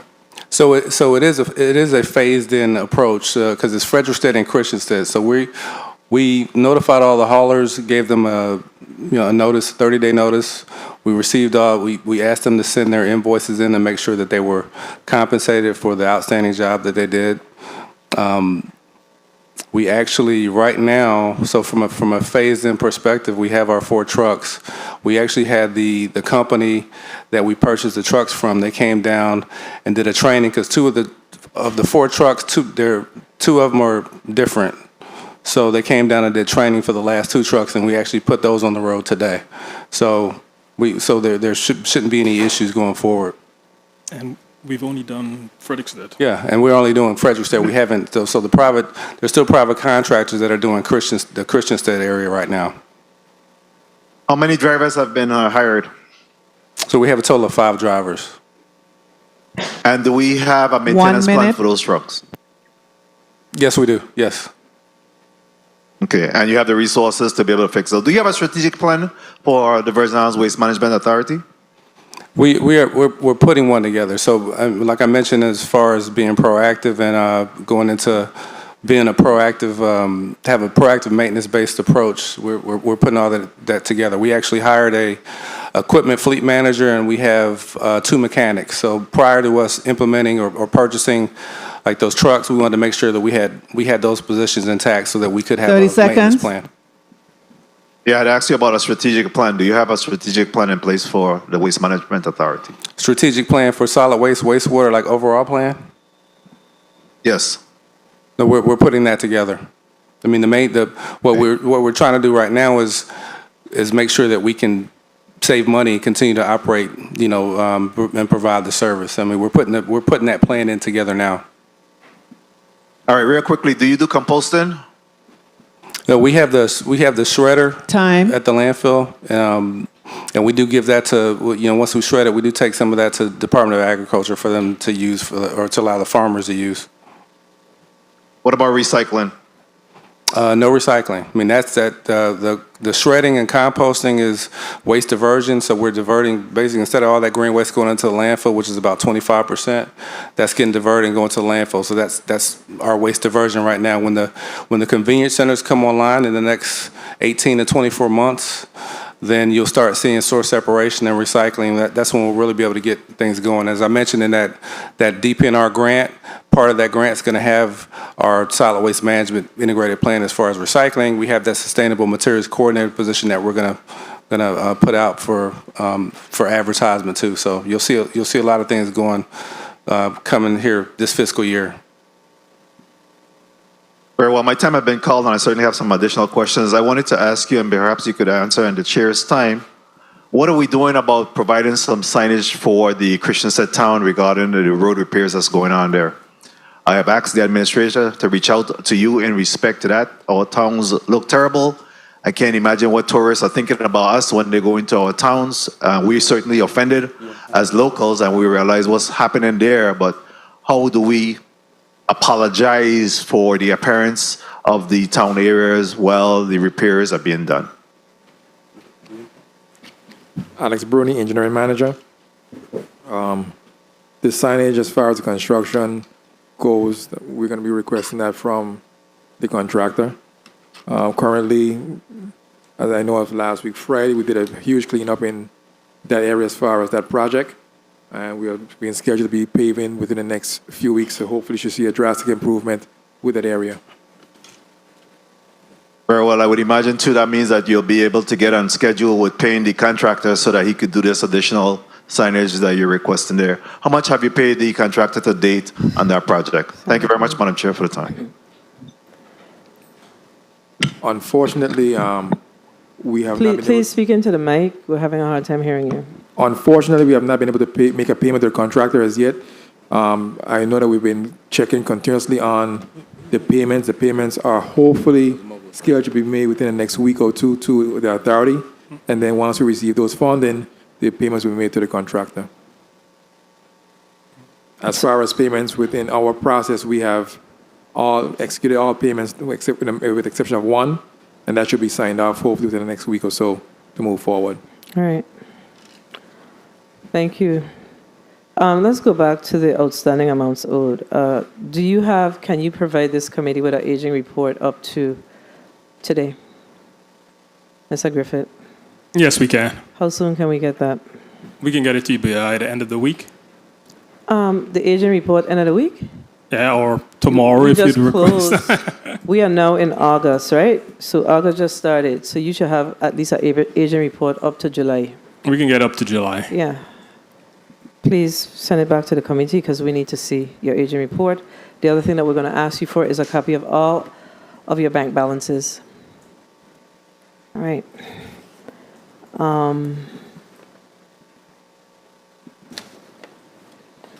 Senator Capehart, you're recognized for your 5 minutes. Thank you, Madam Chair. Good afternoon, Executive Director Merritt and your team. Good afternoon. I just want to say I have to give praise to your enforcement officers because they have a very hard job, and they're highly trained, but I understand they're underutilized. So I think you need to address that because there's a need, and if they're being paid, they need to be able to do their jobs. But let's go to the consent decree, page 3, where you mention it, but I wanted to know what are the causes that cause waste management to be under a consent decree, and can you give me a status of each one? Excuse me. Roger Merritt, Executive Director. So as I mentioned in the testimony earlier, when we were created, we actually inherited the consent decrees from the government of Virgin Islands. So on the wastewater side, the consent decrees stemmed from discharging untreated raw sewage into the ocean. Is that still happening? No, that's not still happening. So we've addressed that from a compliance standpoint with our wastewater treatment plants and the various things that we're doing on the wastewater side. And on the solid waste side, it was they wanted us to close the landfills and open modern landfills. That hasn't happened, but along with dealing with the tire issues, scrap metal in the territory. As I mentioned in the testimony, one of the grants, the grant we're going to use for Anguilla is going to allow us to close that landfill in a phased approach, and then also permit a new facility. That will be a modern Subtitle D facility. So the landfills that we have are unlined like that. So why do we call them landfills if it's unlined? Does it have gas chambers? Shouldn't it be called a dump until it's lined? And, because when I keep hearing that landfills, so I know that there have been a lot of changes from then to now. Is this a industrial hazardous municipal solid waste landfill? You collecting all three of them, correct? Yeah, so I don't want to use the word dump because if people go to there, then they're going to automatically think it's a dump. So that's why I've been saying landfill. So when we go from what we currently have to a modern landfill, I want to already have that in people's minds that it's a landfill and not a dump. Because if you go into the new area, I don't want to debate landfill and dump, but let's talk about the authority is spending $3.6 million annually on garbage collection for 13,225 residents on St. Croix. How much are you spending on St. Thomas collection? not even. You didn't mention it in your testimony. Not even. Probably a 20% of that. So because we're only doing 3,000 homes on St. Thomas. So, Ms. Director Merritt, when I think about your authority, the first thing I think of all the waste that we generate here in the territory, from industrial waste to hazardous waste to the waste that we get from our homes, municipal garbage, right? Why are we not thinking about waste to energy? You are that department or the agency that should be leading this. 1 minute. Waste to energy. Why are we not talking about this?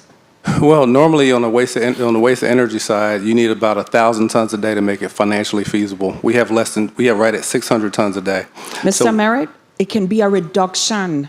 It can be even a 20%, 30% reduction. We may not be able to generate the amount, but it would be a reduction. I guess I'm not understanding when you say reduction. Okay, so you're saying we don't have enough waste, right? So even if we generate, say, 30% waste, and that's what you do from waste to energy, that's 70% if we're using fossil fuel, but at least we'll see some reduction. Every state is thinking about waste to energy. They're coming up with different ways to get rid of their waste. Are we shipping any waste off the island? No. So all our industrial waste, we break it down in our landfills? Well, anything that's hazardous goes off the island, but industrial waste isn't hazardous, so it can come to the landfill. So your hazardous waste is being shipped off island. Okay. Yeah, and as from a waste to energy standpoint, and I hear what you're saying, but the one thing, there's a financial aspect to this. I understand. So when you go 1,000 tons a day, that's when it's more feasible. If you go less than that, then the cost goes up significantly. I've met with different islands, and I'm not going to tell you the name, this one island, but they have a waste to energy very similar to us. They're doing less than 500 tons a day. They did the waste to energy. They brought a company in from Europe. They are paying, in the next 25 years, $1 billion. They have a contractor that's operating it, and he's basically charging them $40 million a year to operate this facility. From a funding standpoint, the general fund that you guys give us $35 million. I'm not sure if you could give us another $40 million, to be honest. I just know that it would help to reduce the amount of waste that goes in our dump, and it would help us with some reduction on our energy. Thank you, Madam Chair. Thank you, Senator Capehart, for your questions. Director Merritt, you and I spoke, I want to say, somewhere about 2019, 2020, about the fact that you have a new team, for the most part, with regards to solid waste in particular, that we have to look into our community. I mean, where did you locate from to here? Atlanta, I'm from Philadelphia. But when I said, I mean, as far as your work. I mean, I guess I say Atlanta. I mean, I worked in 9 different states. Okay, so that's good. So you worked in 9 different states, and in those states, do the citizens pay for their trash? Yes. So I've done some research, and overall, I want to say throughout the country, almost globally, the Virgin Islands is the only people who don't pay for their trash. And you and I met. I shared the bill with you, shared it with your team. I mean, you have some new team members here now. Nothing. But you feel it prudent to continue to say, this body could give 47 million. We could give 35 million extra dollars. We could give X million extra. The issue here is we do not make money in the Virgin Islands. And our resources is based on our ability to collect our taxes. And also, we also have to figure out with our team members like yourself, how are we able to generate additional revenues to cover the expenses for government operations? We do agree that your operations is an important one, but we spent a lot of time, I mean, that was before my time coming into this institution. There was a big, I want to use the word fight, over tipping fees. I don't know if you were here then. Were you here? Tipping fees are only generating south of $2 million.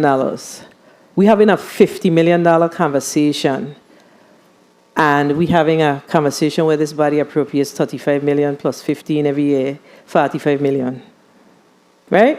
So we have to figure out, so what are those ways? We have to get serious about how do we reduce the expense of the people.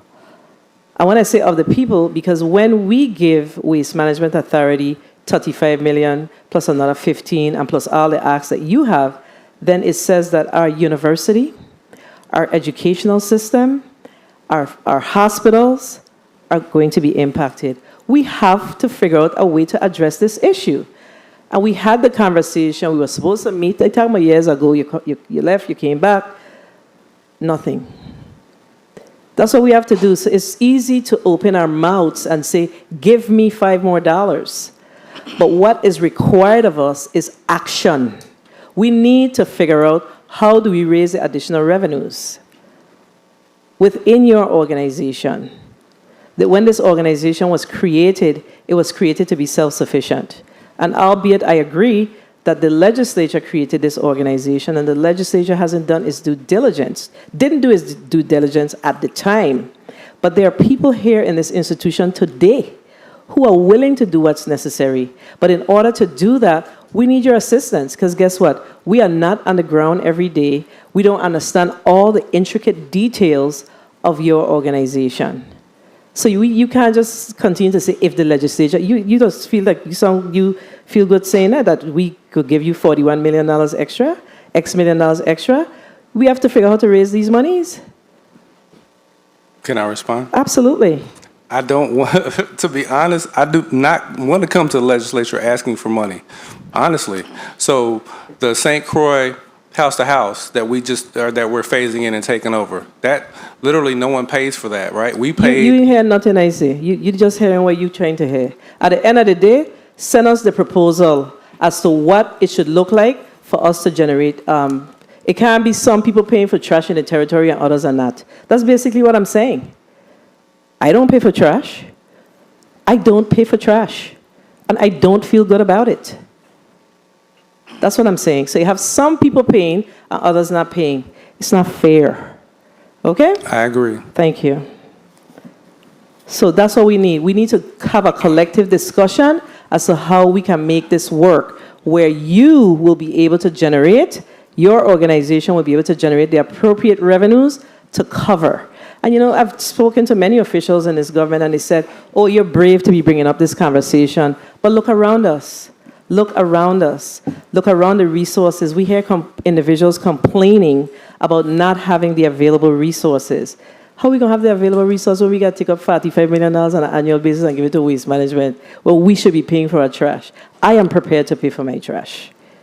When can we meet to discuss that? Because me and our CFO, we've been talking about rates and what we could potentially Sure, based off of what we're seeing in the territory and based off of what we're paying the contractor. So we would love to have that meeting with this Well, I body. would love for you to share with me what your proposal is, because this is not the first time we've had this discussion. We've discussed it. I've met with you. I've met with the other members of your team are no longer here. But this has been an old conversation. It's just not okay to come before this institution and have asked, how are we going to resolve the issues that we have as a territory? Everybody think that they could come to the institution of the legislature and ask, but there's a responsibility on both sides of the table. That's basically what I'm saying. We can present something to you next Senator, month. oh, sorry. We have to take a 2-minute recess, and then we're going to go to the point of inquiry for the point of information from Senator Joseph. The committee stands in recess for 2 minutes.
The committee is back on the record.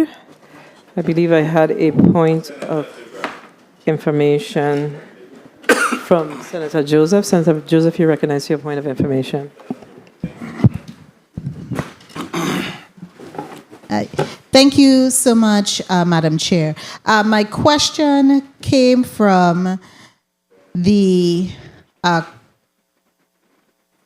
member from St. Croix. I just had to make sure. The female member from non-committee member from St. Croix, when she inquired about what type of trash do we ship off island, I know the waste management response was only those toxic items, but I do recall seeing some of the compacted vehicles. Do you ship those off island as well? Just so we are clear on that, because I know I've been seeing some of those being transported from the landfill to the facilities to leave our ports. Yes, this is Roger Merritt, the Executive Director. So part of the consent decree was to take all the scrap metal that we get that's located around the island, and abandoned vehicles. They come into the landfill. We have a contractor that compacts them, he bales them, and then he ships those off island. So I was thinking more along the lines of actual waste as opposed to the scrap metal. But also from when I'm thinking about waste too, there's a lot of demolition projects that are happening in the territory right now, and so we've instructed all those different the agencies that are doing those projects that they're reaching out to us and letting us know what the volume is, because right now the landfills don't have that much space until we can build some additional space. And so we're making sure that we understand on a project by project basis what the amount of volume is before we can say we can accept it or not. So some of that is getting shipped off island as well. Okay, thank you so much for that clarity, because I know it wasn't just the toxic items. Thank you so much, Madam Chair, for the time. Thank you, Senator Joseph. We'll now recognize Senator Dwayne DeGraff. You recognize for your 5 minutes, Senator. Thank you, Madam Chair. Good afternoon, colleagues. Good afternoon, testifiers, all viewing, listening, and present. You're going to save $11 million in a year. Six. The legislature going to Six. Okay, $6 million in a year. The legislature give you $35 million a year. And you put aside $273,700 for wages. What's your actual personnel and fringe numbers? You have a copy of the post auditor's report? Yeah, personnel and fringe. I could get those actual numbers, please. Yes. Fringe is like 1%. Okay, I guess while you look for it, I could go to something else. What shift how much enforcement officers do you have? 6 enforcement officers. We have 6 because we just hired and 2. What shifts do they work? Some of them actually work they work from 6 p.m. So we have some that work during a regular shift during the day, and we have some that work overnight. So we have 24-hour coverage. Okay. Yeah. Okay. So what was the number of personnel and fringe? It's about A little bit over $8 million. So fringe is $8 million. Fringe 8. Personnel. Personnel and fringe is 8, right? Personnel and fringe. Personnel and fringe. Total. Okay. You could break. Okay, because I'm seeing now the post auditor's report. Total personnel services, page 5 of 24. Total personnel services, FY24, $13,152,876. That's projected for 2024. Right. Okay. So That's projected for 2024. So right now with personnel alone, were you saying personnel and fringe is 8, then personnel breakout for 24 is 13? And we didn't even add fringe yet. That's what I'm trying to get at. I like the breakdown for your personnel and for your fringe. Because you're asking for $273,700 for wage increases. So total, how many personnel do you have? How much employees does Waste Management have? 159. 159. 159. And you say 54 vacancies, so that should be 105? With 54 vacancies, 105? No, we have 159 on board currently. Plus 54 vacancies? Yes, sir. Okay, so in the post-audit report, when they did the total number listing of employees, the grand total, 12,214,314 at 214 positions. So you have 214 positions, but at 159 and 54, that's not 214. So I'm looking at the post-audit report, 214 positions, 159 filled, and 54, that's 100 and what? 113? Yeah. 213. 213? Okay, so it's showing 214 in the personnel. So it's missing one position there. So who's off? Your numbers or post-audit number? The post. I would say our numbers are off by one. So 213 is the number we currently have here. Supposed to be the current. Okay. Okay, so then back to the personnel and fringe. 1 minute. What is your actual personnel and fringe? Again, we're going. I'm looking at the post-auditor's report, page 5, like I mentioned. So the total, this is just basically half of the year, so you can just easily multiply this by 2. So the total will be about $12 million when you add the two together. Okay, so 12 million for personnel. And fringe. So the 273,700 for wage increases is for whom? Which employees are getting that wage increases? Those weren't wage increases. Those were for drivers. The 273,700 on Correct. Yeah, that was for when we hired 5 drivers. That's on page number. But it's something requested. Requested that for 5 drivers when they come off your vacancies? Time.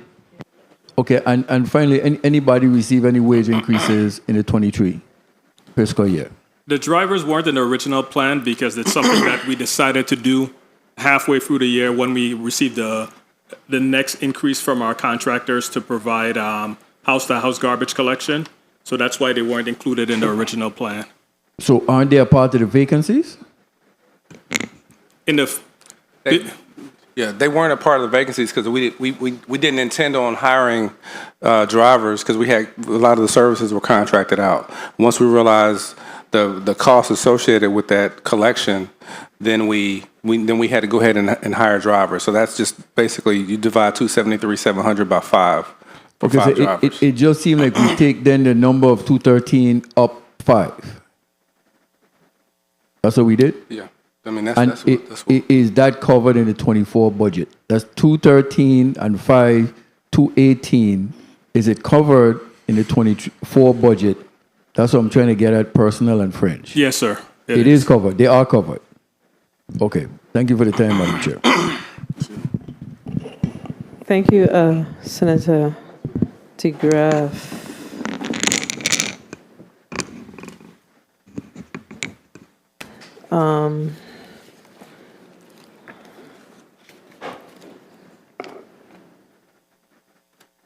The Sewer and Wastewater Fund. Are you getting those funds from the GVA? No, we're not.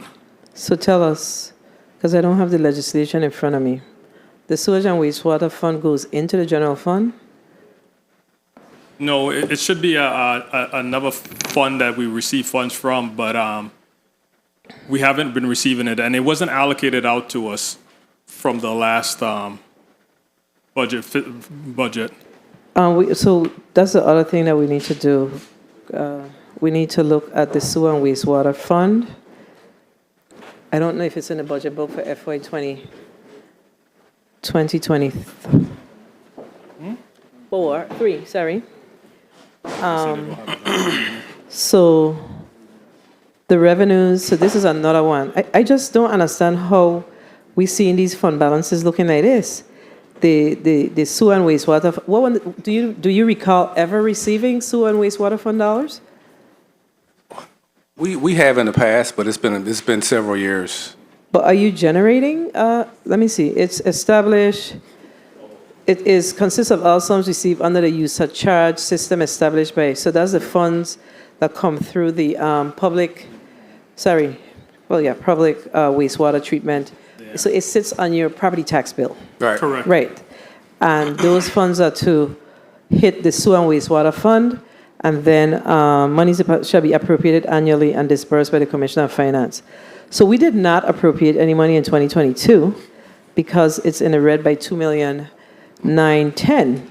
However, I would be hard pressed to believe that our sewer and wastewater fund revenues are only reflective of $435,000 in 21. 22, the revenue says zero, which has nothing to do with you. Okay, but so I want to make sure that's clear. But it's like, I'm not certain what's happening with our general ledger division in the Department of Finance. These funds should be pushed down from what's his name? Tax collector, the Lieutenant Governor's office, and it should hit these accounts, and we should see amounts in there. And again, I've asked this over and over as I have have this discussion around our 24 budget. They need to reconcile these things before we wrap up this budget. This is not satisfactory that we have a whole legislation, property taxes are being collected annually, and we don't see a revenue. We don't see any revenues hitting the sewer wastewater fund. Something is wrong, very wrong with this picture. In FY 2023, same thing. So that's why we have not seen any appropriations from this. But we have a responsibility to ensure that they're collecting property taxes. They've come here and they said that they're collecting property taxes. So the OMB, we need to see how this money is being allocated. OMB, Department of Finance, how this is being allocated. Our responsibility is to appropriate the funding. So we owe you FY 22 money. You have not received any money in 22, correct? Correct. We owe you 2022 money. I don't see none in 2021. This is not acceptable. It's just not acceptable. We had a little similar issue like this with the Virgin Islands Lottery, where they had an obligation to pay our seniors. And when we look closer as senators, I realized that this wasn't being paid. So we had to push in order for that to happen. When we make these are laws that has to be followed from a financial perspective. So that's just not acceptable. So I know that there's someone listening from the OMB. We need to look at this. Monies must be appropriated. Yet we collecting the property taxes, we collecting the sewer taxes. It has to be paid. It has to be updated. We need to see the revenue so we can appropriate the dollars appropriately to Waste Management Authority.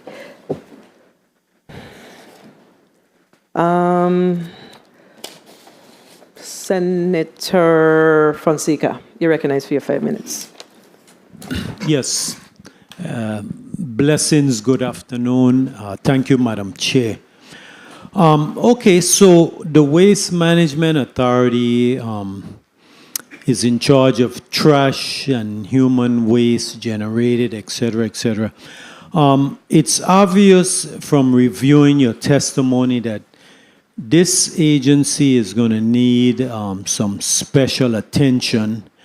We had a conversation, very good conversation, whereas I too agree that we should all pay something for the trash, because like Madam Chair was mentioning, everything that comes down to the Virgin Islands, almost everything, eventually is going to end up in a dump. So I guess it's eventually turned over. Oh, that's right, I can't use a dump. What was the word again? The sanitary landfill. Yes, I apologize. Okay, but one quick question, because I want to make sure that we are able to review the accurate numbers. So Mr. Merritt, the executive director, your salary is listed at 175. Is that the current total compensation and benefits package that you have with the Waste Management Authority? Yes. Okay. Okay, good. So let's go here to page number 10. You was telling me that on the third paragraph, you said St. Croix has 120 miles of sewer lines and 1 waste management treatment plant. Is that correct? That's correct. And St. Thomas has 300 miles of sewer line and 7 waste management treatment plants? Yes. Wow, you'd figure it'd be the other way around. So why would St. Thomas need 7 times the amount of waste treatment plants as St. Croix? Tell me quick, why is that? Alex Bruni, engineering manager. Yeah. It has to do with the terrain.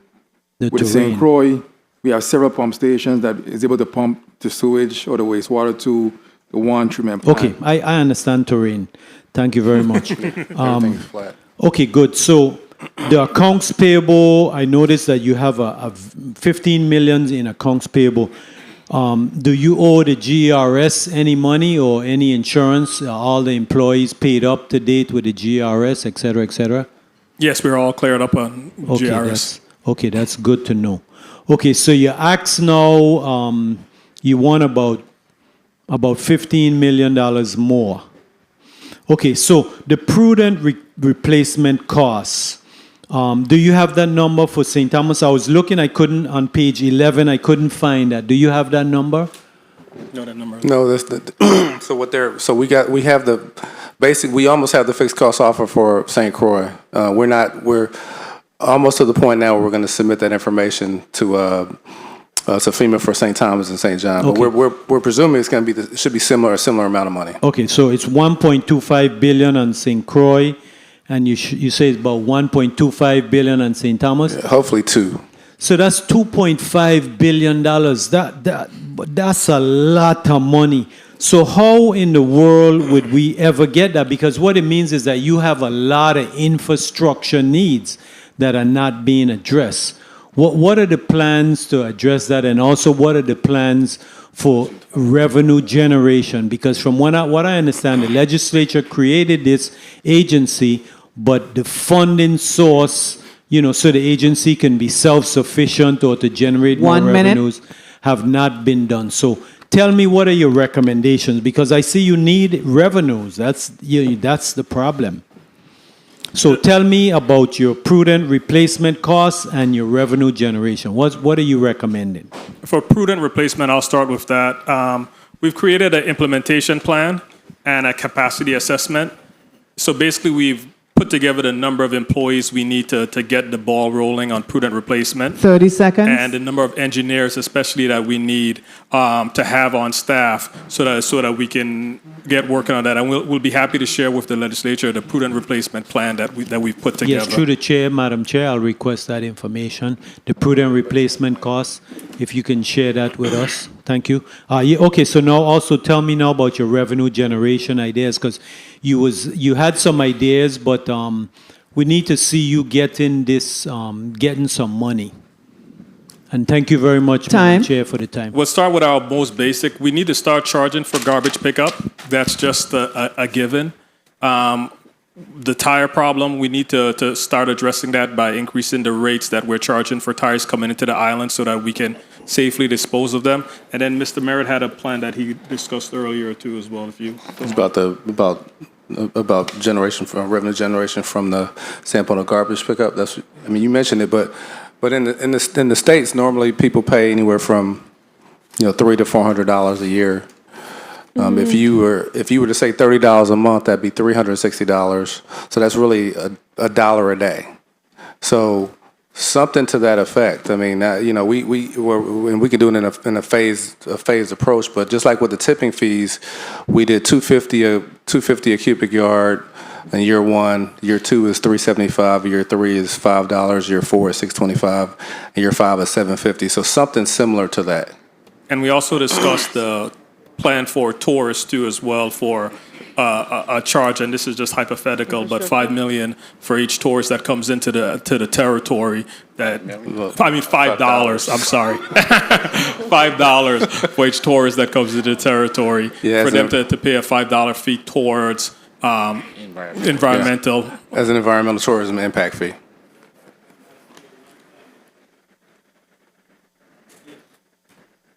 Also, I noticed you mentioned you were talking to the public about the grease.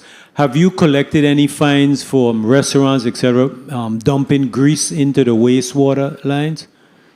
Thank you, Madam Chair. Yeah, we've collected fines. I know we mentioned the 125 citations, and that ended up being about $15,000. Some of those were businesses, and not just with the grease, but also with those businesses not having solid waste haulers and actually just taking the person at the end of the day, end of the shift, will leave and go to a bin site, and we've caught them on camera. So yeah, so yes, it definitely includes that. Thank you, Senator Fonseca. Do you have any current judgments? Do you have current judgments that's before the Waste Management Authority? You wanna? Yes, we do. The judgment.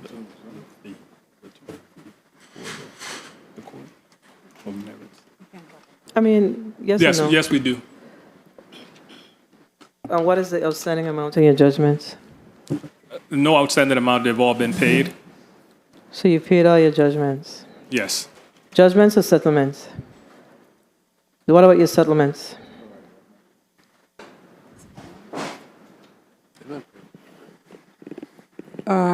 Senator, that's mediation settlement is not subject to disclosure. Well, I'm going to tell you something. I'm going to either disclose it here on the record, or I'm going to tell us, because that is government money. Okay? It's government money, and y'all are going to disclose it here, but we need to know. And you know why we need to know? It's taxpayers' money, one. Two, the ask continues to be give us more. And when I look at this post-audit report, and I look at all of these local vendors that we have not paid, okay, all them local, to the tune of 15.1 million. Jolly Green maintenance, industrial equipment. I mean, import supply. These are small vendors. Chitoli Trucking, Crest Custom Print, Company House, Rodriguez Auto Parts, Sleepy Heavy Equipment, Syncroy Exterminating Services, Tempe, Universal. I mean, it goes on and on. So I going to tell us. Y'all going to tell us, because y'all come before this organization called the legislature, and you ask, and you ask, and you are being given, and you continue to be given. So this information is going to be provided. Senator, I would like to have a subpoena regarding that information to do it Sure, procedurally. you can get that subpoena. Very well. And so legal counsel, please advise us, how do we subpoena the information from Waste Management Authority? And if we need to make a motion for that, we will gladly do that. Motion. It's in there. Where is it? Let's make sure that we get it straight before we move forward. We have enough time to get it done the right way. I always try to make sure that we do it the right way. So let me get the information from legal counsel to make sure that once this motion is made, it sticks. Okay? So we're going to do that because we need the information. When we are appropriating the majority of the money, we are on a need-to-know basis. So you have any other judgments? How many judgments have you paid out for FY 2022? I believe and that was 2023? only one, Senator. So only one judgment against the authority. What year did you pay it in? I won't call it a judgment, it's a settlement. Settlement, Agreement. malfeasance, whatever it called. What year was it paid in? 2022? 22. Correct. Okay, so that means that based on that amount that we paid in a judgment, some of our local vendors did not get their payment because we had to pay that judgment out immediately. Okay, so we need to get that information. Please. So we're going to make the subpoena. And what we're going to do is we're going to make sure, because there's an infrastructure committee, so we're going to make sure that the subpoena is done for the information is done the right way. It'll be sent to the infrastructure committee, and it will be provided on the record for the people of the U.S. Virgin Islands. It ain't going to be sent to us, and then we have no opportunity to share it in the appropriate way. The public need to know is their tax dollars. Senator Joseph, you're recognized for your, let me make sure I'm right. Senator Joseph, you're recognized for your 5 minutes. Hello. Wonderful. A pleasant good day, Waste Management Authority. I really want to commend all of your hardworking men and women who work to do one of maybe not the most pleasant smelling job, but they go to work every day committed to provide the services to our public. Many of them are residents here for a long time. They grew up here.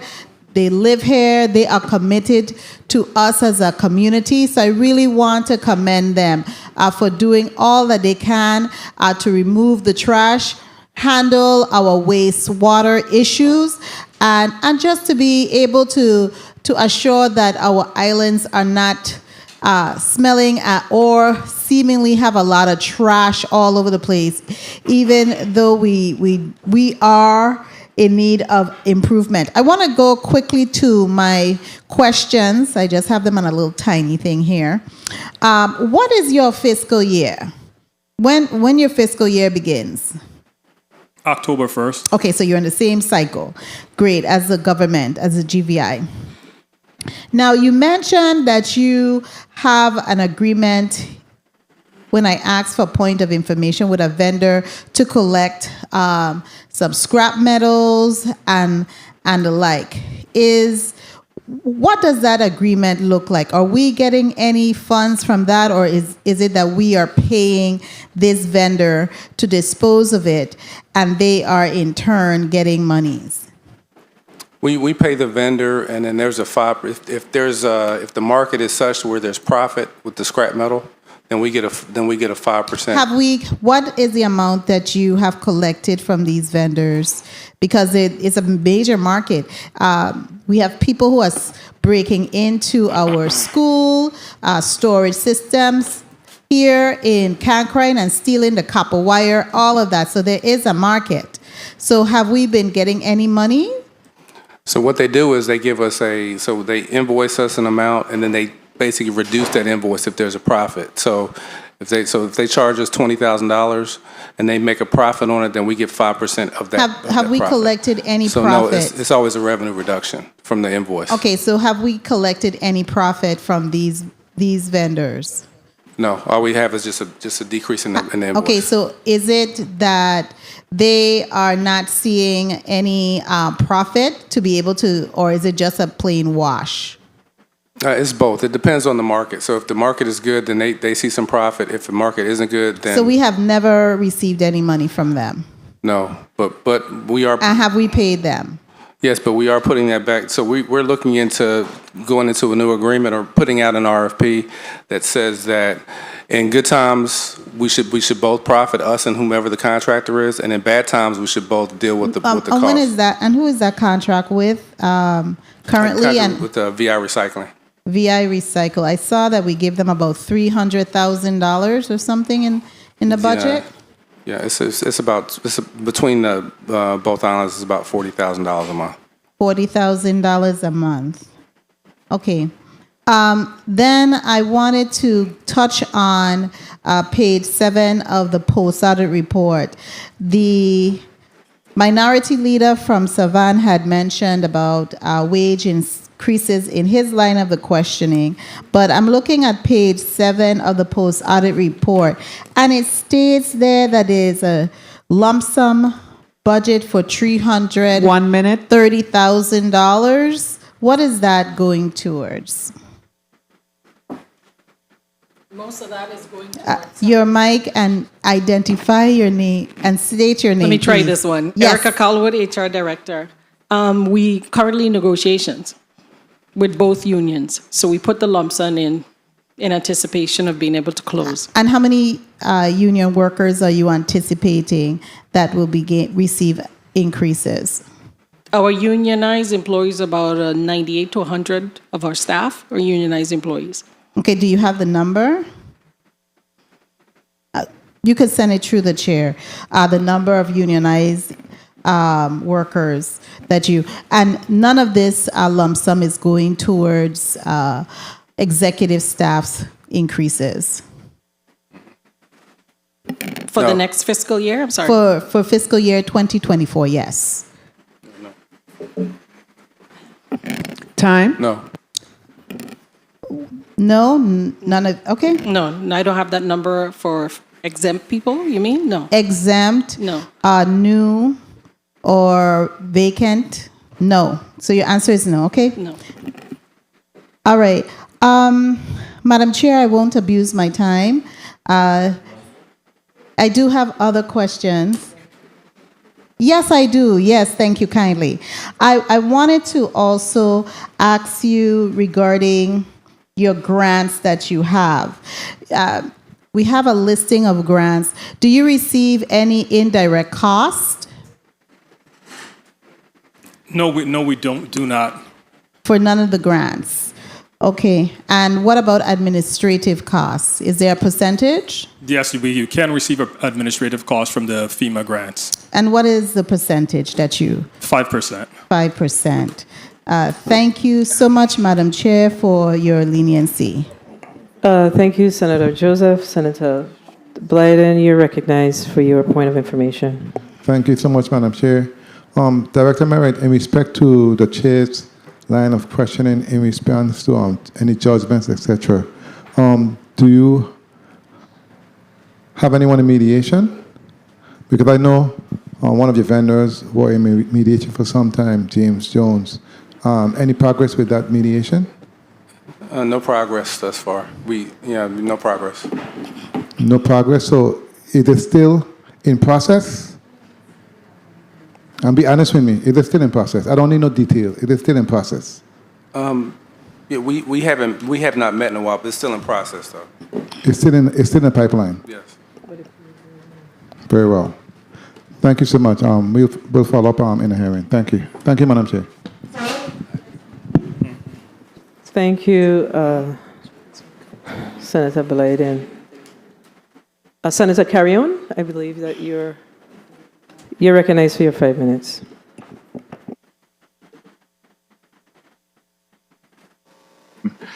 Good afternoon to the team for Waste Management Authority. Clearly, waste management was established by this body, and we know there are some challenges, and we would have to make appropriate necessary changes to ensure the success of this agency. But moving right along, Director, I want to ask you about enforcement. I know that has been an issue. What has been your revenue collection in regards to citations? How many citations have you given thus far for FY23? Yeah, this is Director Merritt. So on page, we mentioned it, but we had, last year was 50 citations. This year it's 125. And the total fines collected is $15,000. $15,000. Where does that fund go to? No, goes. No, where? Those funds are collected, but we haven't received those funds though at Waste Management Authority. They're collected. When you say you haven't received it, the citations have been given, but they haven't been paid, or the funding hasn't been transferred. They've been paid and they've been collected by the court system, and it hasn't been transferred to waste management. Okay, so it should be transformed to waste management, so it doesn't go into the general fund? No. You have a funding account for it? No, it goes into the court system, and I've been with Waste Management for a year, but we haven't received any of those funds, and there isn't a streamlined mechanism for it to come to Waste Management, actually. That's interesting. I'll look more into it to see. Any new your health enforcement individuals, any new employees? Yeah, so excuse me. Let me mention it again. Here on enforcement. We hired 2 new enforcement officers on St. Croix in May. So now we have a total of 6, along with the six inspectors. So do you have a total of 6 now? Yes. In which district? 5 in St. Croix and 1 on St. Thomas, St. John. You only have 1 in St. Thomas, St. John district? 4 and 2. Oh, I'm sorry, it's 4 and 2. Okay, so 2 on St. Thomas, St. John district, and 4 in St. Croix. Yes. All right. And how many vacancies?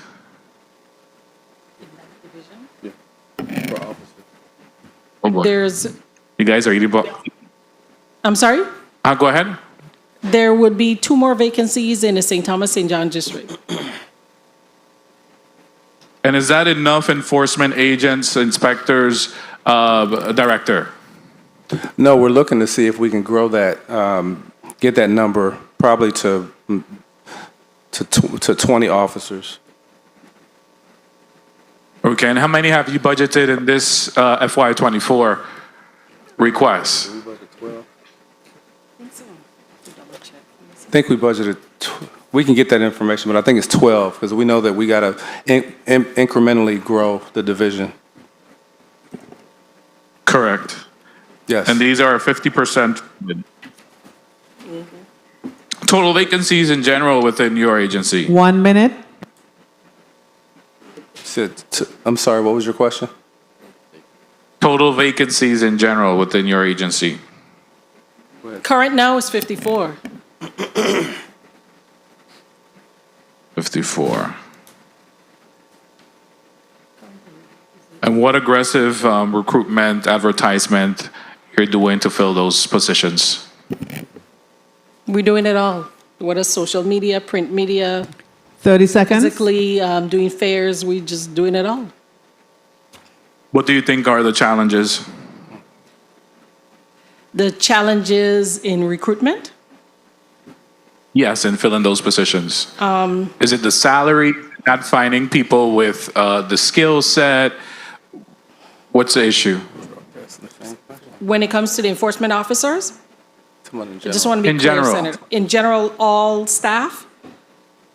Yes. Time. Overall, it's a variety of things. Again, salary for some, them being able to meet the requirements, pass the testing,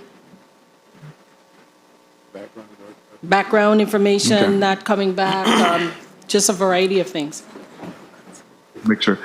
So, Madam Chair, if I may, just 2 more things wrapping up along those same lines. How many have you been able to fill this year? For the fiscal year, we hired 43, but we also had 26 departures. 43 and 26 departure. Okay, clearly there's a problem that we have to address. And then lastly, very concerned about your federal grants. I see some of them have expiration dates that might be in jeopardy. Have you guys submitted extensions? What's the status with that? Yeah, we've already that are in submitted. jeopardy of. Sorry, this is Director Merritt. We've submitted extensions and been granted extensions for those. Very well. And there is one vendor I'm not seeing listed, and this individual came here to the chambers today It's Paradise Waste System, stating that they're owed $43,309, and then all the way from FEMA, $291,000, and they've closed because they can't continue to do business without money. So what's the status with this vendor? And I know you mentioned some others. The owner of Paradise Waste System was arrested, and all of the IRB has demanded that all payments from Paradise Waste System go to the IRB for past due taxes. Thank you, Senator. Carry on. Okay. So, Thank you, Madam Chair. the Senator asked a good question, though. Regardless of whether or not the past due payments gotta go to the IRS, the question still is, why is it outstanding? Are you making payments to the IRB? Yes, we are, and we've been approved for a payment through FEMA, and we have to get them to sign off on it, and they don't want to because it has to go to the IRB. So we're working with them to do the last But payment. that's a judgment or whatever it is. So why would FEMA why FEMA concerning themselves with a? Did they provide the work? No, so the answer is that it has to go to the IRB. It's not a question with FEMA of making the payment. It's the company has to sign off on it. Sign off on one of the agreements, the invoices. Yeah, I don't really like to discuss vendor by name, but it's an outstanding amount that's owed to this vendor. Usually what would happen is if it's an outstanding amount that's owed, then the BIR, the Bureau of Internal Revenue, will send out whatever that is to DOF. In this case, it would be your payments are processed internally or you processed through DOF? Internally. Internally. So then you have to make contact with them and let them know XYZ, and they would send that documentation to you. So, and then that documentation would be sent to them so they could start their proceedings with regards to moving the funds directly to the Bureau. No? Correct. So then, what do you mean they don't want to make? Who don't want to make the payment? The owner of the person who's now the owner of Paradise has to sign certain documents so that we can make the payment. Have you consulted with the Department of Finance as to exactly how they do that? No, I mean, we know how to do it, and it's just a signature that's needed. So until a signature is provided, well. But this approval was just happened just a month ago. Okay, so I don't want to get involved in direct discussion over a vendor whose name was called, so I'm going to move on. But I suggest that you reach out to finance because I don't know if there is a need for them to sign off on a document if they clearly owe the IRB. All right. Senator Gittins, you're recognized for your 5 minutes.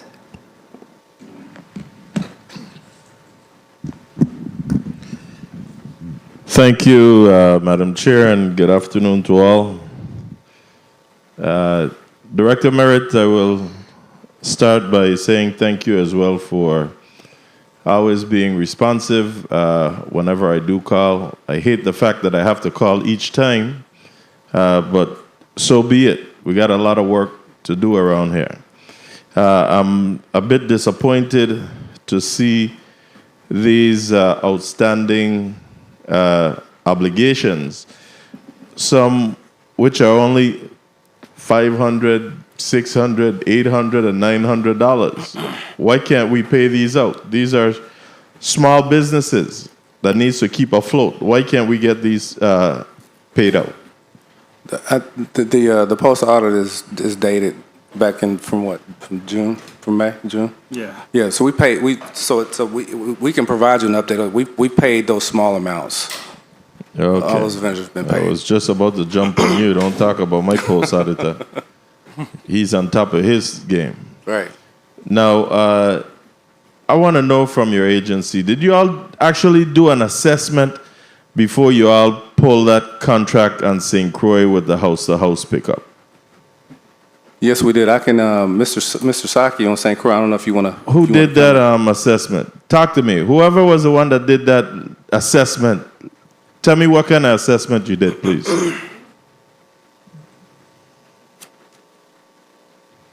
The time running. So you don't know executive director? I do know. I was going to let Mr. Saki, since he's our. In the meantime, the time is running.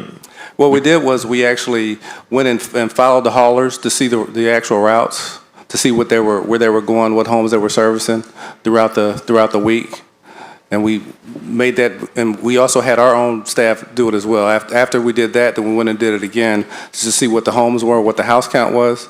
We have so many. There's so many homes that a truck can do. So we actually mapped it out. Did this thing called it's a route planning. Tell me quickly, what are we doing wrong then? What are we doing wrong as a government agency? Because the private haulers were able to do a community in 1 day. It's now taking you 3 days to a full week to get the same one community done. What are we doing wrong? So two things. One, and I have pictures I'll show you later. But the amount of trash that's being disposed of is, instead of there being 2 toters, you're talking maybe 5 or 6 toters, drums of trash per household. So that's slowing down the amount of houses that we can pick up on a like just from a house to house basis. So that's slowing things down. The second thing is, I mentioned earlier in the testimony, we bought 4 trucks. 2 came, the other 2 we got, but we wanted to get some training from the manufacturer. So the manufacturer came and trained us on those because they're a little different than the first 2 trucks. And now we have those trucks on the road. So those trucks are out actually today. We have a new schedule, so we shouldn't have the problem anymore. We got people to operate these trucks, because I was hearing coming up the stairs here that people aren't being hired because they can't pass a drug test. I mean, that says a lot for my community. Well, we have people that are either former drivers or have experience as a driver or a sanitation tech. I think our director for HR mentioned that there are some issues with not just that position, but with positions authority-wide, with backgrounds and drug tests and stuff like that. So that is an issue for us. Listen, we're going to have to roll up our sleeves. We're going to have to take off our ties. But the trash situation is really bad on St. Croix. And some of you may have to take off your jacket and tie and drive some of these trucks so that we could get the trash picked up. I'm telling you. Because I can't go any place without people complaining that the trash has not been picked up in about a week. Yeah, Mr. Saki, I'm not sure if your microphone's working, but Mr. Saki and we hired another person as a collections manager, and they're actually both either driving trucks or back there picking up trash. We'll talk about that. I'll have a conversation with you. The next thing is Christian Set Town. It looks like a war-ravaged zone or something. What's the update for Christian Set? Are we ready to repave or start paving back any of those roads in Christian Set? The other day for a small parade, the whole place was gridlocked because just about every crossroad in town is dig up. Alex Bruni, Engineering Manager. Time. As I mentioned before, we're expecting a payment for the contractor. As soon as we get that payment to them, they should begin paving back the streets in Christian State. That's the next thing. Why we still waiting for funding? We lucky the contractor working. I mean, they have people to pay. What's the hold up on receiving the monies for that? Didn't we receive some $1 billion or something for this sewage system? So we have not received a payment as yet for this project. All invoices that has been submitted, we have processed, and we're waiting payment for them as we speak. And what's the status of the convenience center in Frederick said? Are we looking at that? Yeah, the Frederickstead Convenience Center, all the convenience centers for St. Croix have been put out for RFP. So yeah, but Frederick said in a convenience center right now. The bin sites have been put out for RFP to be converted into a convenience center. So they're all being advertised as we speak right now. So how long is this going to take? It's going to take, we've extended the time, so it'll take 2 months for the advertising of the RFP for them to respond. And in the meantime, our enforcement officers, are we looking at these areas? I'm seeing now truckloads of tires being dropped off. We already had a fire there the other day. What are we doing to stop this from happening? Yeah, we have. And I'm not going to ask about your camera system. Just know it's a concern of mine. We'll have that conversation offline. I'm not going to ask you how much enforcement officers you have, where your camera's at, and all those things on camera. But we're going to have a conversation about that. Enforcement is key. Right. Alongside that, I mean, we lacking some national pride in this place. Because we dumping our trash all over the place. We say we're a tourist destination. But we are the ones that's littering the place as well. But these convenience centers must be taken care of, because if the convenience centers look like that, and if I remembered that I was going to be in here, waste management were going to be in here today, I'd take pictures there 2 days ago when I was there. Oh, I am so sorry. Thank you, Madam Chair. And we'll be in touch, because you know that situation in Campo Rico. I really need some attention to that. That is elderly lady at that residence. She served 30 plus years as a registered nurse here. And I'll be damned if I'm sitting here and can't assist that lady so she can get back into her house. 4 months is extremely too long. So you'll hear from me. Thank you. Thank you, Madam Chair. All right, thank you, Senator Gittins. You know, while we're talking about this waste, this solid waste issue, we have an issue at the old Michelle Motel. Are y'all familiar with it? Yes, ma'am. Yes, ma'am. Have y'all had any discussion with the other government entities as to how we could get a place cleaner? I think it's a public safety hazard. Those homeless people are using the bathroom in plastic bags and throwing them in the gutter in that area. That place, somebody shared a picture of it with me about 2 days ago, and I forgot to ask Public Works, because we formed a committee, and we did not think to include you all, but we formed a committee with Health, Human Services, Public Works, Property and Procurement. I know that the property belongs to the government, but this is a public health issue, and it has some huge solid waste challenges. It does, and the first thing that has to be addressed with Mitchell Motel, because it needs to be demolished, but it has asbestos in the roofs, so there needs to be an allotment or appropriation done to handle the asbestos in the roof, because the asbestos... We ain't talking about that, you know. Okay. I ain't talking about asbestos. I know all of that. I'm talking about the fact that that place has trash all over it. Have y'all seen it lately?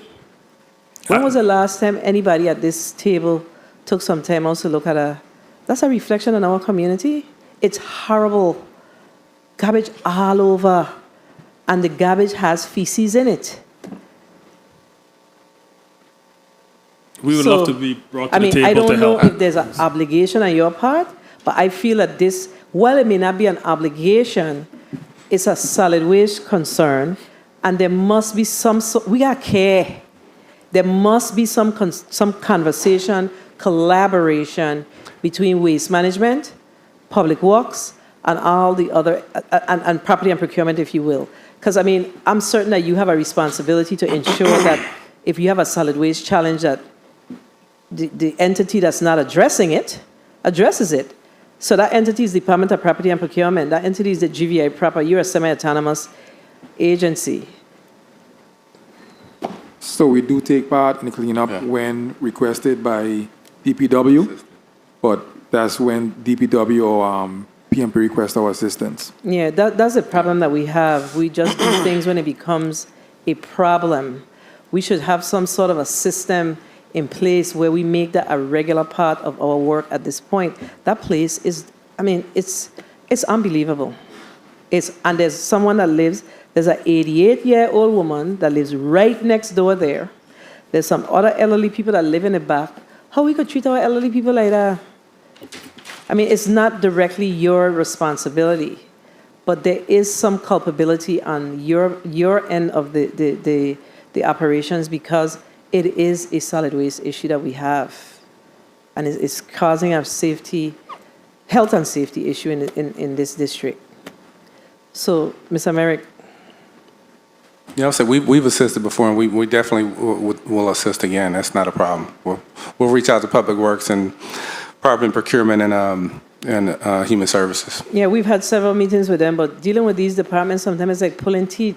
Like they don't see the urgency or the importance of addressing these things. We only see it when it impacts us personally. I don't live in the area, but I sure would not be sitting on my laurels if I lived in that area. We've had several meetings, Senator Blyden and myself, about this issue, and it's just snail. And I forgot to ask Public Works about it, so I hope that they're listening, because they need to address it. This has been these meetings that we've had. We've been at this about 6 months with them. It's not good. Commissioner Gabriel's on my board, so I'll make sure I talk with them. Thank you very much. He's the chair, right? Yes. So he should have already said, "Hey, I'm the chair. I need this clean up." Oh, let's partner on it. Senator Gittins. Senator Gittins, you're recognized for your 5 minutes. Oh, no, you went already. Senator Johnson. Senator Johnson, you're recognized for your 5 minutes. Good afternoon. Thank you very much, Madam Chair. I, too, would like to say thanks to Mr. Merritt for always responding, but he's still long year past. I always reach out to him. I get calls from neighborhoods constantly. I'm going to do it the easy way for waste management. I'm going to ask my question and then wait for my answers. My first question is your green waste. You haven't picked up green waste for a year. I want to know the status on that, how much money you're losing and how much money you should have collect. My second question is about the amount of trucks that you purchased. You say you purchased 4. What was the cost for the trucks and what was the name of the company that you purchased the truck from? That's 2 questions so far. Third question is, you talk about your cameras and your officers that you need to hire. You said you got 4 and 2. Does any of these officers work at night where most of the illegal dumping is happening? Because if your officers are not on shift, you're not going to put a dent in it.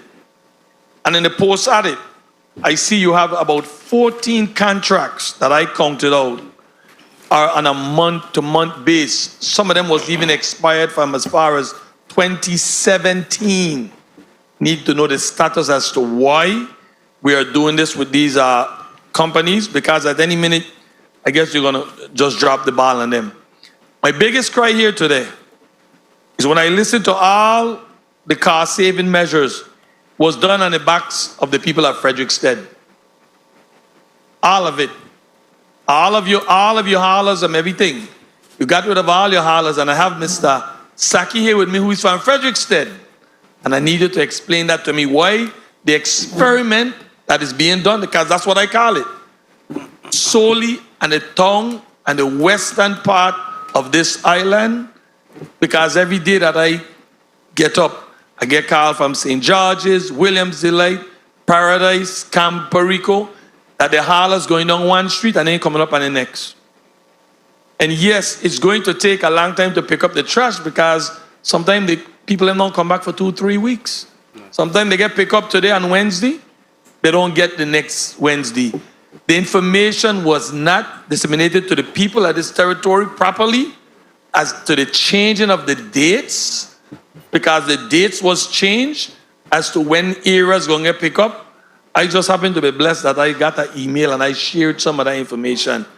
But if you have a public relation person, I'm going to say it straight, he's doing a poor job with getting information. He or she is doing a poor job with getting the information out there constantly and consistently, because folks are not hearing even the date as to when the new date is for them. They find out on the day that it arrives. But I shared some pictures here today with Mr. Saki and Ron Phillips. And that's just a few of the pictures that I get from people in this community about what the neighborhood look like. Filthy. It's filthy. The whole of Frederickstead goes through this. So I will rest, and I know I got some more time, but I laid some questions out. I sure hope that we can get the answer. And I looked at the cost saving that Mr. Merritt said he's going to be making $6 million. And out of that $6 million, if you calculate your figures here, all of that comes from Frederickstead. All of it. Majority of it. You talk about some $325,000 on the island of St. Croix in saving per month to $180 on the island of St. Thomas. But that $325 per month is actually in the area of Frederickstead. I live down there. I can't take seeing this place like that. I can't take seeing no part of the Virgin Islands looking like this. So I will rest my case here and listen for these answers as to what are the plans to fix this, what are the costs for the trucks, and the rest. Mr. Saki, you tell me you were picking up garbage this morning. Please tell me a little bit about that too. 30 Thank you very much, seconds. Madam Chair. Sit back and listen to the answers. Pull the mic to you. And you can.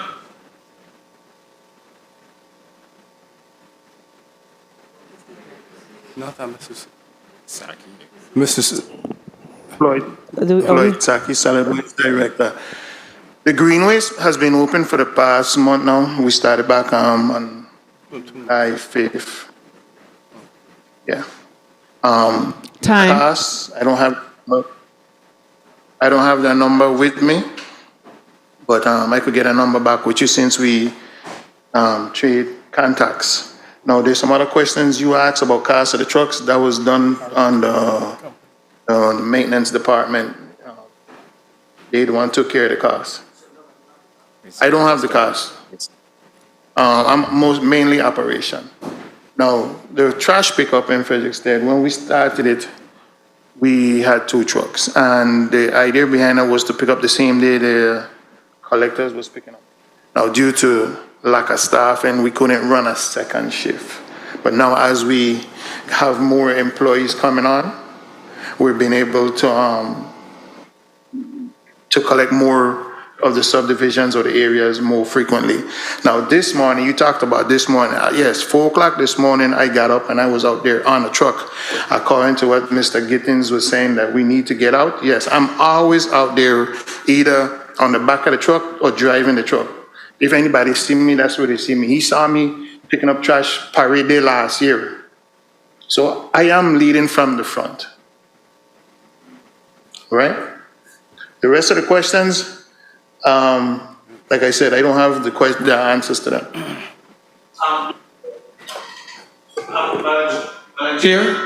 Madam Chair, can the Director Rajamer or anybody answer those other questions about the cost of the trucks and the company that they purchased them from? Yeah, and also the ship walk?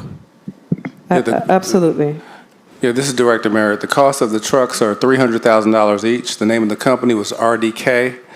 And as I mentioned in my testimony, when we put out the RFP for those services, we put that out twice, and the numbers came back exactly the same, and the number came out to be about $400,000 a month. So we literally could not afford to do that. We had no choice but to purchase trucks and do it ourselves. If you think about it, you know, buying 3 trucks, I mean, literally the service was going to cost us $400,000 a month. A brand new truck is $300,000 a month. So literally, we would have been buying a new truck every month.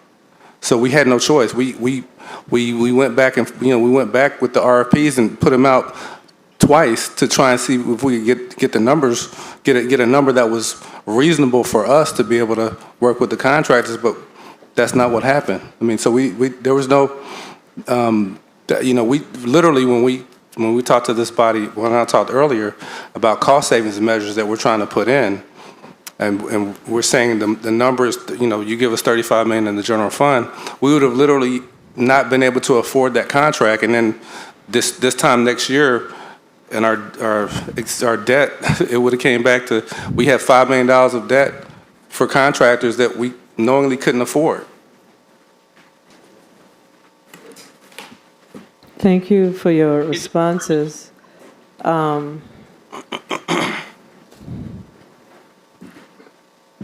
Repeat your question, sir. Excuse me, someone else is speaking? Senator Johnson? Were your questions satisfied? No, Madam Chair, they didn't answer the question about the officers working shift work in order to capture some of that illegal dumping that happened down on the dump site. Sorry, my apologies. Okay, so the question is, repeat the question again, Senator, so he could be clear, please. I was asking him if any of his officers work shift work, because when people go to like the site in Campo Rico, in Mombiju at night, who's there to try to capture some of the illegal dumping that's happening on those sites? Yeah, so we have the officers that we have on St. Croix. We have, they're splitting duties. So we have 2 officers that work during the day from 6 a.m. to 6 p.m. And then we have 2 officers that work at night from 6 p.m. to 6 a.m. So we're trying to make sure the officers that work at night, they'll go to the landfill, then they'll go to the bin site. So they kind of have rounds that they do throughout the night. All right, and that's in both districts you have? Yes. Okay. All right.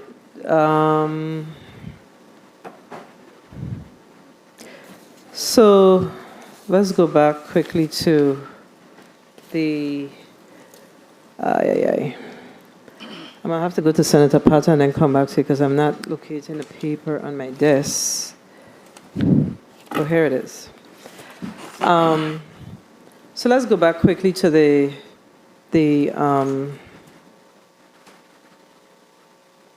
wastewater project. The $5 million, the $30 million that has been appropriated thus far. So I see that the total A&E is $65.8 million, $9 million, correct? Yes. And to date, you have the federal government has approved $30.2 million, correct? 30 million even. 30.2 million, based on what I have in front of me. That's what has been approved, correct? Correct. Okay, so so the A&E, the approval has occurred.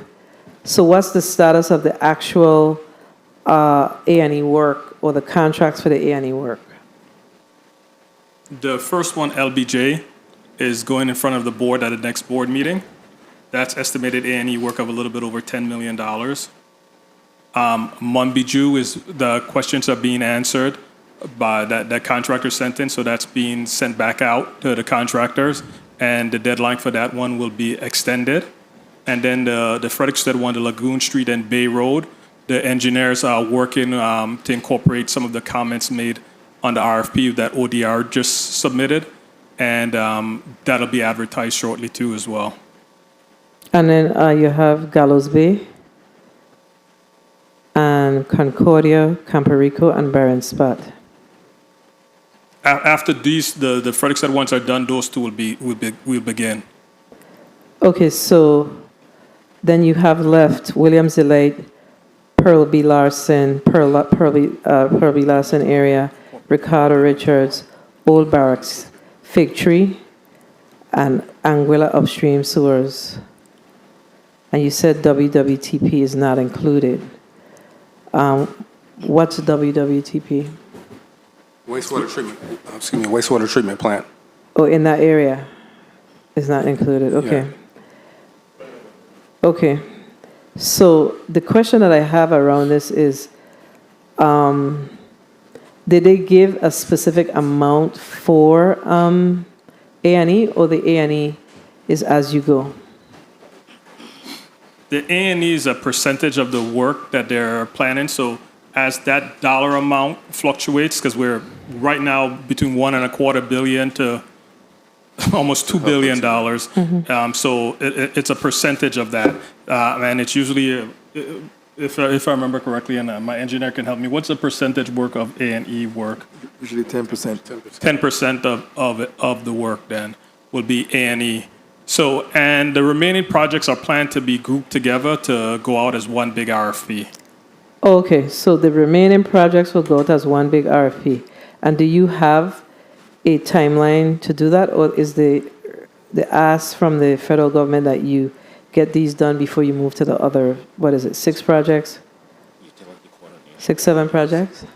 Yeah, it's the rate and the pace we're doing that is based on the utility coordination meetings with to make sure that we're in line with WAPA and Public Works too as well.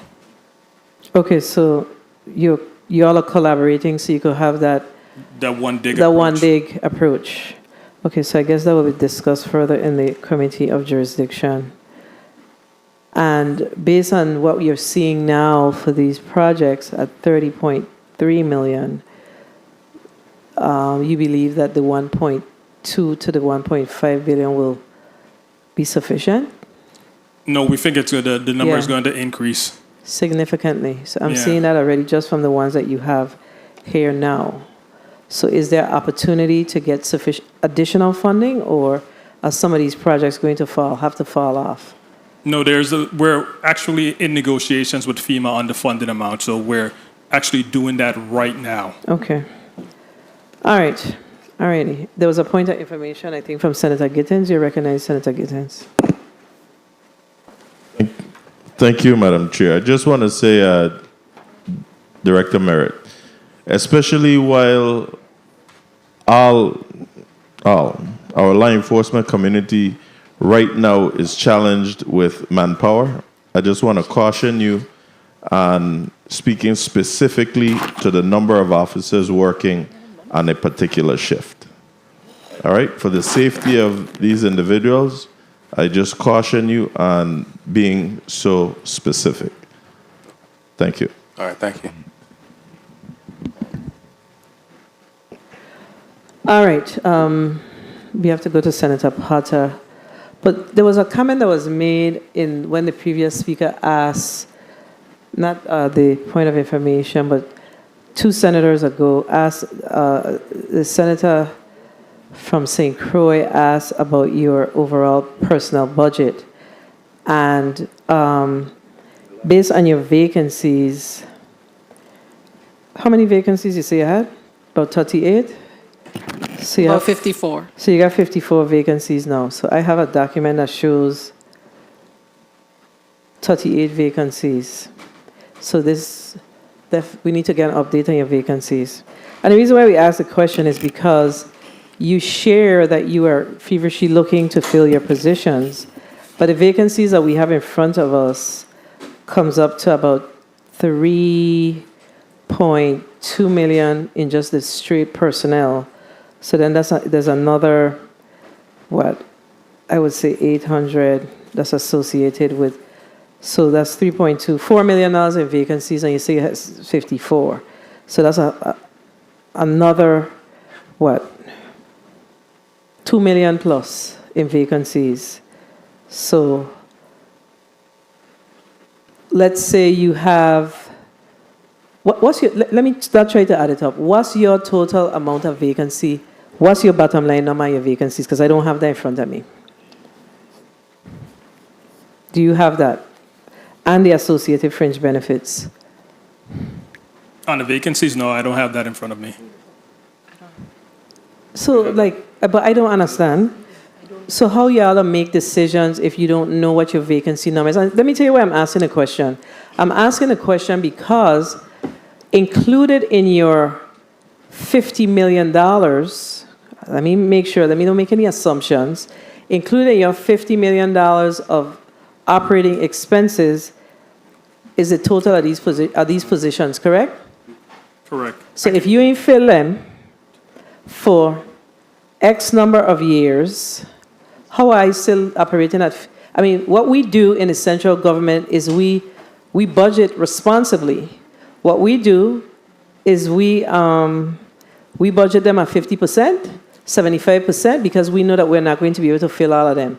But then you have, literally, if you were to to look at the funds that you receive from the local government here and the dollars that you generate, the 2-point-something million dollars that you generate, if you will, the $3 million that you generate, then you should be able to manage a lot better because you're not filling all these positions at the same time. So we need to understand how you are budgeting at Waste Management Authority because you're making consideration for all of your positions, but you are not spending against all of these positions. So so let me take a step back.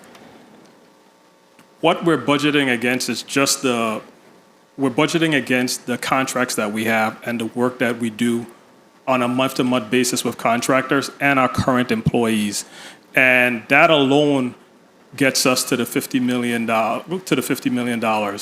And when you add in the missing the employees that we do not have, the 59 so employees, that brings that number even greater.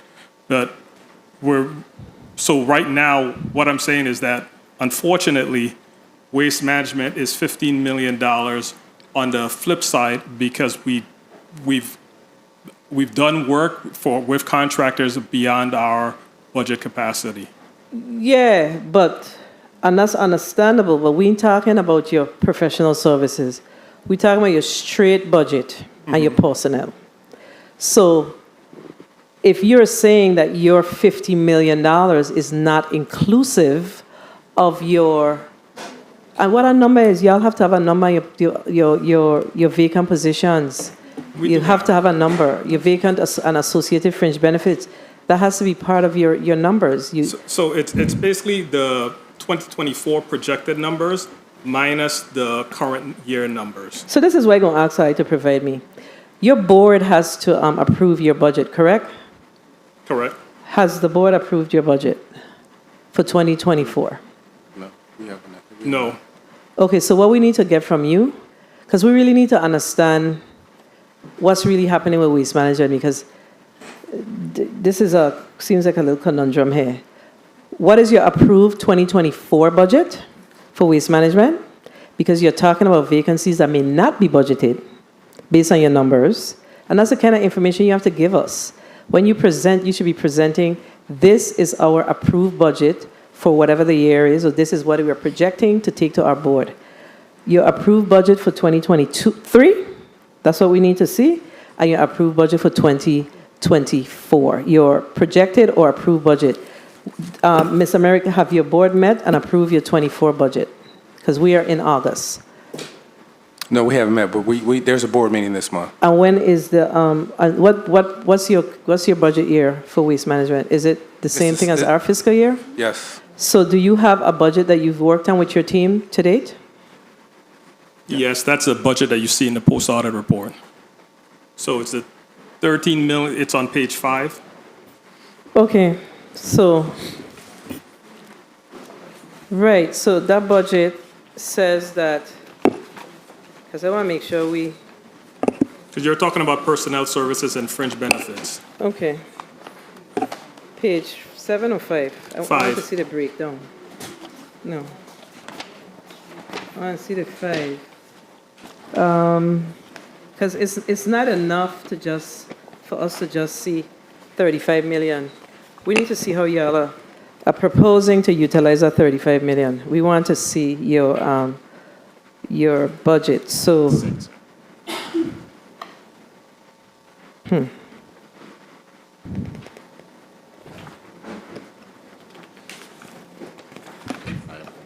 So your personnel summary for FY 2024 reflects 12.2 million? No, so it's 13 million on the top for personnel services, and then fringe benefits come up to 6.4 million. What's the total? Because I'm looking at page 7 of the post-audit report. Go up 2 pages, and it'll come up to 19.6 million. Oh, so it's 13.2 million, right? Yes, ma'am. And then the fringe. Then you add the fringe to it too as well. And the associated fringe. So it's a little bit over $19 million. So your personnel is 19. That's projected for 2024. 2023, it's about $12 million. But this is where I have an issue with how y'all do things in waste management. When you look at your FY22 actuals, you spent $7.6 million in personnel, correct? That was Give or take. March. 2022 we talking about. How about your actuals? Oh. And when last did you complete an audit? What's the status of your financial audits? We did the 18, 19, and 20 audit last year, this fiscal year, and we're working on 21 currently. Please forward your audits to this committee. Okay. 7.6 million in personnel. To date, how much have you spent in personnel? Y'all have to do a better job. You cannot give us these types of numbers because your numbers are not realistic. They're not. How much have you spent thus far in personnel expenditures up to June? Let's just say June because July just closed. So you may not have your July numbers. We can get you the updated numbers, but those numbers there are up to March. Right. Okay, so but Mr. CFO, you should have some idea how much money you to spend per bi-weekly for personnel. $500,000. So you spend $500,000. So $500,000 for March is what? Give me the number. So it's $1 million every month. Right. So you add $2 million on top of this, right? April, May, June. Correct. So it's 4. No, 4.5. 4.5 million. You get 3 paychecks. For $500,000 to when? To now. March, April, May, June, July. April, May, June, July. Yeah. So That's $2 million. No, $500,000. It's a $500,000 every. You said every 2 weeks, but it's $1 million every month. Okay, $1 million every month, right? So if we look at okay, good, $1 million every month. So for March, taking us out to September gives you what? Taking out the September, additional 9, so So that's 9, right? 12, 15. So we're looking about 16 million. No way. No way. Because it's 3. I leave you give me the number.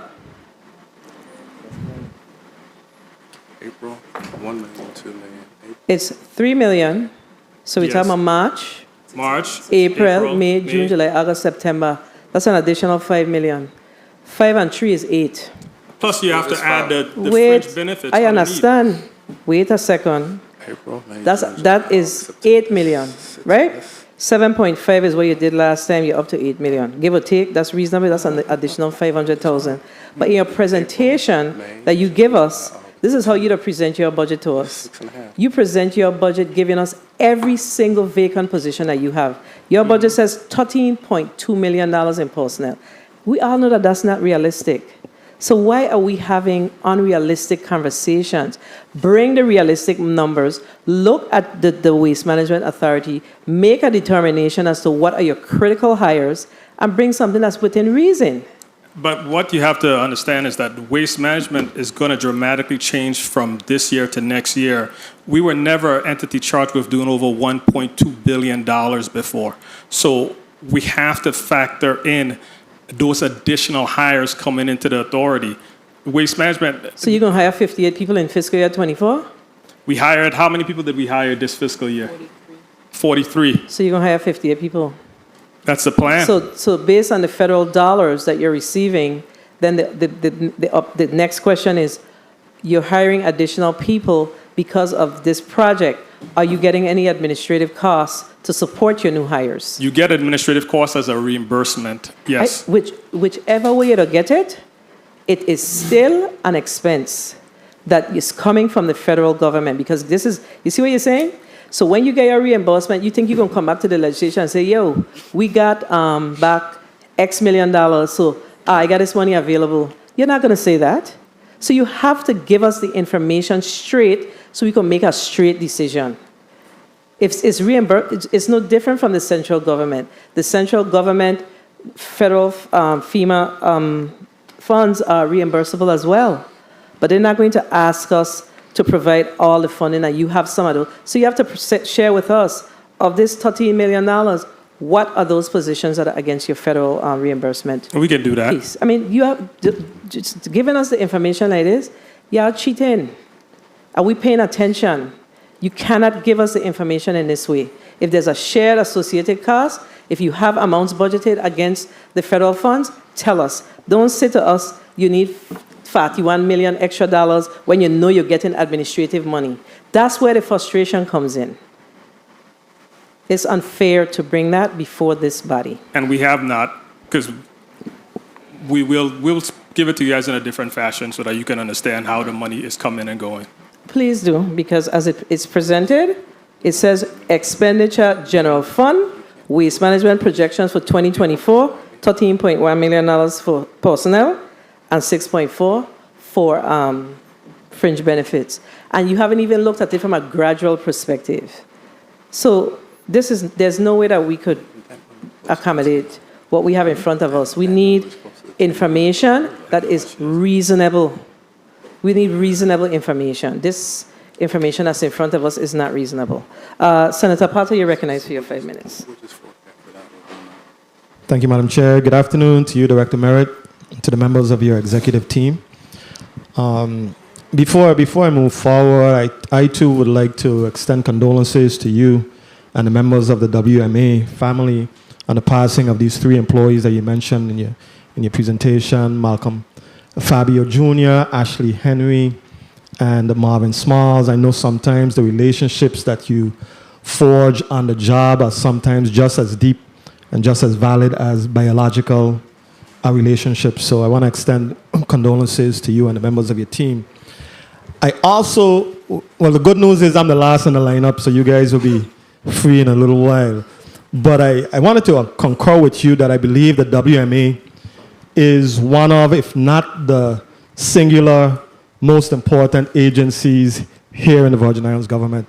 I know that when liquid waste and solid waste systems are not functioning properly, it can be disastrous for our community, just from a health and safety standpoint.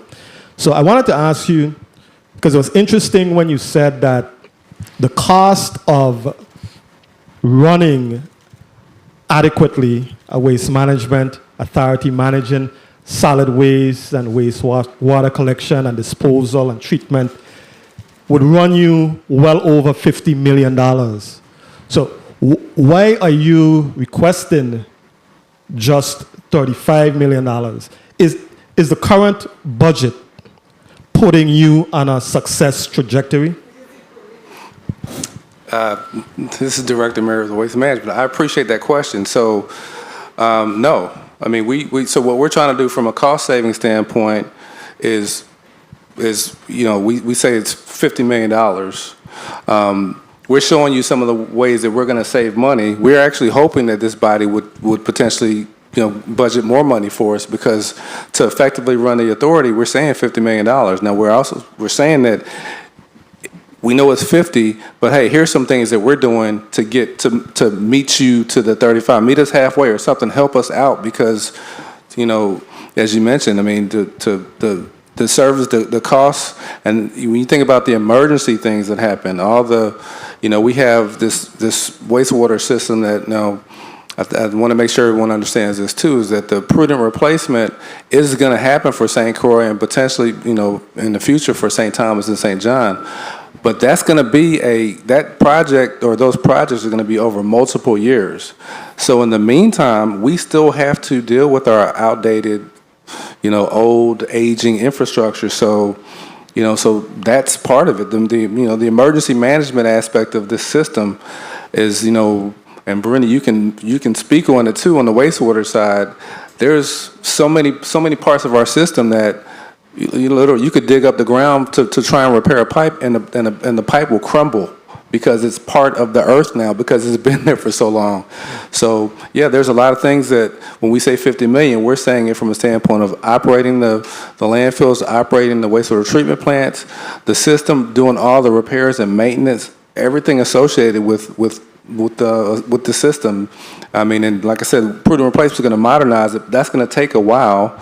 Same thing on landfill side. It's going to take a minute. So yes, we are requesting. We would request more if possible. Okay, I know, and just thinking about the success trajectory question, and just from what you revealed today, you're saying that from citations, the money that you're getting is not a large amount, but you're not actually receiving that. From the tire and tax initiative, you're not receiving that. From the sewer and wastewater collections, you're not receiving that. 1 minute. So I'm wondering what is our expectation as a government, to ensure that we are successfully putting the tools and the resources in the hands of the agencies who are charged with running things to at least set them up for success. And I'm just not seeing that here. 30 seconds. Yeah, I guess my answer to that question would be when I came back here in 2020, I actually submitted a supplemental budget, and you guys increased the general fund from 25 million to 35 million. And I mentioned back then our true costs were about 60 million. And so from that point on to now, you see we've said our costs went down from 60 million to 50 million. So we've been doing our part in trying to get our costs down. From operational cost savings and different things. So we're doing our best. 'Cause at the end of the day, we have to provide this service, and it's from a human health perspective, and environmental human health, environmental safety, all that stuff. We have no choice. This is our mandate and our mission. Thank you. I wanted to ask Madam Chair just two very, very quick questions, if I may.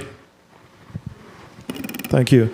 You from a revenue generation ideas, I think you mentioned that somebody on your team mentioned that you're projecting or proposing $300 to $400 per year, I think, assessed to, would it be households, that could generate some funding. What sort of, is that a per household charge that would be?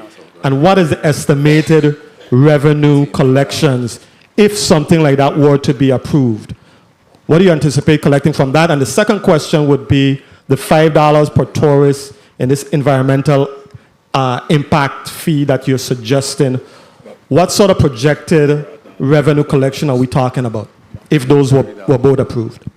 Oh, your second question, the environmental tourism impact fee. If we did $5 per tourist, and we're saying about 2 million, let's say 2 million, we could get those numbers from tourism. But if we're saying 2 million people come to the territory, that'll be $10 million to the authority. And you think about this, all the tourists that come from the airport and also from the cruise ships, they throw their trash away into our landfills. And so, yes, that is when I say environmental impact, a tourism impact fee, that would be something that would help us manage our facilities. I mean, the same thing they use they use the wastewater system as well. So that could that would be a start.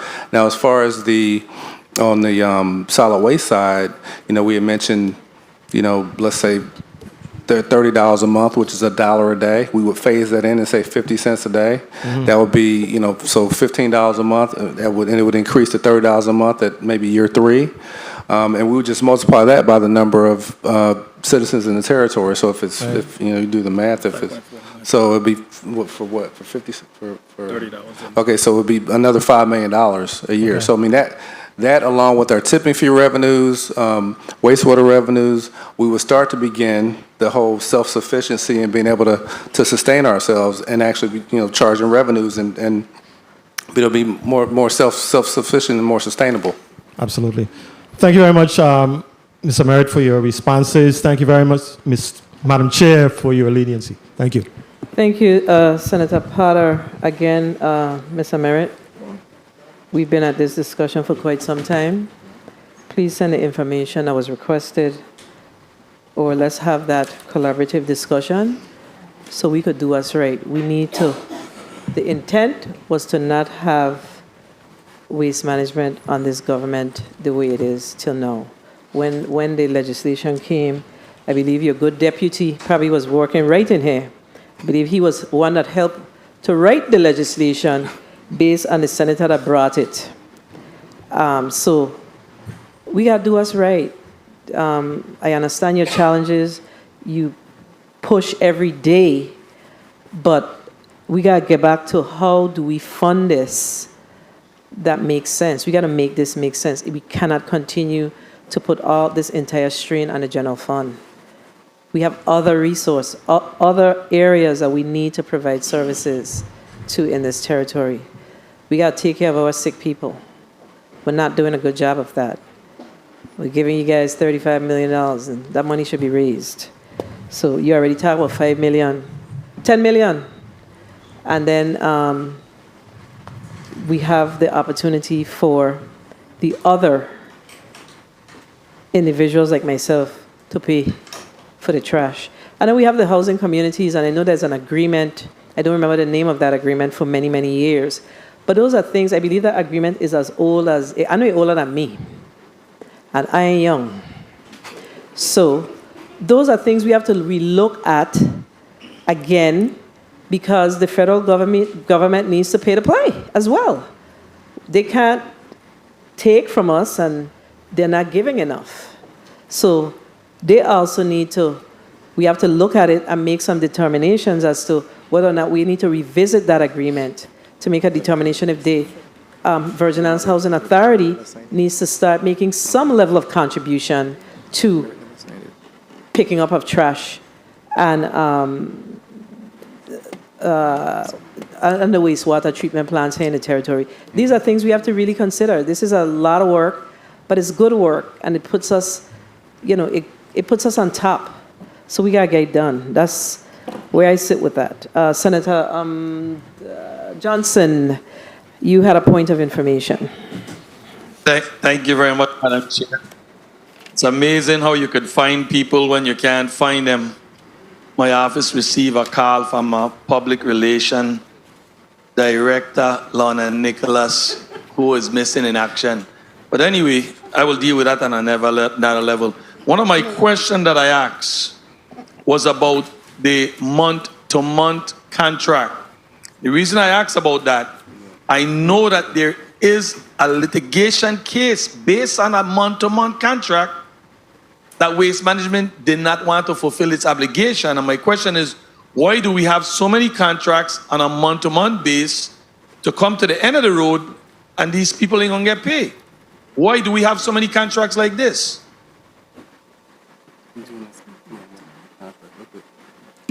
The month-to-month contracts are being reduced on a regular basis. For example, the garbage collectors were on a month-to-month contract, so the authority took that in-house, so that's being reduced.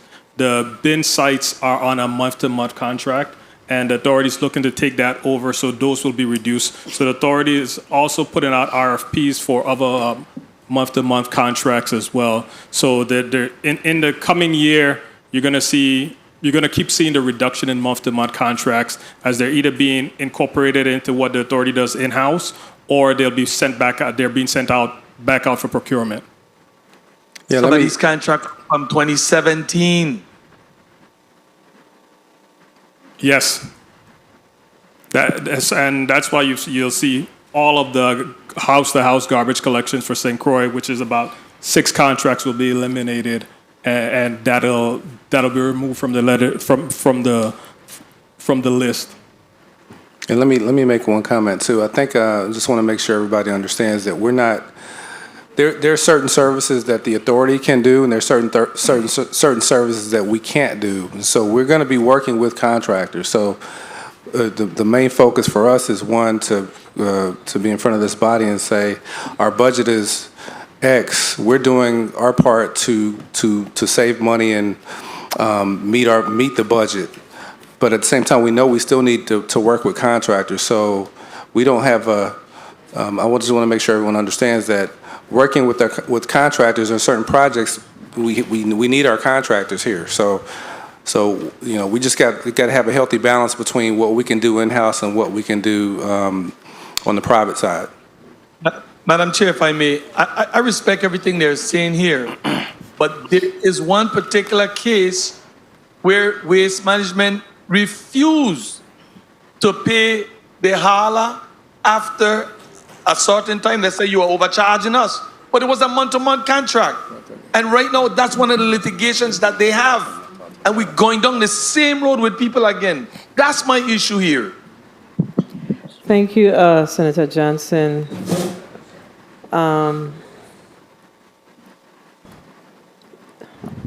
Senator Capehart, you recognize your point of information.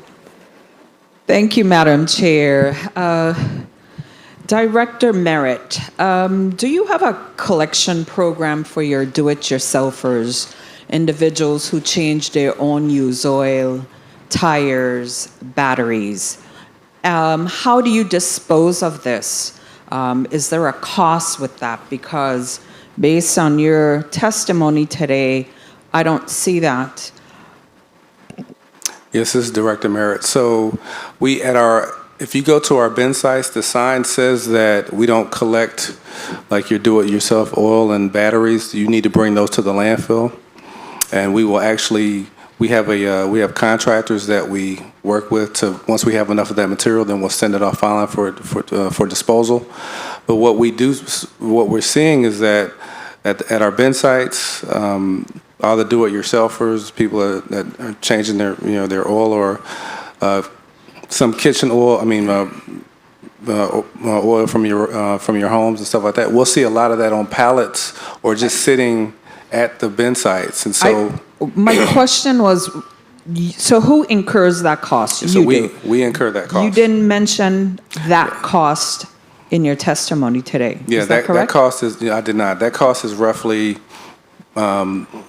minimum, probably anywhere from $200,000 to $250,000 every 3 to 6 months, depending on the amount of material that we get during that time period. So right now we're doing a cleanup at our Angola landfill from used oil that we've collected at the bin sites, and we're working with the contractor right now to dispose of that oil off out of the territory.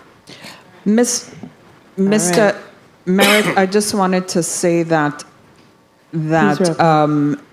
I think you really need to have an education outreach campaign, because you have individuals who may potentially business owners, those who charging us to take our tires and then probably taking them same tires right back in the dump.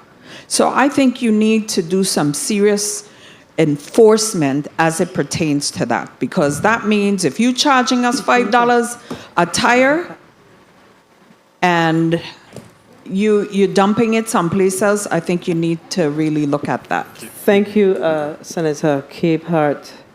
So we were talking about oil, now we're talking about tires.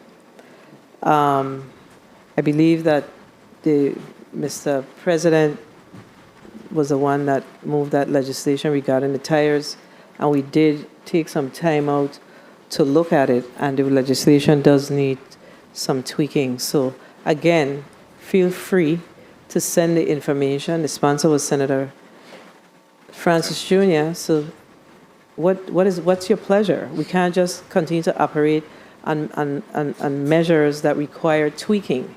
It doesn't help us. So you can't come back and say, yeah, that's what the legislature passed. That's what you do every day. So you are the ones that know exactly what should be done. We have to respect your position on this work. Okay, so, and I agree with Senator Capehart about the oil. I'm not sure why y'all telling people to bring it to the different landfills. Ain't everybody have transportation to do that? If we have a garbage site, I'm not sure why we would even ask people to do that who are in communities. It ain't realistic. It's not realistic. Why are we doing that? Why? Well, so when the convenience centers, so we have bin sites that we're going to transform to convenience centers. That's when we'll be able to do more. We only have the one convenience center on St. Thomas and the one on St. Croix. So, I mean, I mentioned in the testimony, when you have used oil, I mean, you can put that in a container, like a small bottle. You can put that in a closed container, and you can put that in the landfill. But what we're seeing, I mean, put that with your trash. But what we do see is to Senator Capehart's question, we see way more than that. We don't see like a little bottle of Wesson cooking oil. We'll see restaurant industrial size bottles. So we know that there's businesses that are illegally dumping. So that's why we've been trying to enhance our enforcement. And they've actually went in and cited restaurants for not having a solid waste hauler and actually, catching them doing things that they weren't supposed to be doing. So you all are in fact looking at all of those businesses Yes. and cracking down on them? Yes. Okay, because I know how to save my oil. And I'm one who'd put them on a pallet. Straight up, I do. I didn't know you had to take it to the dump. All right, colleagues, we're going to take a quick 3-minute recess. Committee stands in recess for 2 minutes.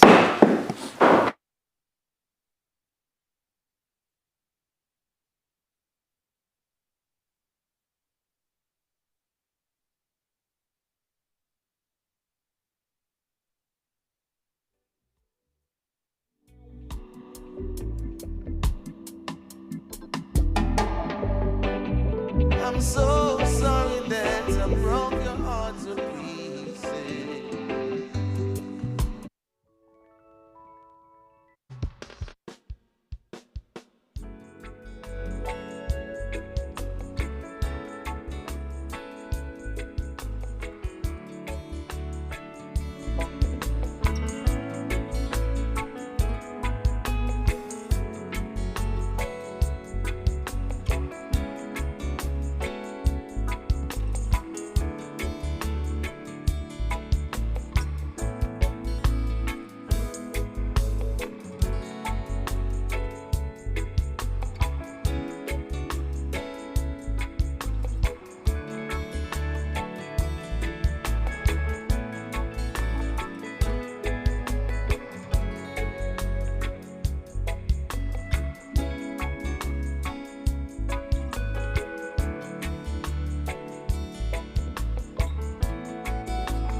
The committee is back on the record. Do I hear a motion?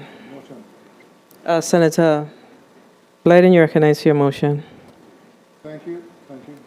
Please recognize Senator Blyden's mic. Thank you. Thank you. Thank you.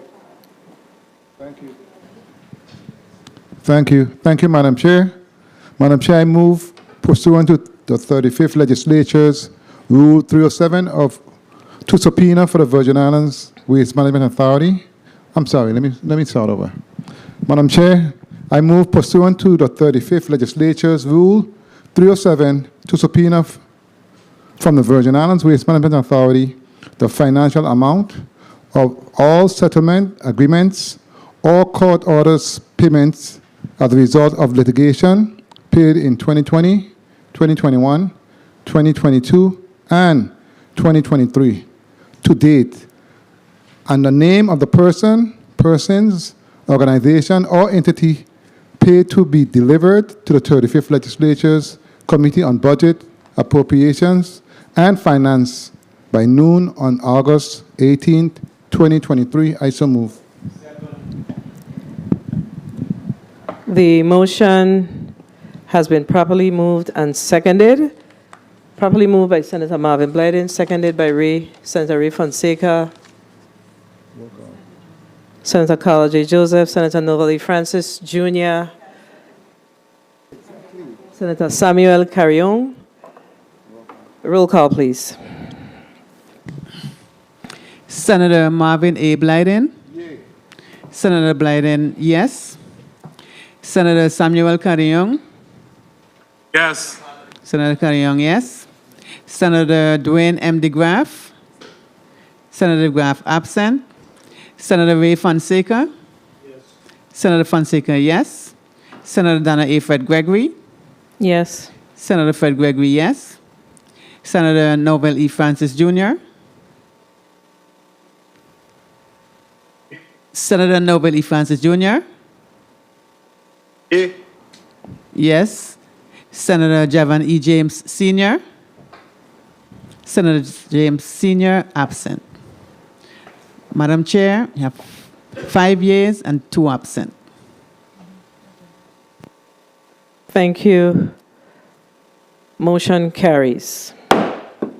The Legal Counsel Office will be advised to prepare the appropriate subpoena to the Waste Management Authority to receive the information relative to the subpoena from the Virgin Islands Waste Management Authority of all the financial amount of settlement agreements or court-ordered payments as a result of litigations paid in 2020, 2021, 2022, and 2023 to date, and the name of the persons, organization, or entity paid to be delivered to the 35th Legislature Committee on Budget, Appropriations, and Finance by noon on August 18th of 2023.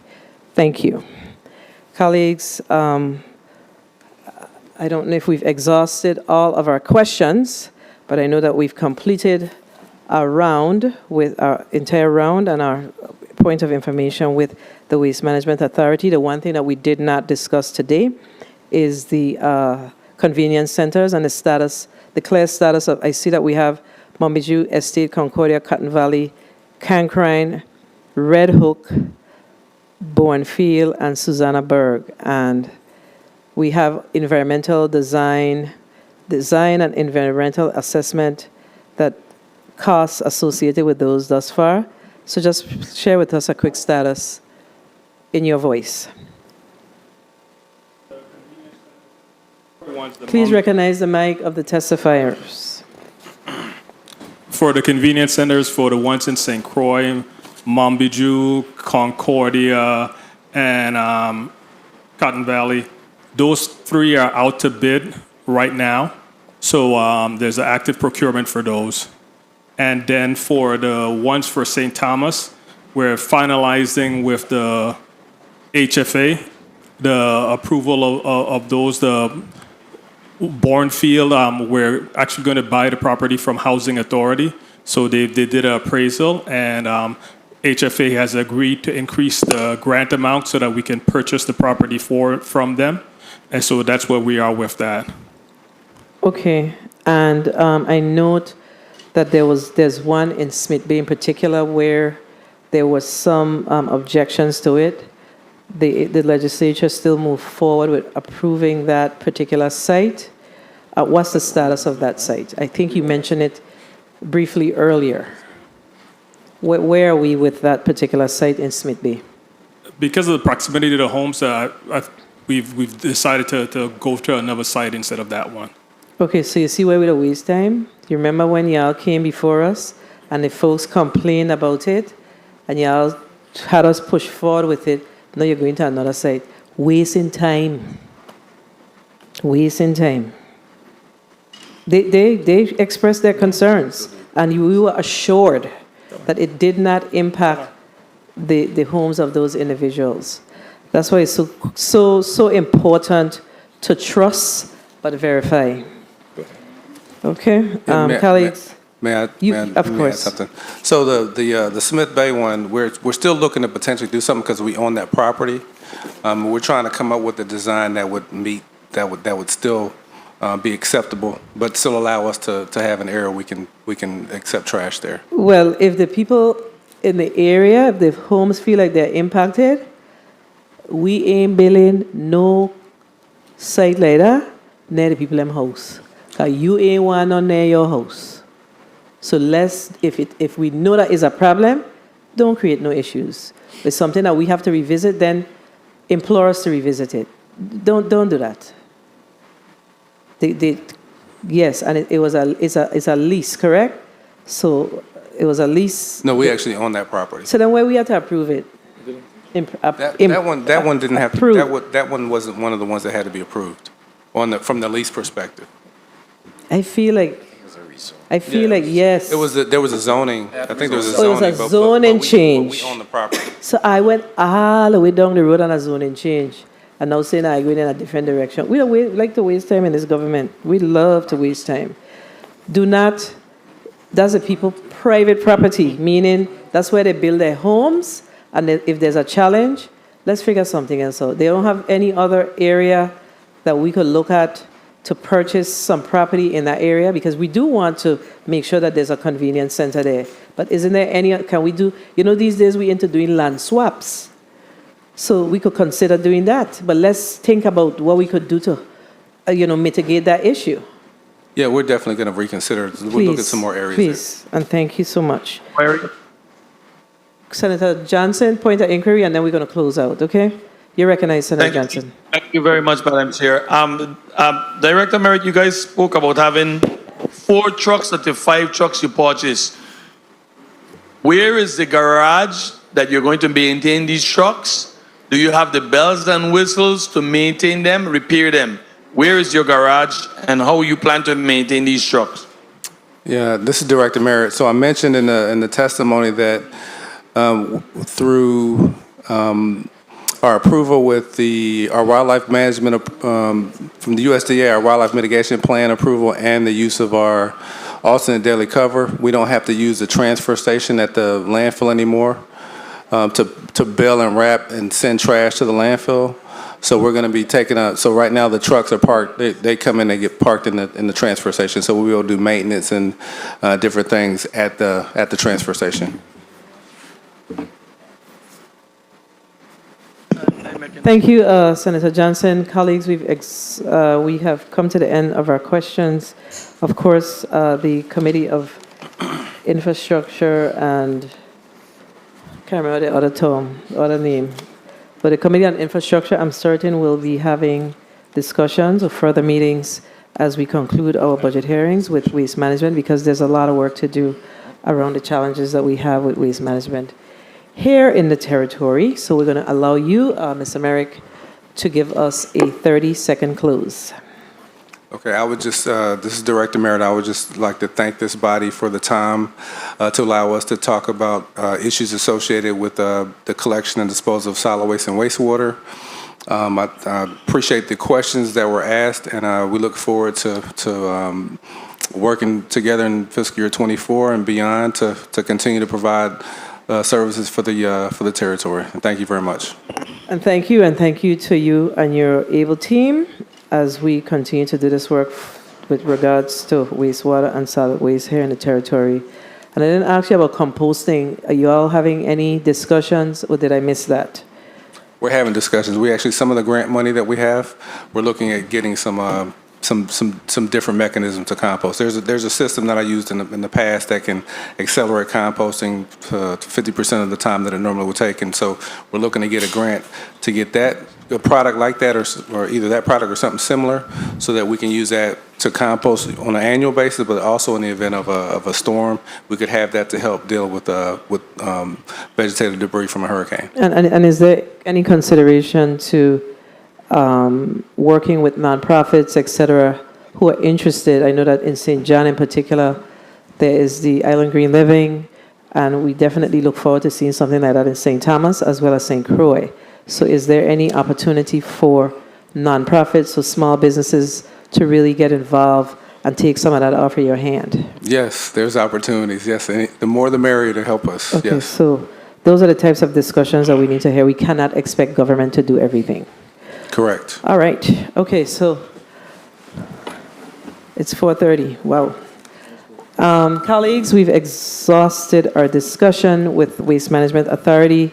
And of course, if we need additional information, we will be requesting it from you. We did ask for some information today. You will receive correspondence requesting that information through the chair requests. So please provide the information in a timely fashion to allow us to make an informed decision and to begin to right-fit our budgets here in the territory. The Committee on Budget, Appropriations, and Finance is hereby adjourned for August 7th, so I can go to celebrate with my 91-year-old mommy. Thank you. Thank you.